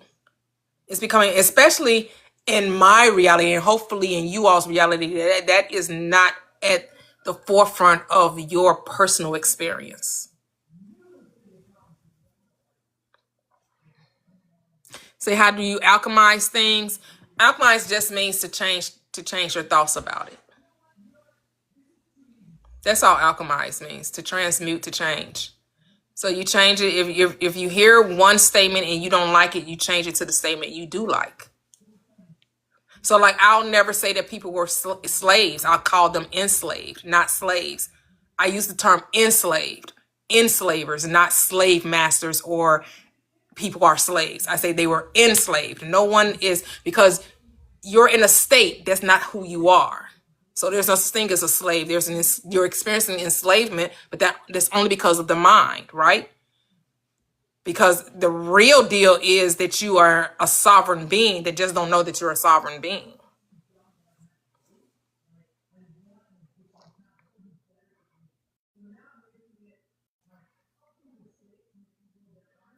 Yep.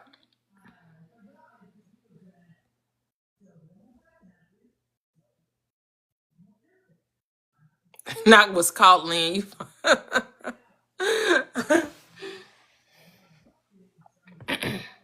Yeah, so it's how you're going to perceive your reality, and you get to make up whatever. Because remember, a lot of these stories are made up. The things that we hear is what they want us to believe, and at the end of the day is what are you going to accept? What reality that you're getting, the information that you're getting, what are you going to do with it? That doesn't apply to me. It has nothing to do with me, none of my business.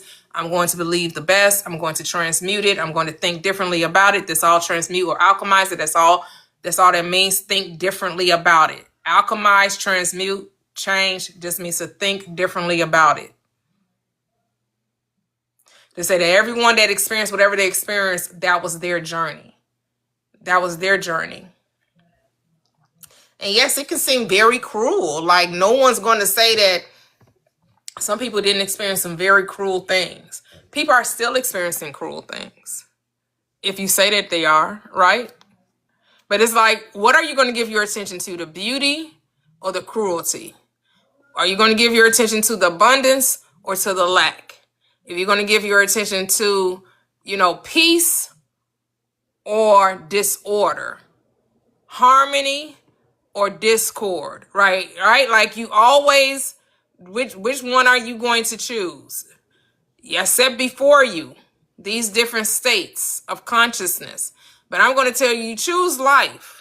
Choose life, so then that your seed can live, your desire can live, the way you want to see this reality can flourish and prosper and be successful. Because I know these conversations can seem a little downward, can seem a little doom and gloom, and we don't want to live in that state. We don't want to live in that space. We want to actualize the life we want to see, where we want to see in our world, in our personal reality, people flourishing, people remembering who they are, people recognizing that the power that they have to transmute and change their reality lies within them, that they don't have to accept the narrative that the world has given them, that they can take that narrative and change it and decide who they want to be and show up in this world.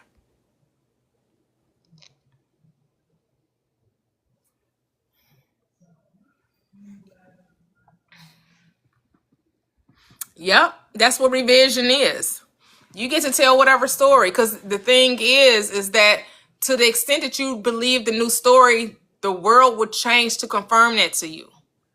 Remember, I talked about my my husband's relationship with his ex-wife, the disagreement I had with the cousin, right? Me getting declined for the credit card, how I changed that outcome. Yeah. I didn't get declined. I actually got the card. So guess what? I got the card because I decided that I did. I was like, oh no, that's not the script I was writing. I know that's my card. Say what now? Oh, that argument never took place. Guess what? It never did. I can't even tell you what was said. It's as though it didn't happen. No grudges, no nothing. No, feel no way about it. That's the power that we have. Because when you change it, you forgive, which means you forget. You forget that it did happen because your reality is so different. You not even, when you truly revise a circumstance or situation, you're not, all of everything that you thought took place is not even going to come to mind anymore. You're not even going to, you're going to try to remember, and it's just not even going to come to your memory, your recollection, because you're so far removed from that state. That state no longer exists in your reality.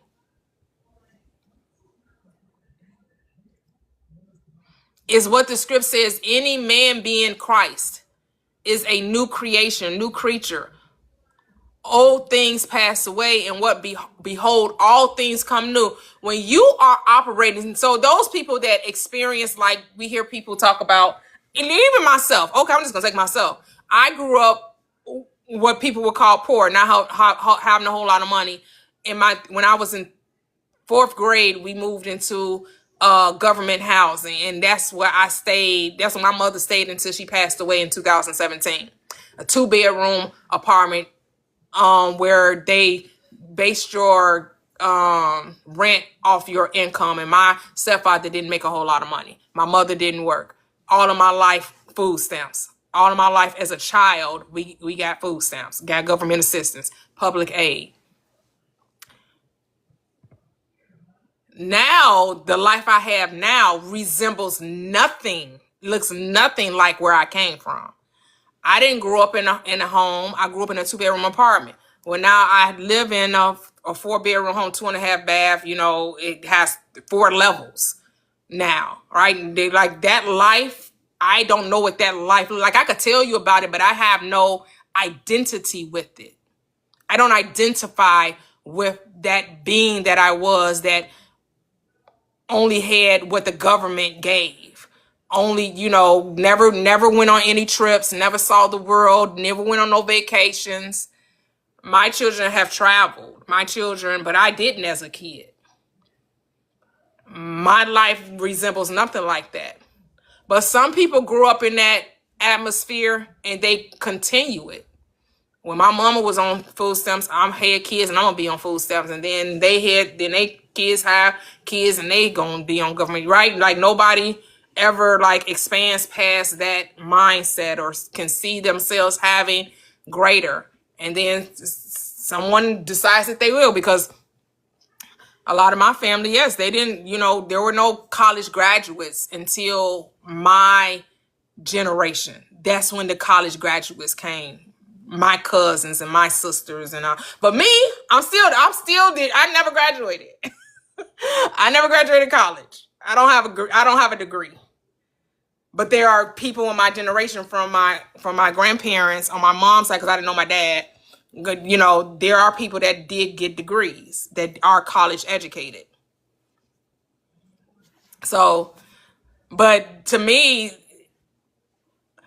having a college degree doesn't define a person to me. It just says that you had a goal and you reached and you obtained it.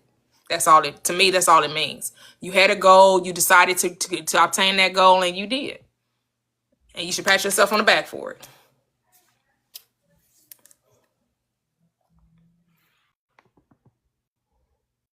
Yep. But I know that not having a college degree is going to be a deterrent for me actualizing or realizing a happy life, a fulfilled life, an abundant life, a joyful experience, right? Like that doesn't define me as a being. It doesn't make anyone better or make anyone less. It just means that that was their path, that was their desire, that was their goal, and they obtained it. And people should feel good about obtaining, setting a goal, and accomplishing it. That's a beautiful thing. It's an amazing thing. Oh, okay, Lynn. Yep, see, there you go. Yep.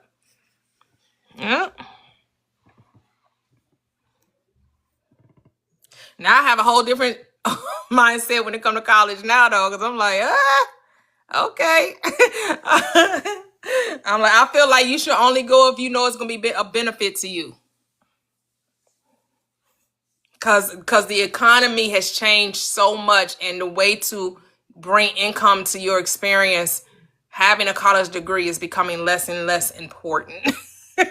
It really is a way to just, unless you get a full ride, it's just a way to accumulate debt and keep people again enslaved in their mind to something outside of them.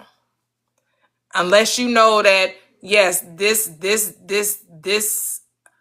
degree is going to cover, or something in my life is going to happen where I'm not a slave to this debt, that I'm not working just to pay off school. All right, that you ain't just, I'm not just working just to pay no loan off like that. Like that, I'm working to enjoy. I'm here to enjoy life, not to, just pay a debt off.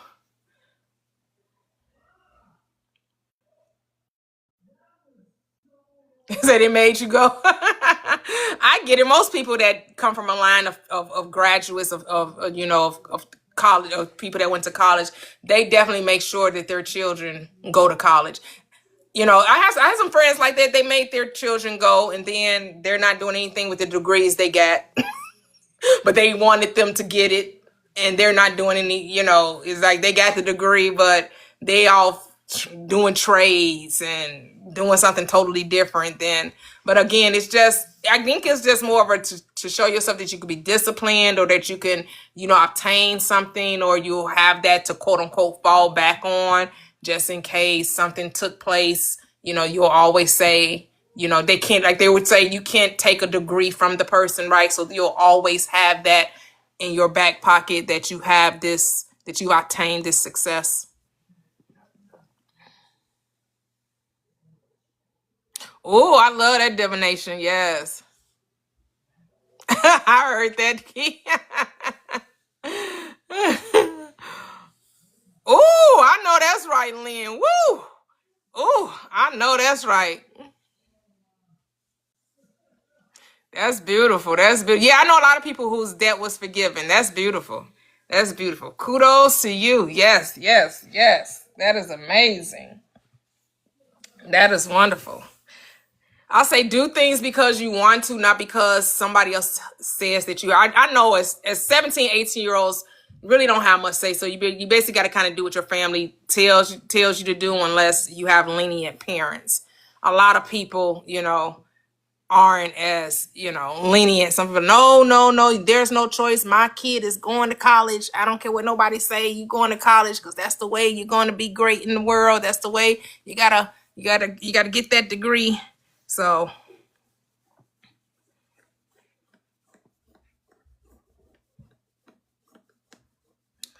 where I am now, I'm more of like, do what you love. Do what you love. Do something that your heart is yearning for. Do something that you're passionate about.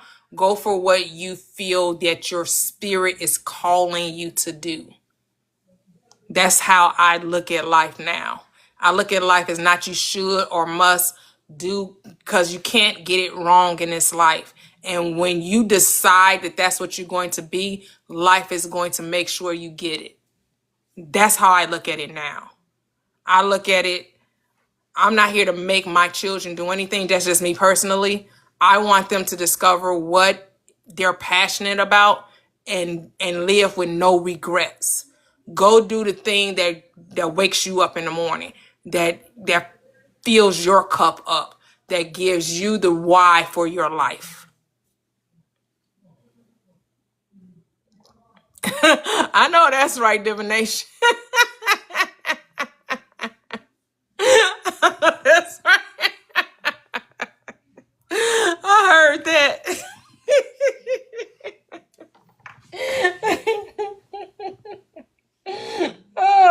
I heard that. That is beautiful. That is beautiful. That is beautiful. She said they wanted me to go, so they got to pay for it. I heard that. But I'm about to get off here, guys. I did what I said on here, like 2 more hours. Go here. Go. Now I have to go cook dinner for my grandson, and I have to cook dinner for the house. So go find me up some burgers. Thank you, guys. This is another great conversation. We got to talk about some other things, and just knowing that, again, it all comes down to perspective is reality. Whatever you saying is real, whatever you're saying is true, it's true for you. Everybody doesn't have to agree. Everybody doesn't have to see it the same way, right? Everyone is going to look back on what we've told, and we're going to, based on what we've been told, we're going to decide, does it make sense in our reality, from our perspective? And at the end of the day, that's all that matters. There's no wrong or right? Like I was saying earlier, there are people who went to school and got degrees, very successful. People who went to school, didn't get a degree, very successful. People that went to school, got a degree, unsuccessful. People that didn't go to school, didn't get a degree, unsuccessful. Then what is the common denominator? Belief, decision. The reason why the people are unsuccessful is because they didn't see success in their reality. The reason why people are successful is because they saw success in their reality. That's it. And success is whatever you deem successful. Right?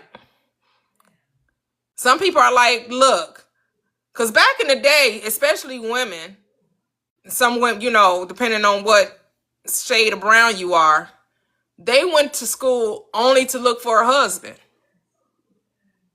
They only went to school not to work, not because, I guess to get educated to some degree, but never to seem like they were smarter than their husband. They dumbed themselves down, played the back seat, and were only going to find them a man to take care of them for the rest of their life. And to them, that was successful. And some people are still doing that.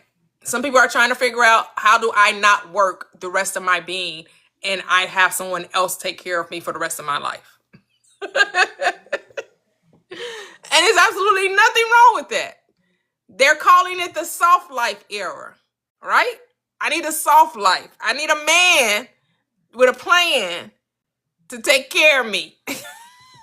And some men also are looking for the soft life era. They're looking to find a woman who gonna take care of them too. Don't think it don't happen. Back in the day, we called him a gigolo. He's just a gigolo. He don't want you. He won't dance. I don't think they called them gigolos. They only wanted you for your money.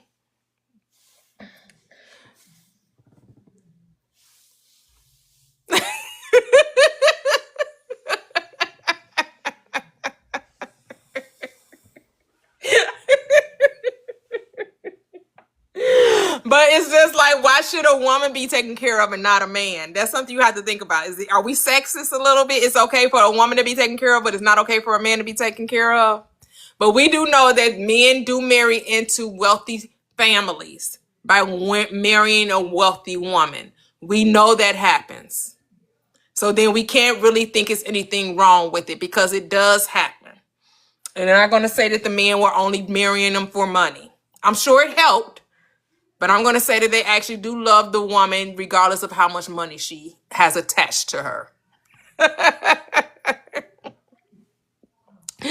Benevolent sexism.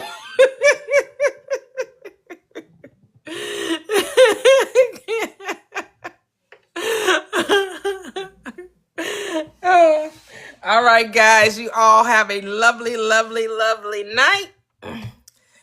Enjoy the rest of your evening. And I'll talk to you guys next time. Bye-bye.